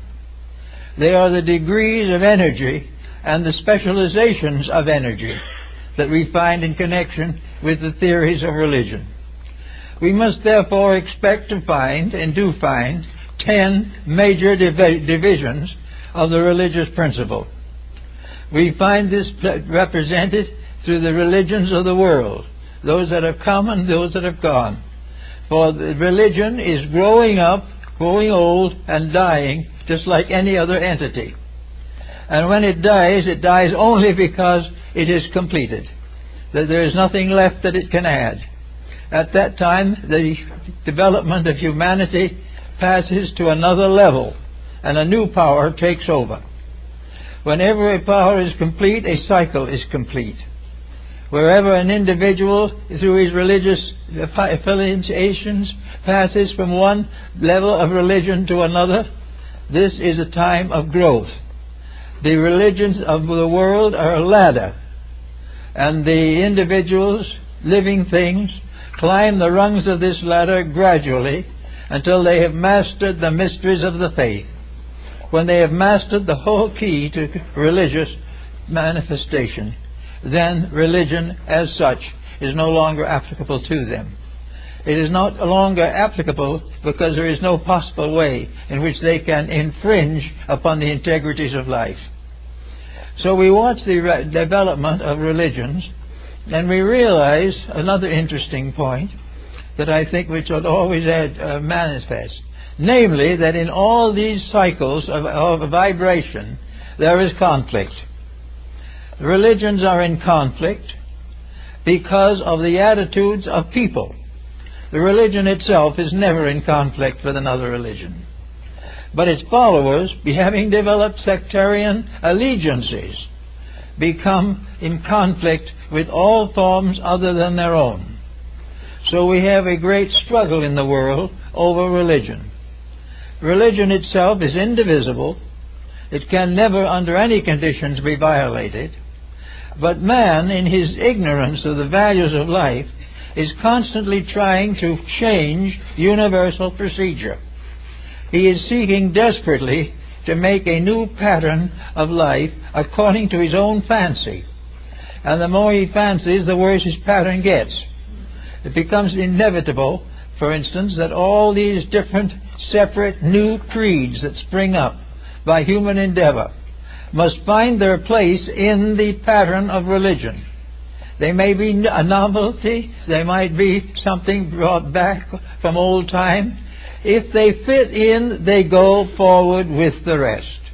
If an old religion is revived, it is revived because it has been re-stimulated in principles and integrities. It then proceeds as before. And those types of religion which have never been improved gradually fade away. Now we know, for instance, that in our modern religious world, we've had a great deal of pain and sorrow in connection with the religious life of humanity.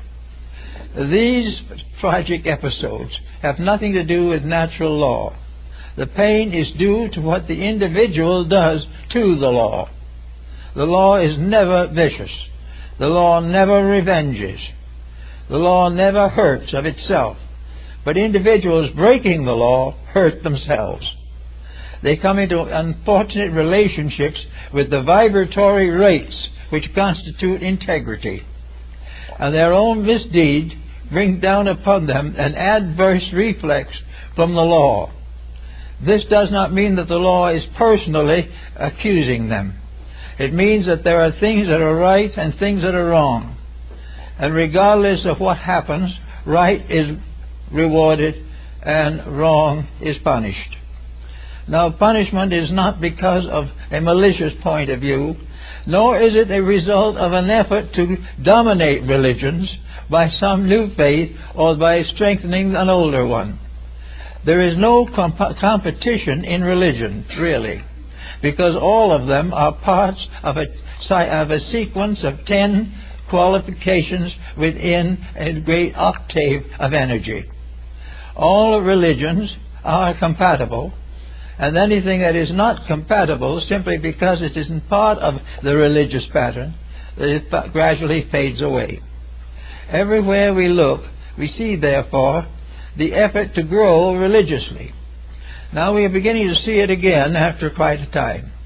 We remember the growth of religions as they developed within the memories of ancient times. Remember the wonderful centuries between 500 BC and about 500 AD. There was a great birth time of religious beliefs. Things are slowed down somewhat now, and we are beginning to have grave doubts and reservations concerning some of our beliefs. If these beliefs do not work, they are not part of the pattern.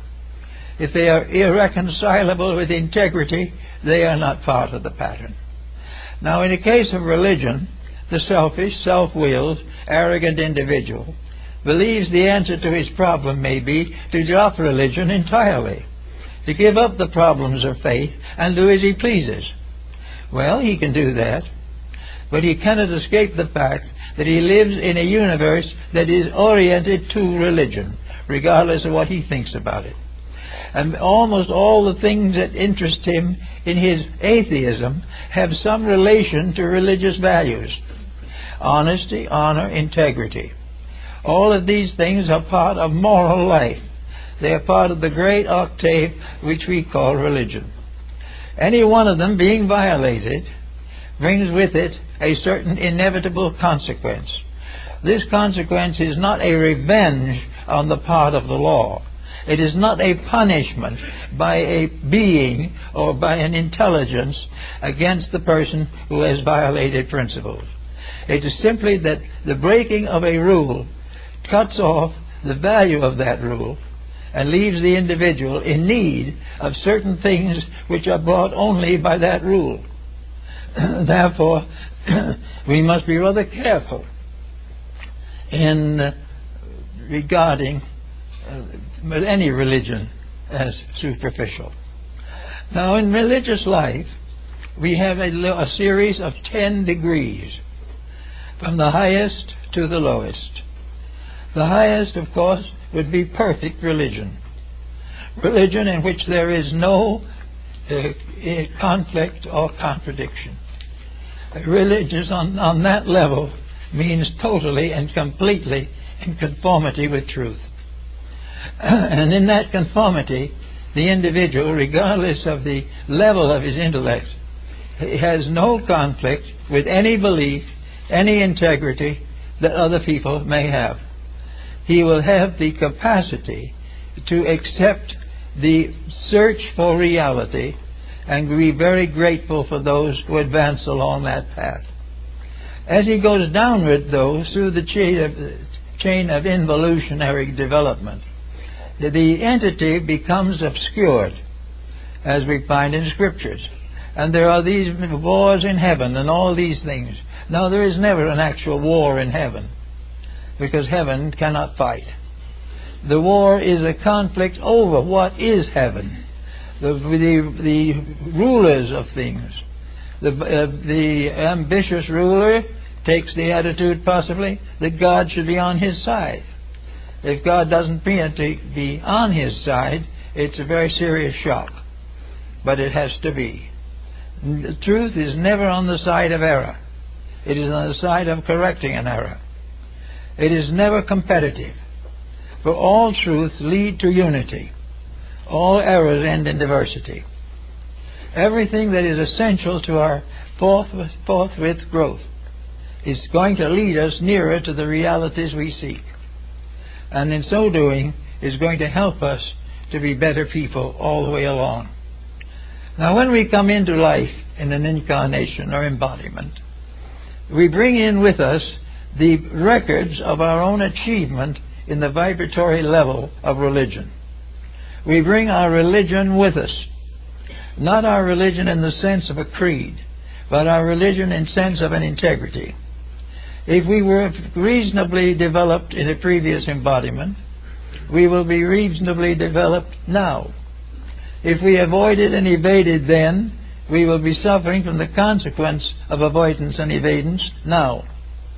We will pick up our religious life where we left it off.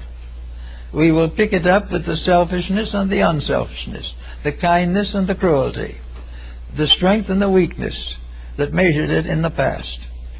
And the individual coming into life nearly always becomes concerned about the spiritual aspects of his own nature, because he is primarily a spiritual entity. Therefore, all of his material actions are karmic to some degree. They represent need of further experience to prove moral or ethical integrity. The individual who breaks the rule and suffers is taught a lesson. If he does not learn the lesson, it is repeated. If he does not learn it in this life, he will repeat it in the next. He will complete a mistake until he wears it out. But he will never be subject to a personal hatred. He will never go into hellfire and damnation over it. He doesn't need to. He can be miserable enough simply living with himself. And in so doing, learning that he cannot accomplish certain misdeeds successfully.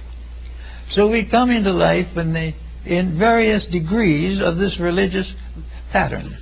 Assuming that there are 10 levels of religion, and that within these 10 levels there are 49 subdivisions, we realize that there's room for a large diversity of religious differences and opinions.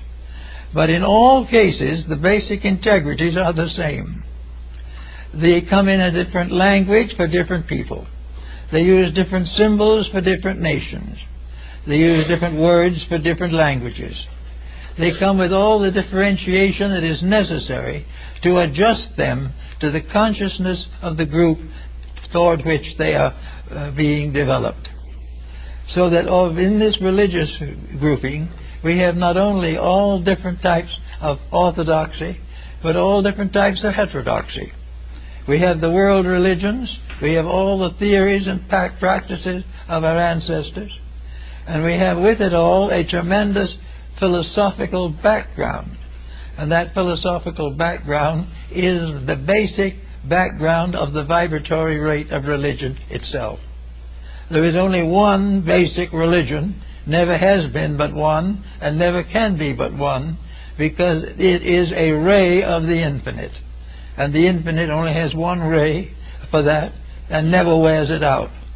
The individuals living or developing within these patterns wear out their rebellions and come finally to peace with the law itself.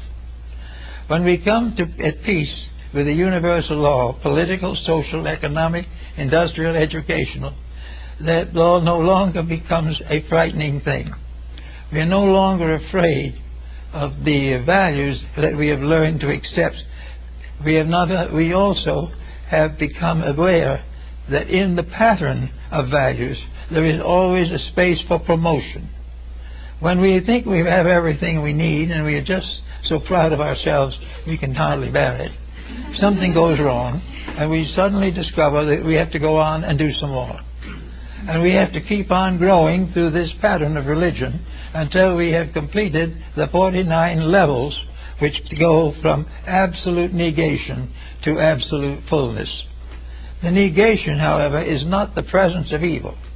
The negation is only the absence of the active participation of the universal law in the habits and practices of humanity. So we are very much concerned then in trying to understand some of the problems we have today. We have now a proof of many things. Statesmanship, government, is a unit. It is a vibratory keynote. A government is part of a marvelous cell, or we'll say a unit of power. The government is part of one great vibratory rate, and it extends all the way from the perfect inconceivable government to the lowest possible local political situation. And all these things are harmonious. Now, when we try to adjust to them, we come into problems. The individual trying to take a law of progress in government and kind of tip it a little bit to his own advantage, breaking a little of the ethics in order to advance his own purposes, immediately he is in trouble. There is no possible way for him to avoid the trouble, because when you're walking with the law, there's no other direction you can walk without pain. So then the mistake that has been made is caught up with, and the individual has to change. Now, a nation may go against the law. Nations have been doing that pretty steadily here in the last 50 years. They've all been out for the dollar and for power, and we watch them. One by one, they get into more and more trouble. They get into a trouble that will continue as long as they break the rules. Now, a lot of people would think, I would say under those conditions, that these nations that are in trouble are being punished by the law. They are not. They are punished by their own attitude toward the law. The law is not punishing anybody. It is simply failing to cooperate with that which is bad. That which is unlawful will never be supported by law. That which is lawful will always be supported. And if for one reason or another the support is delayed, it will come in due time. So we look around and we see nations in great trouble. And our first thought is, of course, that some heavenly power, some mysterious dictator, some grand spirit beyond our reach is punishing us for our mistakes. The problem is not that way at all, because the instrument of punishment and fulfillment are all under our own skin. We have within ourselves our vibratory adjustment by means of internal mechanisms to every rate of vibration that can affect us from the outside. We are constantly under the domination of a certainty that if we go along and do as we should, we will have no serious troubles.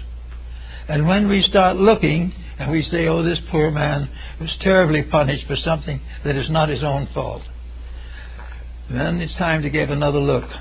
Because if we do and we search deep enough, we will find that each individual is receiving his just desert, not from the law, but from the loss in himself of the benefits and advantages that come to those who obey the law.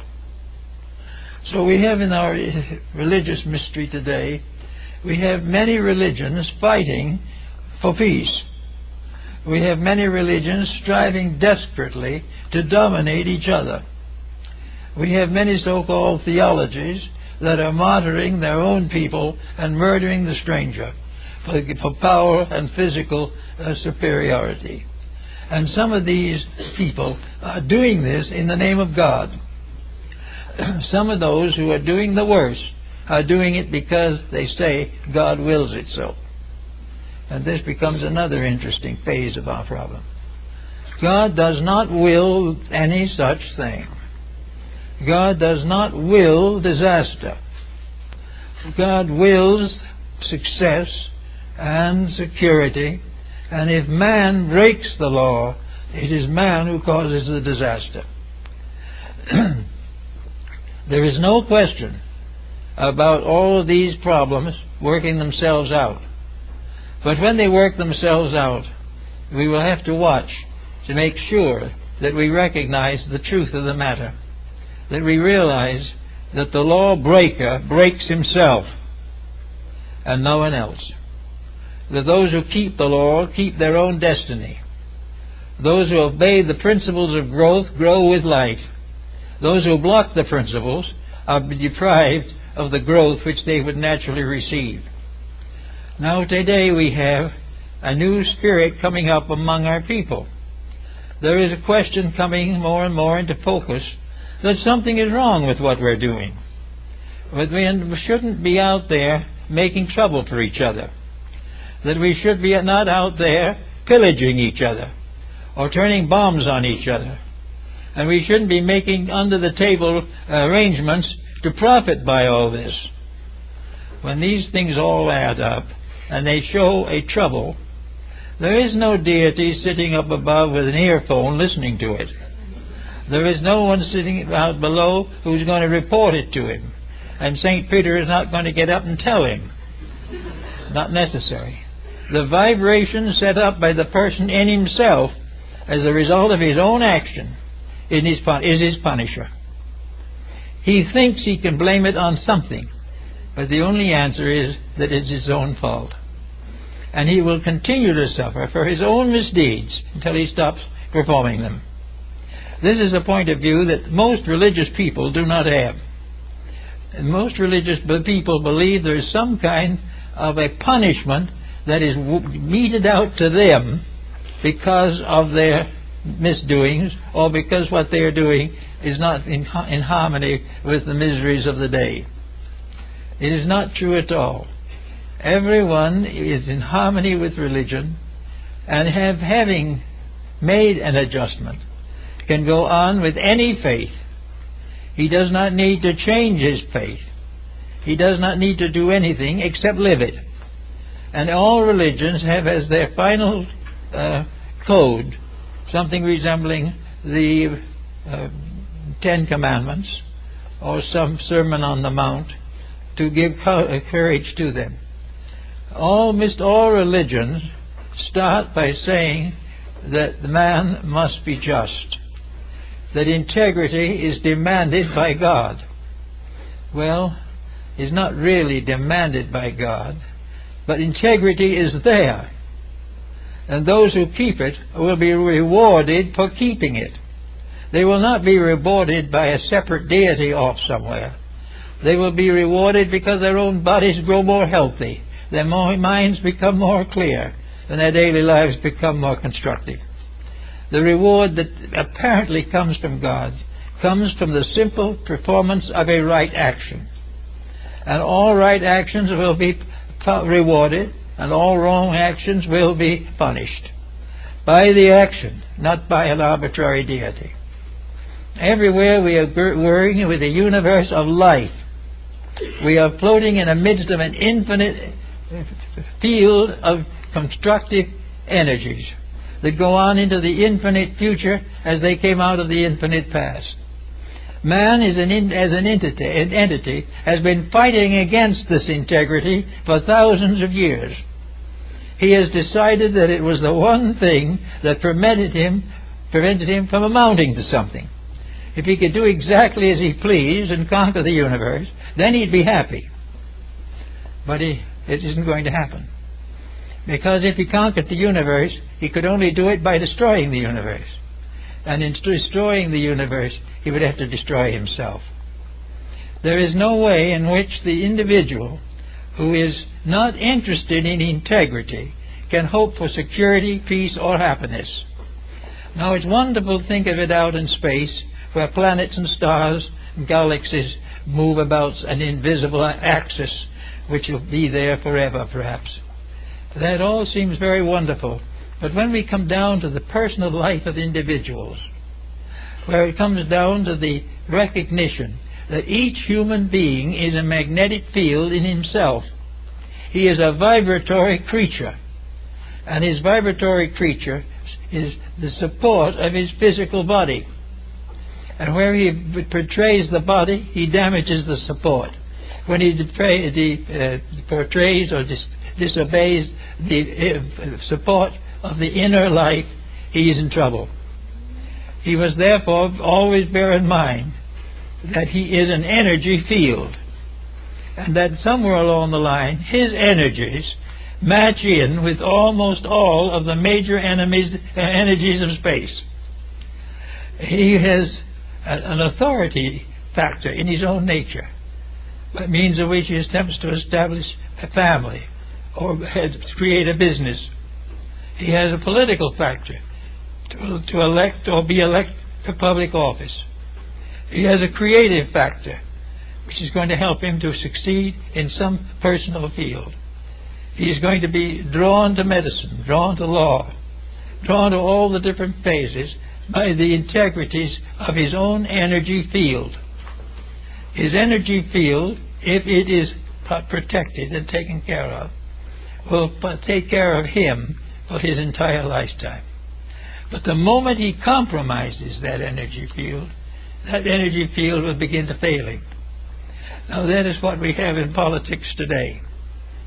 We have too much corruption, and it is destroying the very purpose for which these laws were enforced. We are no longer thinking in terms of a just government. We are thinking in terms of profit and hoping to last until something falls on us. This is not a good philosophy, but it is coming.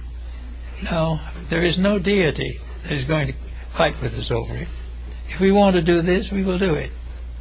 But if we do what is wrong, there is no possible way, by any force we can conceive, to get away without misery. There is no way of winning the fight against truth. There is no way of being happy in a world that we are making miserable. And there is no way of being happy in a home that we are making miserable, or in the presence of children we are neglecting. Every time we break the rules, we destroy some of our own peace, some of our own integrity, and begin to burden ourselves with miseries which become difficult. Now, the planet itself is a magnetic field. And in the magnetic field of the planet, we have all the elements, all the animals, birds, flowers, everything you can think of that has gone to make up this Garden of Eden, which we were given as a reward for some previous growth. But we are not keeping the growth up very well. We are now finding that this garden is a great temptation. This garden is rich, and we might as well get rich off of it. Our garden is bountiful of good. We might as well make advantage of every part of it. We might as well destroy its environment. We might as well destroy its natural resources. Because the main problem is to get what we can as quick as we can get it. It isn't going to work that way. Not because there's a deity to say you can't do it, but the moment we begin to misuse resources, these resources of themselves turn on us. When we misuse the resource of environment, it slowly turns on us, destroying by punishing us as a result of our own misdeed. No person is required in this. No particular being must hand out the punishment. The moment we break the rule starts to break us, And if we do not bend our way, we have to find it back again through suffering. So we have now a new century coming up here in the few years. A century which many people are hoping is going to do some good. And at the same time, another lot of people are worried about the probability of getting what we are deserving. And that's a pretty sad prospect, because we are not deserving too much. We are not deserving rewards for being foolish, stupid, and dishonest. We are not becoming successful because we are exploiting the universe that we inhabit. This marvelous compound cell that we call the planet or the solar system. We are exploiting it. We are trying to discover ways of getting everything away from it for our own advantage. And as we gradually destroy the cell, we destroy ourselves with it. The older religions and philosophies of the world brought out a point that is perhaps still valid, and that is that the safest life for anyone here in this planet is the simple life. The good life is the life that is full of aspiration but not too much ambition. A life that is satisfied to live and let live. A life that is grateful when others do well. A life which helps those who get in trouble, even though they may deserve it. But even though we still have the vision and the heart to do something.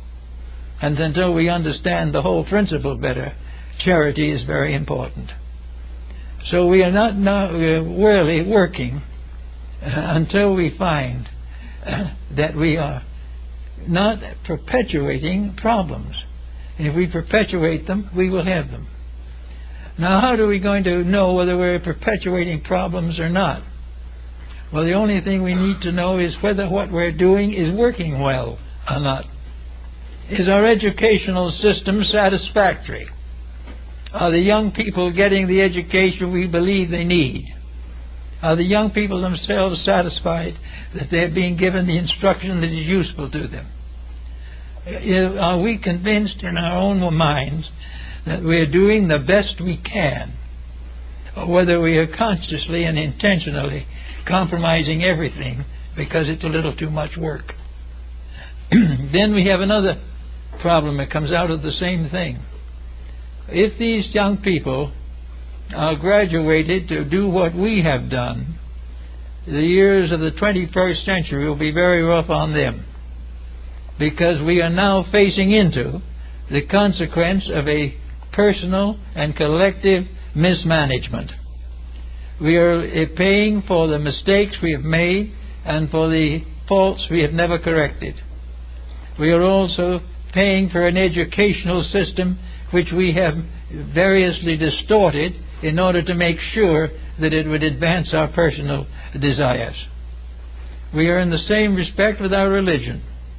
We are now looking for a religion that is going to help us to be better without effort. And this is not going to happen. And yet it's not possible a group of evil spirits are going to sit there to make us uncomfortable. It means that where an adjustment is achieved by the person, the consequence is bound to accumulate against the common good. So we have to work all the way along with the realization that we are dealing with vibrations, that we are dealing with a continuous mass of living energy, moving from one thing to another. This same energy can cause us to have dyspepsia. This energy can give us a headache. This energy can lead the desperate person to narcotics. And it can lead the more desperate person who found out the facts off of narcotics. We are in the midst of a confusion of desperations. Our world is falling apart. Nations are falling at each other's throats. Every time we open the book or read the newspaper, something's gone wrong. And we begin to say, we are the victims of an outrageous destiny. We are not outrageous anything except ourselves. We began in the early 1900s here with the policy of great wealth. We gained our great wealth by exploiting the immigrant labor at that time, which later, however, has more or less regained its position. But we are constantly thinking only of material success in a world in which matter is actually electrons. So whether we're success or not doesn't seem to make much difference. The thing that makes a difference is the vibration that we set in motion constructive. Is it going to do things to make a better world or a better life for ourselves? Is neglecting our responsibilities in order to have fun going to pay off? And the answer is, if you can understand science sufficiently, it can never pay off. Now this brings us to the realm of science for a moment, as to what is there and what we have to do about it. Science is working very hard to split atoms and do all kinds of interesting and phenomenal things, like putting people on other planets. That's very part of a nice little game that science plays. But there are other things that are more important. It's very important for science to realize that the very world in which he functions is a world of infinite energy, and that the only thing that is proper to knowledge is to find out what that energy wants. Because if it was wise enough to create us in the first place, it can probably tell somebody who listens where we're going in the second place. If we are able to use science to solve the mysteries of our own ignorance, it could be a very wonderful thing. If we could use science not to produce more and more contraptions to confuse us, but to straighten out our thinking so that we know that 2 and 2 makes 4, instead of 2 and 2 making great fortunes somewhere. We need to have a clear line by means of which science, discovering the vibratory pattern of life, assists all things to keep that pattern, to obey those laws, and to fulfill the destiny which those laws and those principles have intended. There is no doubt in the world that the universe wants to have a happy existence. It wants to fulfill itself. It wants to have the success that comes with achieving what is necessary for security and peace. It wants us to learn to grow without suffering, learn to keep our tempers without being frustrated, learn to face the mature experiences of living without being subjected neurotic. The nature wants us to recognize that we grow because it is the law of existence. And if we grow happily, we are happy. If we grow fighting every step of the way, we are unhappy. If we have to decide between natural growth and television, we must learn to select natural growth.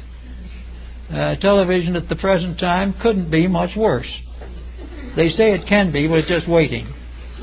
But the answer is that all this type of thing, hour after hour, waiting and sitting in front of a tube to watch things that have no meaning in the first place, or major proofs of what's wrong.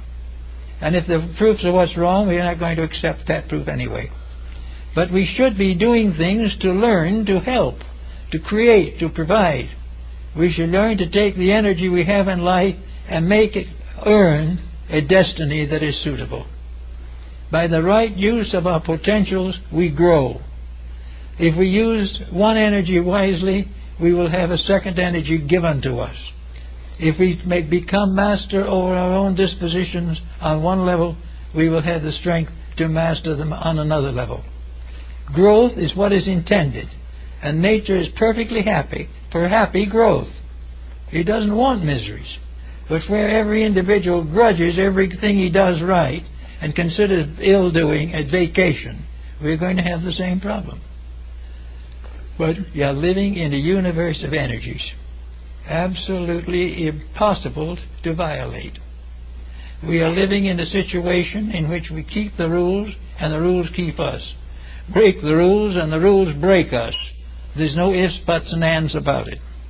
There is no way of doing it wrong and being rewarded in happiness. So we have to look around and see what we can do. We're working with the school system. We're working with all these problems, but they're all being pointed towards the perpetuation of the present condition. There were little improvements here and there, a little better this and that, and perhaps something a little stronger in higher education. But for the substance of the thing, no change. The change is the thing that has to come, and the change is basic. We can put all the patches and all the postgraduate courses on that we want.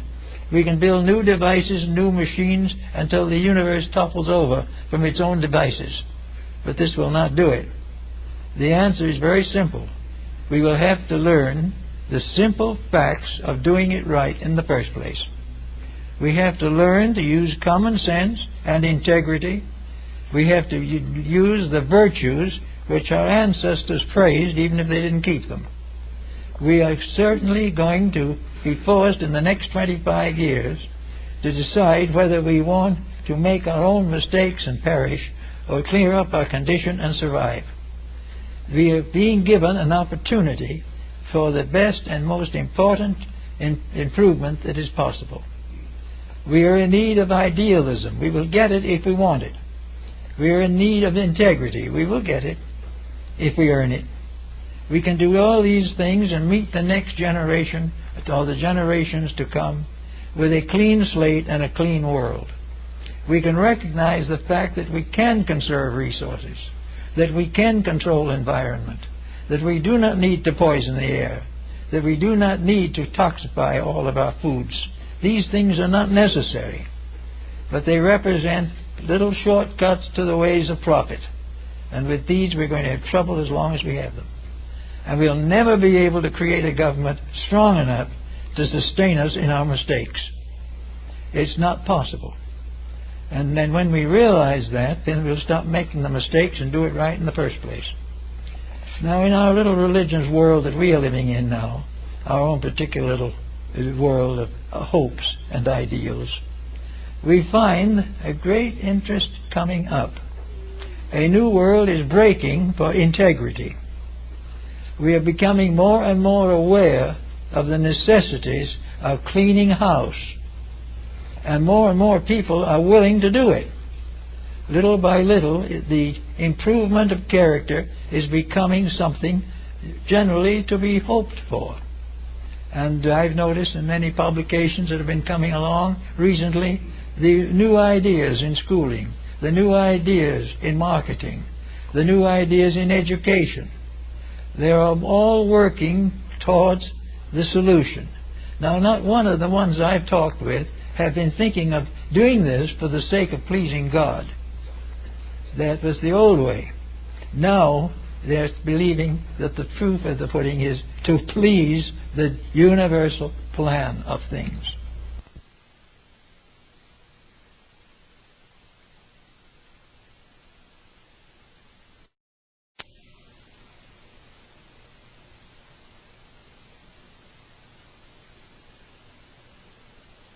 Well, many people will probably like to call the universal plan the will of God. And who shall say they're not right? Maybe it is. It well could be. But whatever it is an immutable principle against which we cannot survive without obedience. Therefore, the time has come definitely to watch these changes, to see how the tendency has altered. That now atheism is no longer very popular. Atheists are very quiet these days because they have no one who wants to listen to them, and they're having hard trouble believing it themselves. But in common case, they're coming around to realizing that a government is failing, that a world is getting more sick every day, and that nations that are hardly large enough to actually be counties are now independent states. And all these things, and everybody disliking everybody. Everybody waiting for someone to turn their back so we can grab what they have. This type of thing is beginning to be very sickening to a very large group of people. And this sickening is simply the evidence of having done it wrong. The sickening isn't being pointed out by the finger of God. but it is being pointed out by the history of our day, by the circumstances and the conditions. Now we have also here quite a group of religious people. And they're in trouble also because religion up to now has been rather clannish. It has never been liberal or broad in its consequences. Religions have been at war with each other since the dawn of time. We have wars and various difficulties. We've had persecutions and massacres in which, in the name of God, we have been murdering our friends and relatives for ages. So the religion is this type of thing is not a success. But the possibility is there that all religions are minor divisions of one grand octave, the spiritual self, the spiritual unity, that all the religions have the same source of life, the same means of sustaining life, and the same obligations. Now, why we should constantly try to discredit other people's beliefs is a little difficult to understand, especially as we're doing nothing with our own. But the truth of the whole situation is that one of our great problems has been the Spanish Inquisition, has been the various tyrannies in the name of religion, which has proved to us conclusively that that is not the answer. And in this particular time, religion itself is changing. Religion is recognizing that it is a natural destiny, that its essential purpose is to help, not to convert, and that there is no need to convert anyone who is living in harmony with a constructive spiritual integrity. There is no need to convert a Buddhist, no need to convert a Parsi. The only need to convert ourselves when we claim to be something and don't live it, where we refuse and deny the problems of our own daily integrities. In those areas we need to get some assistance. We do not need, however, to ever think that we can do it by simply changing a faith, because the faith is part of a level. We will say, for instance, that there are 10 levels of religious integrity. There's some small native people out on the summit of things are in the lower grade. They have their witch doctors and their various seers and chieftains, and they live a very simple life. Their whole philosophy was, as it was with the wandering tribes of American Indians, be friendly, trust your visitor, and help whenever there is trouble. This was enough. So we go on up over through all these different levels of religion. We find the glories of Buddhism, the wonderful ideals and hopes of Zoroastrian philosophy. We learn the wisdom of the Greeks, the wisdom of the Latins. And we say to ourselves, why, as our neighbors say now, that these religions died because they were not strong enough to live. We lost the Greeks because they weren't strong enough to live. We lost the Egyptians because they were not strong enough to survive. They developed too many iniquities. But the truth is the entire opposite. We lost Egyptians because they were overcome by militant destroyers. They didn't die because of weakness. They died of assassination. They died when the Greeks died, when the Romans came in, and the Roman Greeks died when the Muslims came in. And the Muslims summed it up very simply. If it's in the Koran, we got it already, and if it isn't in the Koran, we don't want it, burn it. This is not the sign that Egypt failed. It was a proof of inability of a single unit to survive the pressures of the rest. We do the same thing in our Christian life. The wars of Christianity, the Crusades, one after another, the child crusades, in which thousands of infants went out and died in the desert. All these things are not because of God, are not because of evil beyond the guardians of Gog and Magog. These difficulties are due simply to the fact that we don't accept the fundamental fact that it is our business to clean this up, and it is not the business of heaven to receive our prayers and petitions, but to roll up our own sleeves and see that it doesn't happen again. And we have the same with wars all over. One group is down, has to be democratic, and the other group is democratic and doesn't like the Democrats. Everything is different. Everything is confused. A man gets up and someone contradicts him before he says anything. And this is all presumed to be inevitable and nothing you can do about it. The fact it is not inevitable. And the real reason that nothing gets done about it is because people are not honorable, not honest, not fair, and not good-hearted. They are simply exploiting each other, and the exploitation ends in death. Not because a God or a devil is out there to do it. Because vibration destroys that which destroys it. When we put a bad vibration into a pattern, that pattern is gone. When we make a bad vibration in the human body, we sicken and die. When we become afflicted with a bad habit, drugs and things of that nature, the body sickens and dies. Wherever we abuse civilization, it sickens and dies. Everywhere it is the integrities that have to live. And if we have those, we have nothing else to worry about. The problem is not to find a solution or some hero to stand up and tell us what to do. The hero may make his own rewards in the world to come. But we have to make ours by doing it ourselves. And that is what we find is facing us in the 21st century. We've got to get something out there that's some good, something that is more than profit, something that is more than finding new ways of exploiting natural resources. We've got to find ways of ending war, and we've got to find ways of bringing people to the realization that we live in an honest universe, and the only way we can live in it well is be honest ourselves. The day of the corrupt leaderships of the past, which we can read in any encyclopedia or in any history, the leaderships of tyranny, the leaderships of corruption, the leaderships of mass murder, all of these things have brought us where we are because we deserve to be there. But it's perfectly possible to change it. There is nothing about evil that good cannot remedy.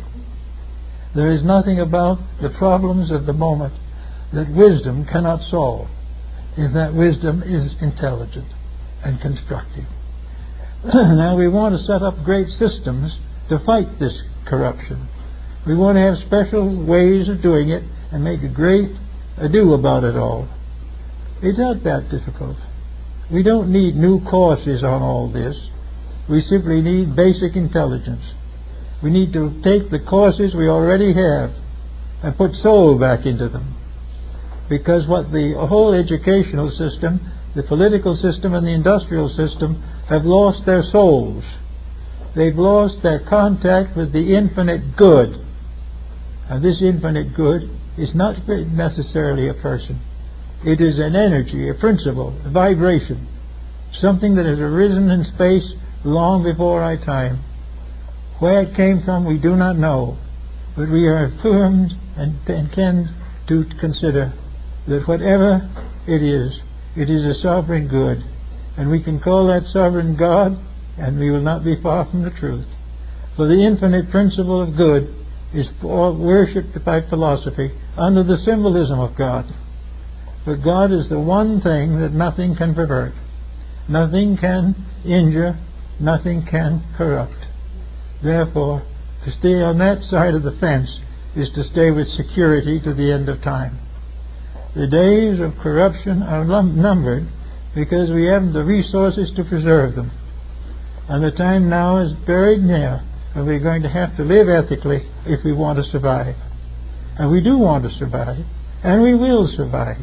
But we would like to do this rather pleasantly, We would like to survive rather cheerfully, so that our children and their children will have a pleasant world to live in. We would like to work in a way in which there won't be any more wars, because there'll be no reason for them. We would like to have food for everyone instead of wasting it. We would like to have better living conditions instead of using almost all of our resources for weaponry. Quiet, simple people, ordinary people, working quietly together, can do what the giants have never been able to do. Give us a world worth living in. And as we do that, we climb up this stand of the vibrations, and we find that there's a vibration within our own bodies for each of these levels. Each of these levels reacts into us, because we are all planets. We are all solar systems. Small ones, yes, but the same general principle. And we can make the same corrections in ourselves that result from a wise viewpoint in larger matters. We can become peace-loving in our own natures. We can forgive our enemies and we won't have them anymore. We can be unselfish, and we can get away from a competitive arrogance in which we try to outwit and out-wisdom everybody else. The problem is not to do these things at all, just to daily keep the rules. Keep the rules that created us. Keep the destiny which confronts us. Continue to go on to do what is right and what we know should be done until it is done correctly. That will give us the new start and a new foundation for a better life than we've ever known here. There is no reason why a people as intelligent as the modern world cannot reorganize itself to keep harmony with the rules of its own salvation. We know these rules exist. We see people falling under them and trying to crawl out again. We see all these things failing from lack of integrity, but it hasn't occurred to us to try to improve the integrity. What we have tried to do is to find new ways of bolstering up our corruptions. It can't be done. We might as well get used to the idea and set to work to use the truths we know and the principles that we are learning to understand to become useful and become a help to our own kind. The more we do that is right, the better the future will be, and we will come into the new century with hope and understanding. Thank you.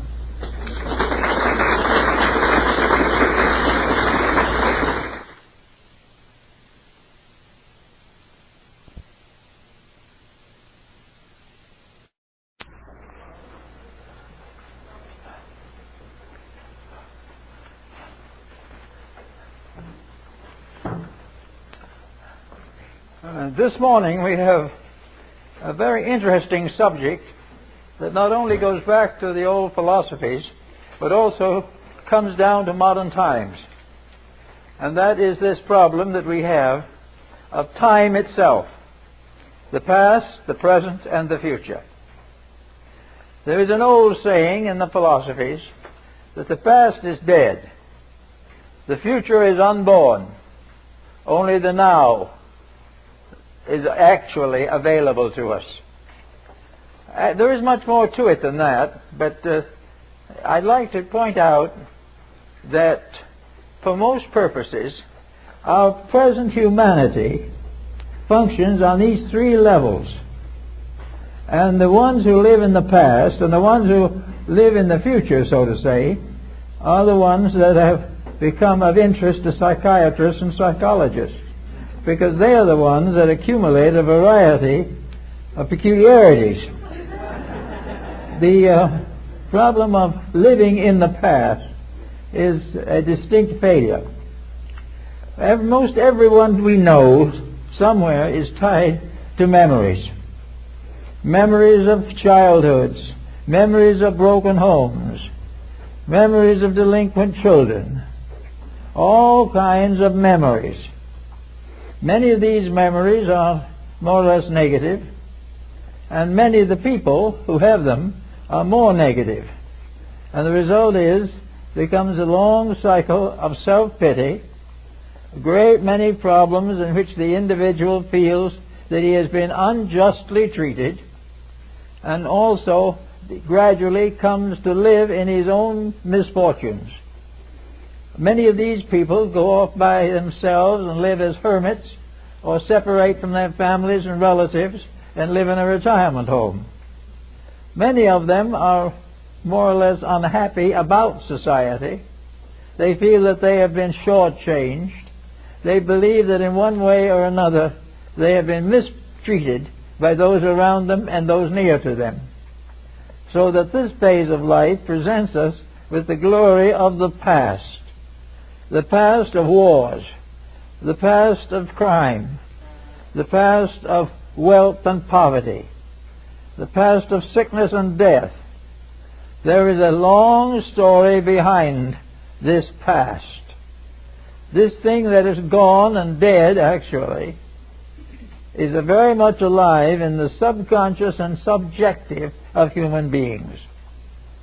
And in school, of course, we are reminded of this very strongly.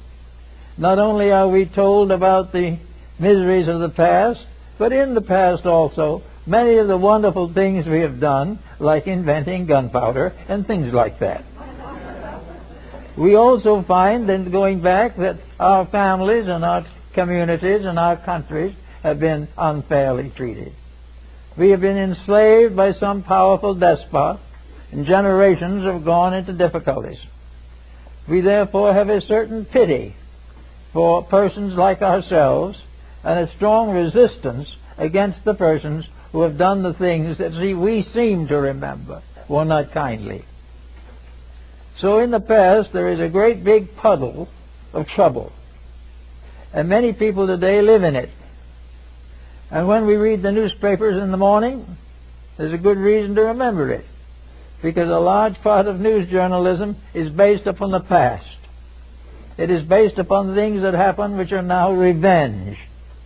They are based on all kinds of mistakes that were made, of all kinds of infamies that were committed, and the modern individual sits down and begins to realize that these past things are largely responsible for his present troubles.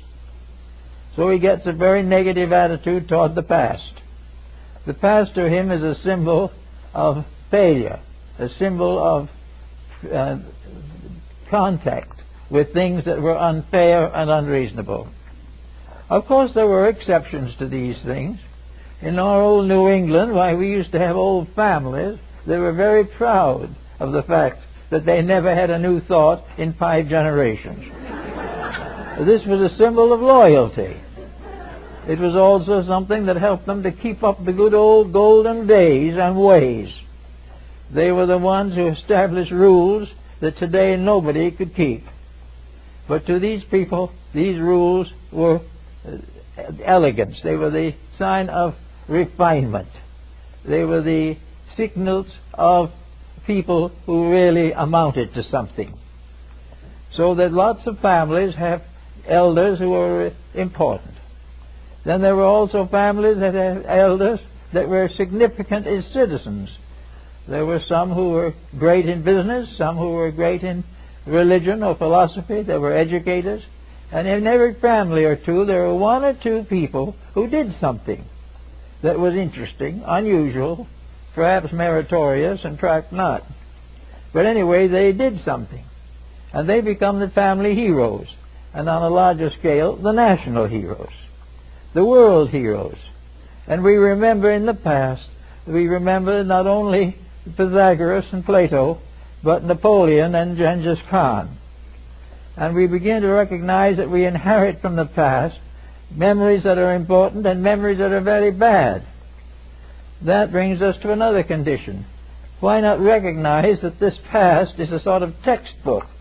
And if we read it correctly, we will find why it died, why the past isn't with us anymore, factually, and lives on largely in the loyalties of the living to the beliefs and spirits of the dead. So we go on with this type of thing and try to find out just exactly how much we are indebted to the past for what we are. So first thing the average person can do is sit down, take a piece of paper and a pencil, and sit down and try to figure out the things in his own past that have affected him. What kind of parents did he have? Now, the parents are all gone probably by now, but they still live in him. And if he feels that they were unfair, this unfairness may still be influencing him. This unfairness made him run away from home and marry when he really didn't want to start a family when he was not mentally, emotionally stable enough to do so. Thus the past got him into trouble. And the conditions of the past have overshadowed his life all the way into whatever condition he is, or perhaps beyond to the grave. So we have to think of the past rather carefully. But we also have to realize, with a psychiatrist, that these negative thoughts are a form of sickness. The individual who can estimate his own failings in terms of what other people did to him is already sick in another way. If we try to find out that the reason we've been unhappy is because we were born into the wrong family, this is not factually sound. It is excusable. It has been generally accepted. But actually each person, if he uses the resources given to him by nature, has a personality of his own and can decide how he intends to live. If he has no intention of trying to find out how to live, then he becomes a victim of pressures from the outside, and then soon he becomes a psychiatric patient. So we have to realize that a lot of mental illness is affecting people who are unable to escape from their own past. And this continues all the way. Now, in our generation, the past may not be very far away. There are broken homes that have been broken in the last 6 months. 6 months ago was in the past, but very shallow. It was so near that it represents almost a part of our daily living. But actually, the moment an individual finds out to his own content and assurance that he is living in the past, that he is remembering old grudges, that he is remembering that he wasn't the favored child, but he remembers that the family broke up and he was sent off to school or to relatives he never knew. All these different negative things, that he had to go into the army and that ruined his life, that he made a bad marriage and that ruined his life. And on that basis of thinking, it's not difficult to be ruined 8 to 10 times during the course of an embodiment. Everything that once starts to go bad or starts to go negative has a tendency to deepen in that direction. So we have to look at people today and see if we can find ways to get them out of the doldrums that come from memories. And memories can be very tricky things. They can be very beautiful things. But the perverse memories can be a very sad and disheartening aspect of our compound constitution. So we have to try to figure out what to do with these people. One thing is to try to move this individual from the past into the present, into the now. Actually, the now is the only reality that we have. The reality of now is that at this moment I can make a decision. I can make it of my own accord. I can make it as I feel is best. A minute after I've made it, it becomes part of the future, or becomes part of our own past. But there is a moment when now permits us to change, that now permits us to do something differently, that enables us to break this pattern. After we have put in this new pattern, it may become a tyrant in time also, but for a moment it may release us from a misery that has carried us all through the years of life. So we do try to remember that no matter what has happened to us that is unfavorable, there is now a moment of understanding, a moment of realization, a moment of acceptance, and also a moment of realization that the longer we nurse the trouble, the sicker we'll get. So where pressures get very heavy, where sorrows get very heavy, some turn to alcohol, some turn to narcotics, some commit suicide, and a few start to think. And in starting to think, a new pattern comes in. A pattern that we know that for one moment we are master of our destinies. Once we have proclaimed our mastership and have decided our destinies, it had better be something more important than we've had before, or we'll be right back where we were. But it is quite possible for the individual to make a new start any moment of his life. He can have a start at 3:04, and he can have another start at 3:05. And that time, 3:04 is part of history. There is a moment of decision every moment of our lives. And it is the decision of that moment that is the basis of growth, the basis of the individual asserting himself over the providence which he finds objectionable. Now, if he makes another bad decision, he is in more trouble. But he still has made it. And perhaps out of a new decision comes a new realization of values in the future. So there's no doubt in the world that we are dealing with a lot of submerged sorrows that have come out as a result of remembering the past. I know one lady came to me for discussion. She was a younger daughter, and the family would not allow her to marry until the older daughter was married. And what happened? The older daughter married the man the younger daughter wanted. Now, that was a catastrophe. But it was one of those things that happened. Now, that could ruin a life. But on the other hand, it didn't have to. It could be recognized as one of the circumstances of existence. It could be recognized as an opportunity to grow, to deepen, to understand, to rise above a disappointment. It perhaps to build a new value in life, simply upon a value that had not proven itself to be permanent. So every time we come upon a challenge out of the past, we either perpetuate the past or break it up, or cause something to come along that takes the edge off of it as a force to hurt us or endanger our survival. Therefore, the past is, in a sense, a kind of judge and jury. If you make the same decision that got you in trouble in the first place, you will be in trouble again. If you do not find some answer that is more reasonable, even then the old answers will hold, and your life will be burdened thereby. There are all kinds of things that can happen that when we take hold of the past, the individual who hasn't spoken to a relative for 15 years can suddenly gather up the courage to send them a Christmas card and perhaps end the feud.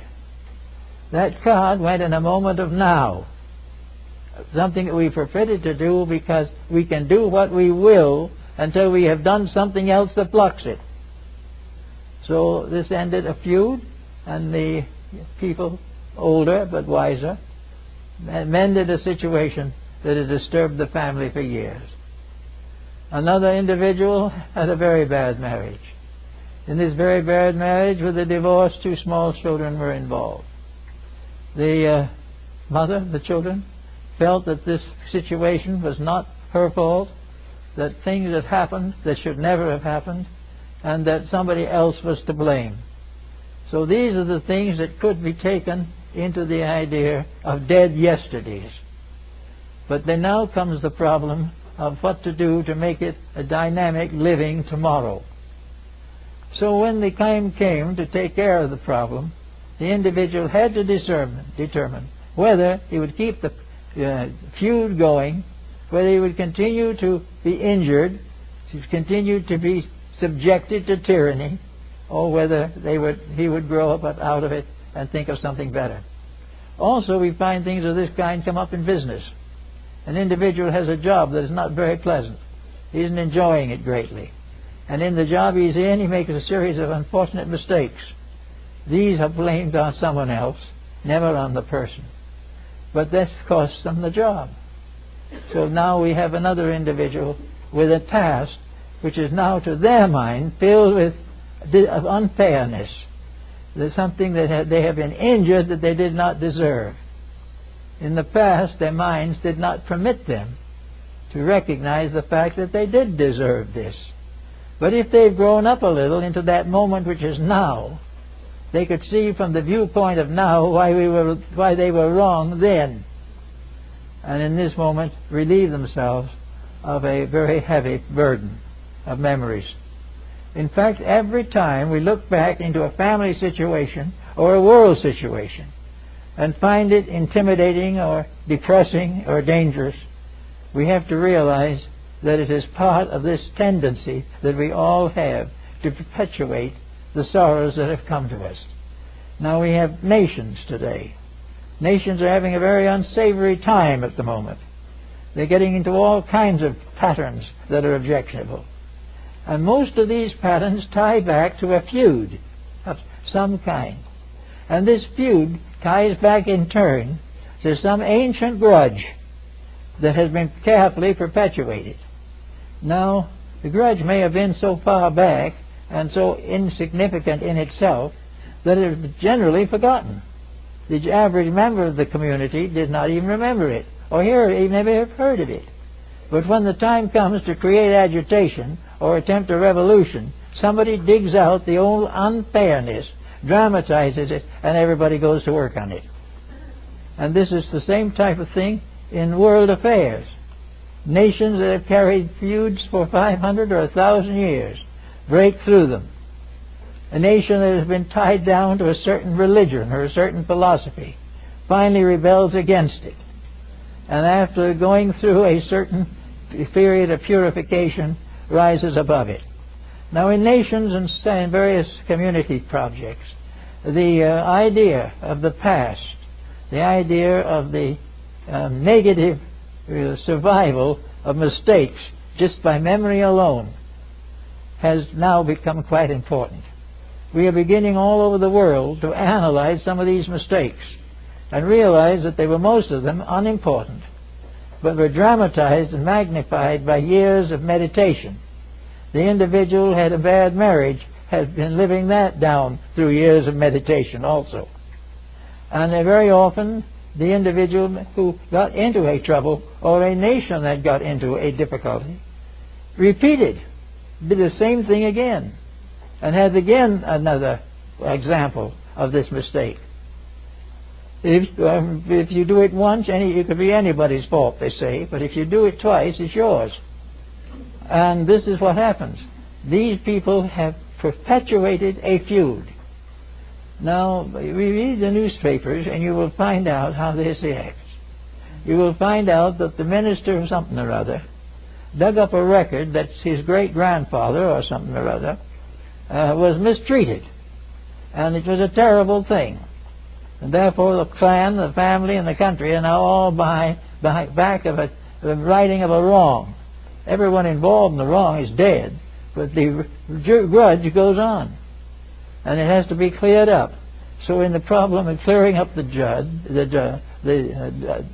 grudge that we had, we may have a war or an outbreak, thousands of people killed, homes destroyed, all about something that's been gone over hundreds of years ago.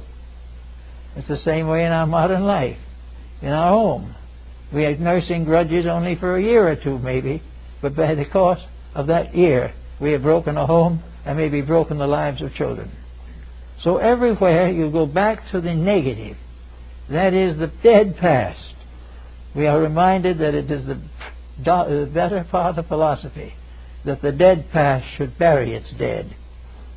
Everything in us that carries back should be a constructive memory. Now, if we can't say that the incident itself is particularly pleasant, that can be true. But that if it's unpleasant, but it led to something, if it helped us to cure something in ourselves, it was well worth it.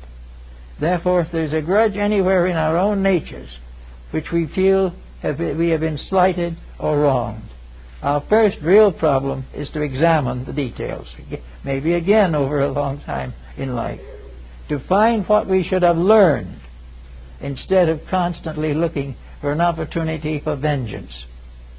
To revenge an evil of the past is a very common thing today, politically, socially, religiously, economically. We are constantly resentful of anything that we consider to be unfair. But the only type of unfairness that we do not resent is our own. We expect that to be given every possible consideration. Now, on the other end of the stick in which we are concerned, we have tomorrow, the unborn future. Now, all things that exist in the moment of now will probably have some kind of survival in the future. In other words, lots of people are building futures. A lot of people are trying to create a future that will be of service to them.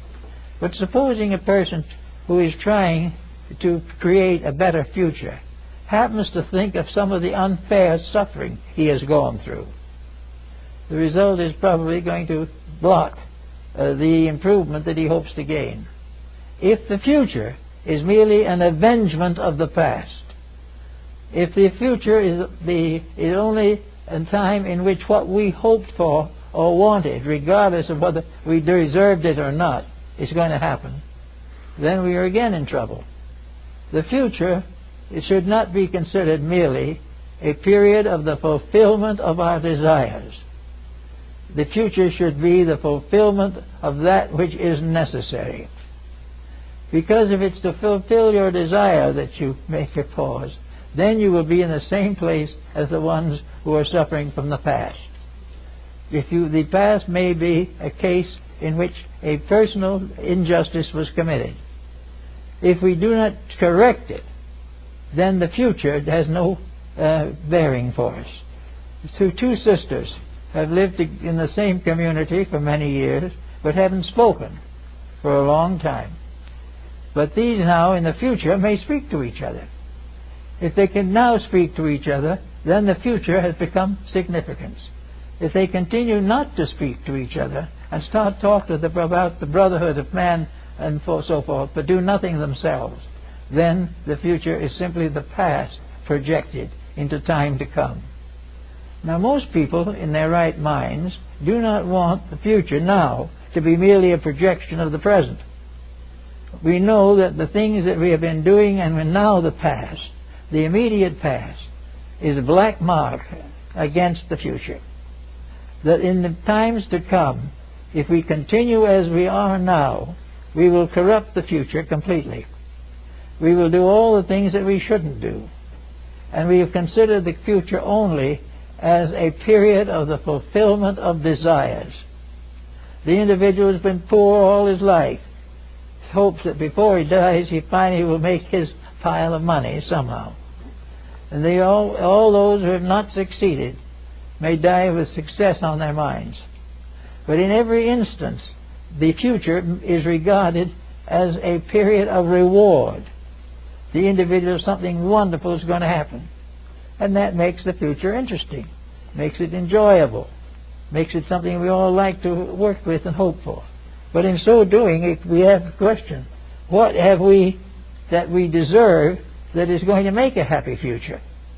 Are we earning into the future a better destiny than we have had before? If we are simply seeking to get rid of the problems, but to continue to nurse the grievances, we are just exactly where we were. There is no way in which these things can be solved simply by shifting them into the future. The future has to have a remedial factor. It has to be something better than we have had before. Therefore, the future must be based upon the past as wrong, and then present a problem of now. And when you get through realizing that we were wrong in the first place, that the problem is that we brought forward into the present and now think to take it into the future, unsolved political problems, unsolved family problems, unsolved world economic issues, then we cannot expect anything very fortunate. We have to recognize the importance of the future correcting mistakes. Now, I've been watching the newspaper as it comes out now. Someone notes we're in trouble for oil. We just had another tanker go up and a great loss of oil. And but somebody in their mind thinks, well, probably by the time we need it, we'll discover another place where there's plenty of oil. We will have another one. Or if we do not have another one, we will use something else instead of oil. We will find a way out of this difficulty without changing ourselves, without changing our own desire to do exactly as we please. We want certain things, but we will not suffer for them. They must be made pleasant and happy. Now, if the karmic laws that were recognized in the Orient actually hold good, nearly every problem we have today is ancient business. We are now in the midst of problems that should have been solved 5,000 or 10,000 years ago. But because they were not solved then, they were carried on to 1,000 years from now, and we had another chance at them and muffed it again. Now it's only a year or two to pick up the same problem. It's always done the same thing to us. We know definitely inside ourselves that we cannot win against facts. But we'll keep going on believing that they'll find another source of oil somewhere under Greenland or something of that nature, that we will not have to cut down, that we will not have to regiment our taxes and problems, that we will not be required to give up any luxury that we want. There will always be a solution. Well, this is the point that we can't depend on any longer. We are beginning to realize that the possibility of maintaining the future as a kind of Eden in which we will all come finally to the promised land is optimistic. We cannot do things that are not doable in nature, and we cannot definitely do things that we don't deserve to do. We cannot have a joy that we have never earned. We can never have a security we have never earned. We are here in this world to learn something. If we don't learn it, that constitutes failure. And failure means come back and try again. So all the way along the future now, we think of the golden age to come. We think we're going to solve all of the problems we have. We could, but we cannot unless people themselves get on this thing we call now, the moment, and in the moment make decisions that change the course of the future. If we expect the future to change its own courses to please us, or take it for granted that if we amble along full of mistakes, we will get through somehow, these things are going to defeat the problem of progress. So we have to settle down and begin to think a little bit about it. Thinking about conserving, because that is the way to survive under the present system. And yet everywhere we look, we find that people are not mature enough to look forward with hope and joy to hard work. We do not want to work. We want to recreate. But only God knows how we expect to recreate. Most of the recreations we have now are not only stupid but vicious. If we want to try to be happy in the world as it is, we have a very big job and we can never win it. Because there's nothing really basically here to make us happy. We have to earn happiness or we don't have it. That was one of the secrets of the Arabian Nights entertainment, those famous old stories. Happiness must be earned. We are not earning happiness in television, motion picture, literature, music, art. None of these things is being used to earn merit. So there being no merit, there will be no result of merit. Now merit is a term used in Eastern philosophy very generously. It means actually something that is deserved. It means that if we have a certain merit, then we will have a condition appropriate to that arise in our society. No merit, no progress. No merit, no peace. We must do the things that cause the thing we want. So we have in front of us another now, we have the future. The future which is all kinds of things. The future which is hope. And it may be, it will come true, but hope doesn't happen too much if it isn't earned and deserved. So we have all kinds of possibilities of making this a better world. But we cannot do it simply by hoping. Nor can we do it on the grounds that the present policies will do it. We are already in the presence of policies we know won't do anything. Or if they do anything, it will be to make problems worse. There will be no way of getting the future we want simply by sitting back, dreaming about it, holding the thought, and hope we can find a candidate to elect who will do it. It can't be done this way. We want to take the old and reform it. We want to build it into the new and make a better world for all of us. And this is a job. This is something that cannot be done by prayer alone. Or, if we want to say it, the most profitable prayer that will do the job is work. If we earn it, we can have it. But we are not earning it. You pick up the paper today, a terrible earthquake, wars, seditions, anarchy, all these things in the world by people who want peace, want happiness, want security. Every one of these people would like to have a safe life, but they say go out and vote for danger and get it and then destroy themselves. So here is a future that could be filled with possibilities, but is likely to become part of a past that went sour. So we have to get down to the facts of the matter and say the past is dead, the future is still unborn. No matter if the future starts today or 100 years from now, every moment is a future. But any moment from now is a future according to what we do with it. And whatever we do with it, it becomes part of the great pattern of the world in which we live. Now then, we know several things that need work. We know the problem of fuel, we know the problem of food, air pollution, all these things. We know the danger of narcotics. All these things are here. Now how do we solve them? If we go back to the past, which we can still remember some of, we will find that the past had exactly this same problem. The past had the plagues. The past had all the difficulties, war, the various dangers, hazards, earthquakes, all these things troubled the past. And the past didn't solve them. It has given us a new kind of cotton machine. It's given us telephone, television, but it has never made the world safe to live in. It has never helped the individual to unfold the resources within himself.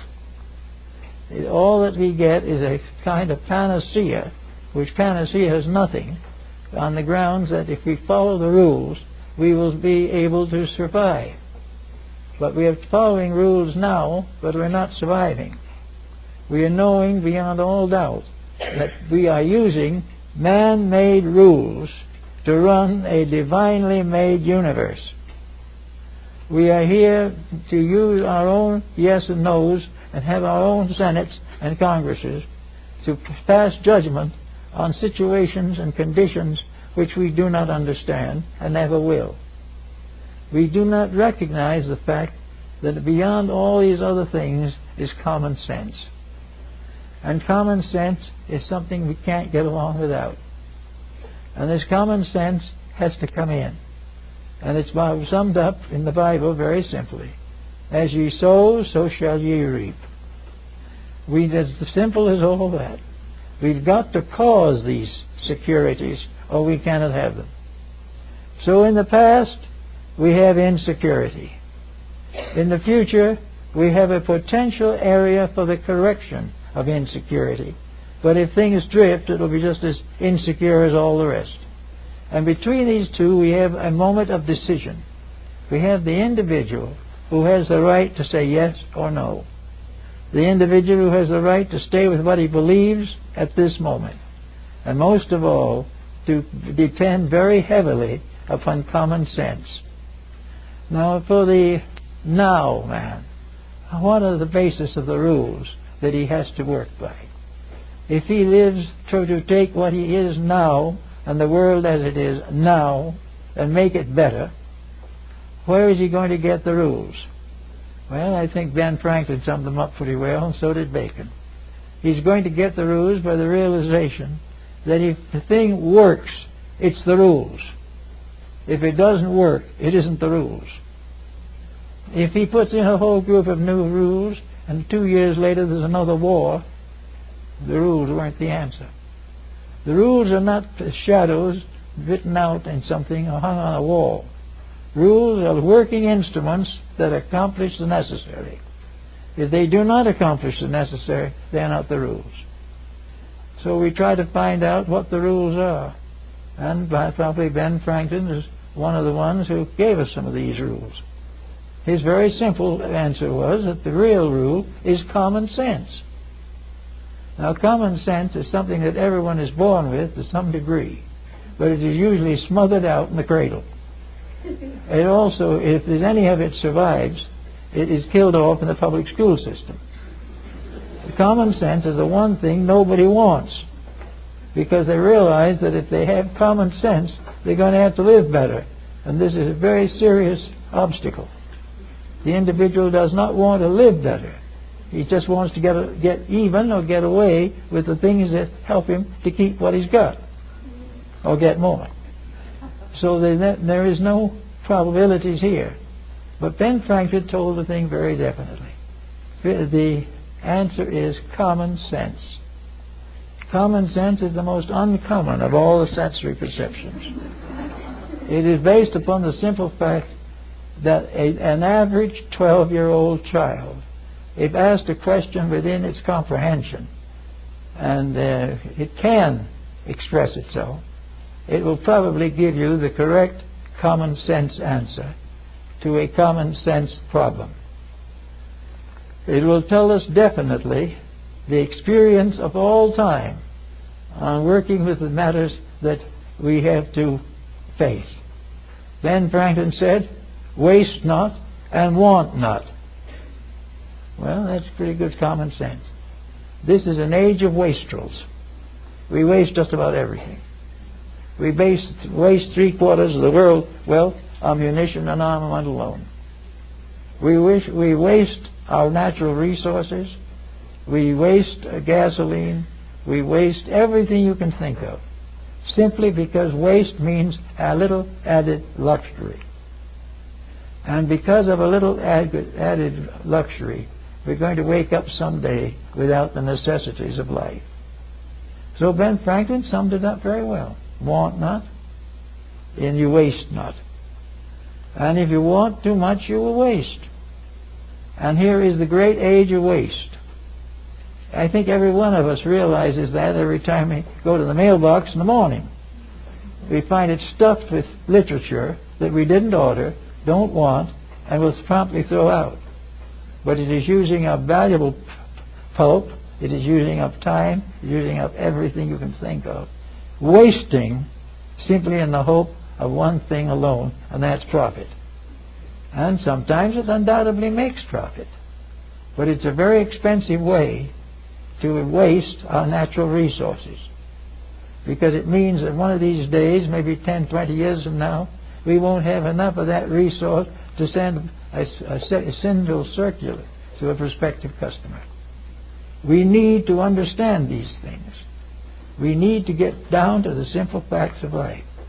So from the past and its mistakes to the future which could make the mistakes, again, we have to pass through the now. We have to pass through the moment of consciousness. There is a consciousness in each one of us. We have within ourselves the most priceless integrity that can possibly be imagined. And every time a major issue comes out, we will feel an impulse of that integrity. Even if we go out and vote for war, there was a moment when we knew we shouldn't. If we also want unreasonable profits, there is something in us that will kind of give us a little conscience twang. But we cast that aside quickly and go on and take the profit. And in a short time, we're unemployed.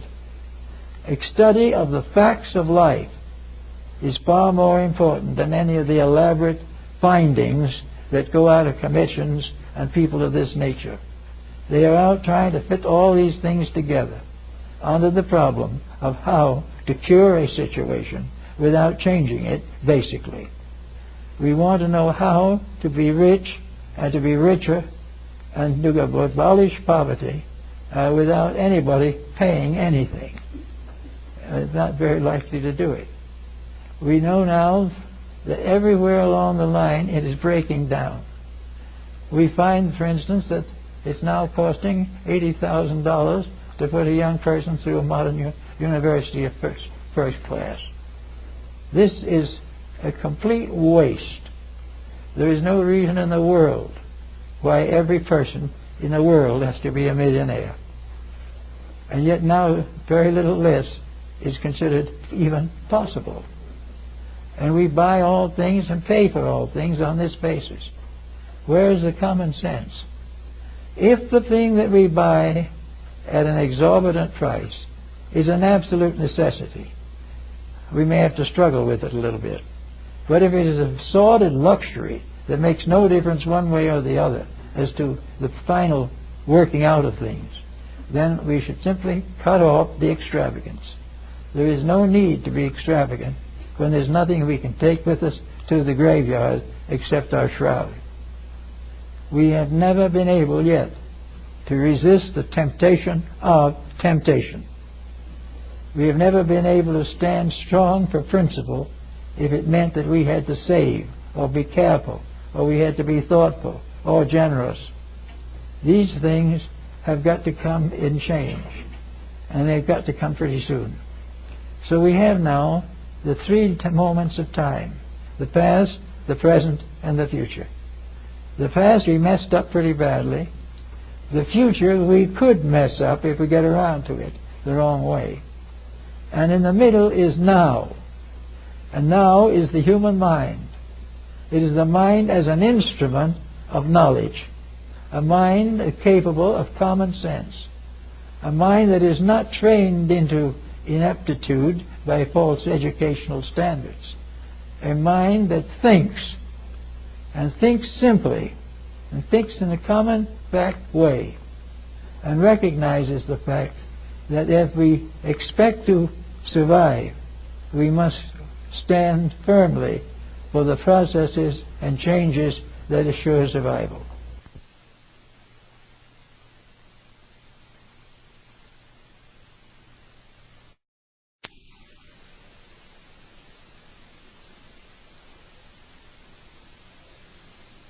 Otherwise, even if we come by, we are going to gradually be a race of malnutritioned people. We're going to have nothing to eat that's worth anything. We're going to have none of the ideas and concepts that are important to us. And in this now mind, we also have something to think about. If we have enough bad generations, the now mind is damaged. And when the time comes to make a decision, the no mind is not going to be able to see as clearly as it should. All kinds of propaganda disable the thinking of the human being. And this propaganda is necessary to permit us to keep on making the mistakes that are profitable to somebody, whether they are profitable to us or not. So now we have come to the another thing. We're going to get to go on. We're reading every day in the paper the new problems that arise. We understand little by little the difficulties that we all face, but we also might begin to think a little bit about this developing discrimination and integrity for ourselves. We do not need to fall for every temptation that comes along. We do not need to hunt for bargains forever in a world where we won't find any. We don't have to buy the things we don't need simply because a neighbor has one. We don't need to pay fabulous salaries to people for work that is very mediocre. Little by little, by censorship of our own conduct, we can gradually reduce waste. And if we get rid of waste, even though it doesn't cut down the whole pattern, if we get through with waste, we will have maybe 100 years to our problems of survival. We've got to do something to change the pattern. We have gradually wasted away the planet on which we live. We have allowed it to be exploited. We have transformed a beautiful world into a terrible graveyard of wars. We have also changed the ambitions of the individual. Instead of seeking to be good and happy and have ideals and a family life and a good job, we want nothing less than opulence. We want also the privilege of having lung cancer if we want it. No one should make a law that we shouldn't have it. If we want to carry guns and shoot each other, that's a privilege. We should never be interfered with. And if anyone says to us that we shouldn't do any of these things, there's a cry go up. The answer is not to create situations which are going to have cries like this. If the individual who is thoughtful simply doesn't do the things which he knows are not right, little by little his influence will increase. There is a marked rising now of efforts to meet some of these challenges, to do better than we have done. If so, we can move from dead yesterday to brave tomorrow.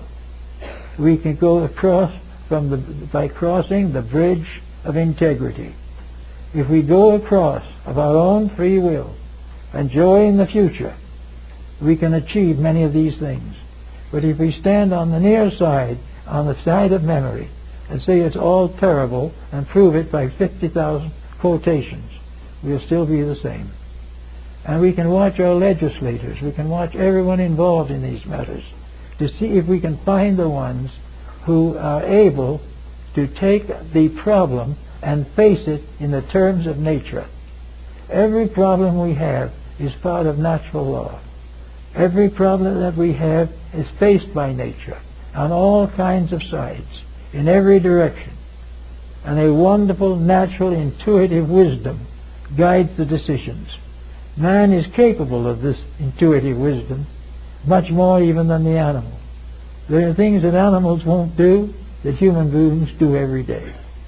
They do not recognize the values of the faculties with which they have been endowed. So we know that one of the things that we can do, in the past we can organize the memories so they will teach us something. The future, we can organize our hopes so that they can accomplish something. And in between, in the now, in this moment, we can organize our recognition of values until we begin to do things first that deserve first action. The decision to do it right is ours, and it is based upon perhaps the sorrows of having done it wrong too long. But if the time comes, we have to make these changes. Now, if we make them by revolution, we have thousands of dead. We have horrors beyond wording of people who would rather die than straighten out their lives, because they do not realize that their lives are in their own hands and always have been. But if we can get things started, something will happen. And something that will happen that's very valuable. Now, in between yesterday and tomorrow, there is this I. There is this self. There is something that is in a mysterious way free from all these attachments. It is in us, but we have to use it. It has to be called upon to express itself. We have to make a rule about it. In the Orient, we have laws and we have systems of philosophy that help to develop and strengthen the discriminations that we need. But over in the West here, we're supposed to be graduates from those kind of rules. We're supposed to do right because it's right, not because we have to be taught to do it to please the gods. We have to do it to please ourselves, that we have to be right. But if we are right and can get to that kind of thinking, then we will realize there's no need for revolutions. There's no need for tearing down the statues. Little by little, step by step, we will correct the mistakes. And in so doing, we will discover that it is this correction of mistakes that is the reason we are here. We are here faced by decision. We are faced here by a problem that always presents two appearances. This is for one purpose primarily. It is to help us to grow. Instead of having a teacher tell us these things, it has circumstances reveal these things to us in no uncertain terms. We have to know by experience, and the experience that will help us is that of just judgment and the integrities of philosophy. So if we use the simple rules of common sense, we don't have to worry about all these great big things that are such problems for us. We come along all right, and we come out without any major upheaval. The world isn't going to get very unhappy over the fact that some of us are a little happier. It's not going to wreck everything if we are not corrupted. If we want to buy where the product is reasonable, this is not a sin. If we don't buy things we don't need, this is not a crime. It is an economic mistake. But the economic system should have been changed long ago so that it wouldn't have been a mistake. A system of economics that has to survive on extravagance is no good. A system of government that has to depend upon policing peoples is not right. But each individual has to be given a caretaker, has to be given a nurse or an orderly or someone to take care of him until he can take care of himself. So at the present time we have nations with billion-dollar, multi-billion-dollar annual budgets to help people to take care of themselves. And a little question as sometimes, who is being taken care of, but we'll pass over that lightly. The fact remains that we can, with a little bit of thoughtfulness, recognize what to do and how to do it. We can recognize that in ourselves, in our heart of hearts, in our soul, in our spirit, is a divine power forever resident. The spirit with us is good. The soul is its agent. The soul is a wonderful, beautiful necessity. It is something that guides us in ways of righteousness. If we listen to these things in ourselves, we will not be deceived by shoppers on the outside. We will not buy things we do not want simply because of advertising. We will think quietly, work things through, and will gradually develop a sense of merit. Now this will be very useful not only in the near future. We may pass out of this life before the world is on a merit system. It is quite possible. And it's possible that our children's children will pass out before it is a merit system. But if we start now, it will be more meritorious than it will be if we don't do anything about it. If 50% improvement would be so remarkable that we wouldn't recognize the planet anymore.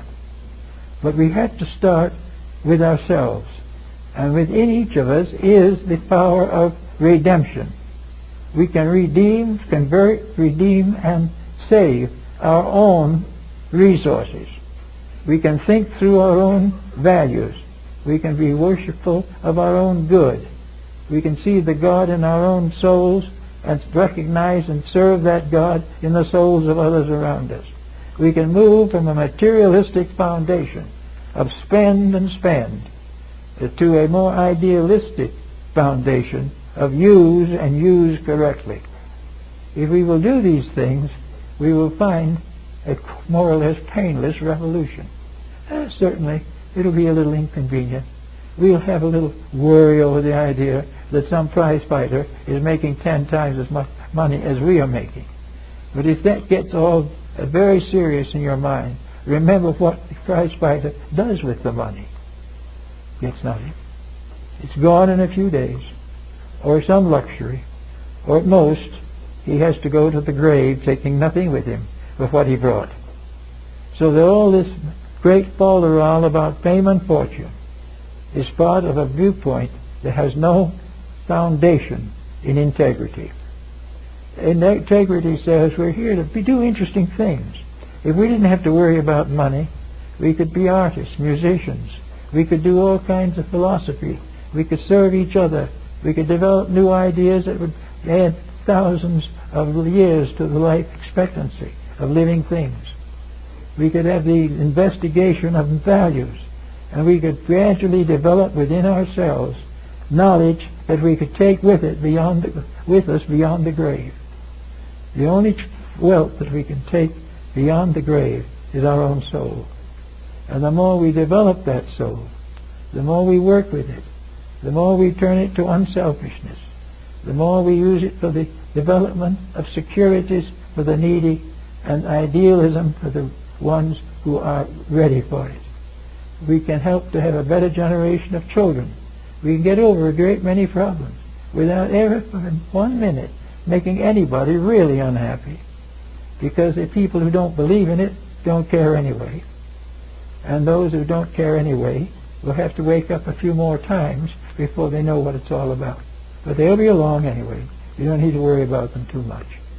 We see in the last year or two a marked change in the attitudes of many governments and many people, individuals and races and communities, a realization of the importance and the need for the ensoulment of the skills of life. We need to know that we are here to learn, and that the things we are supposed to learn have to do with universal good, not simply the problem of making a few dollars while we're here.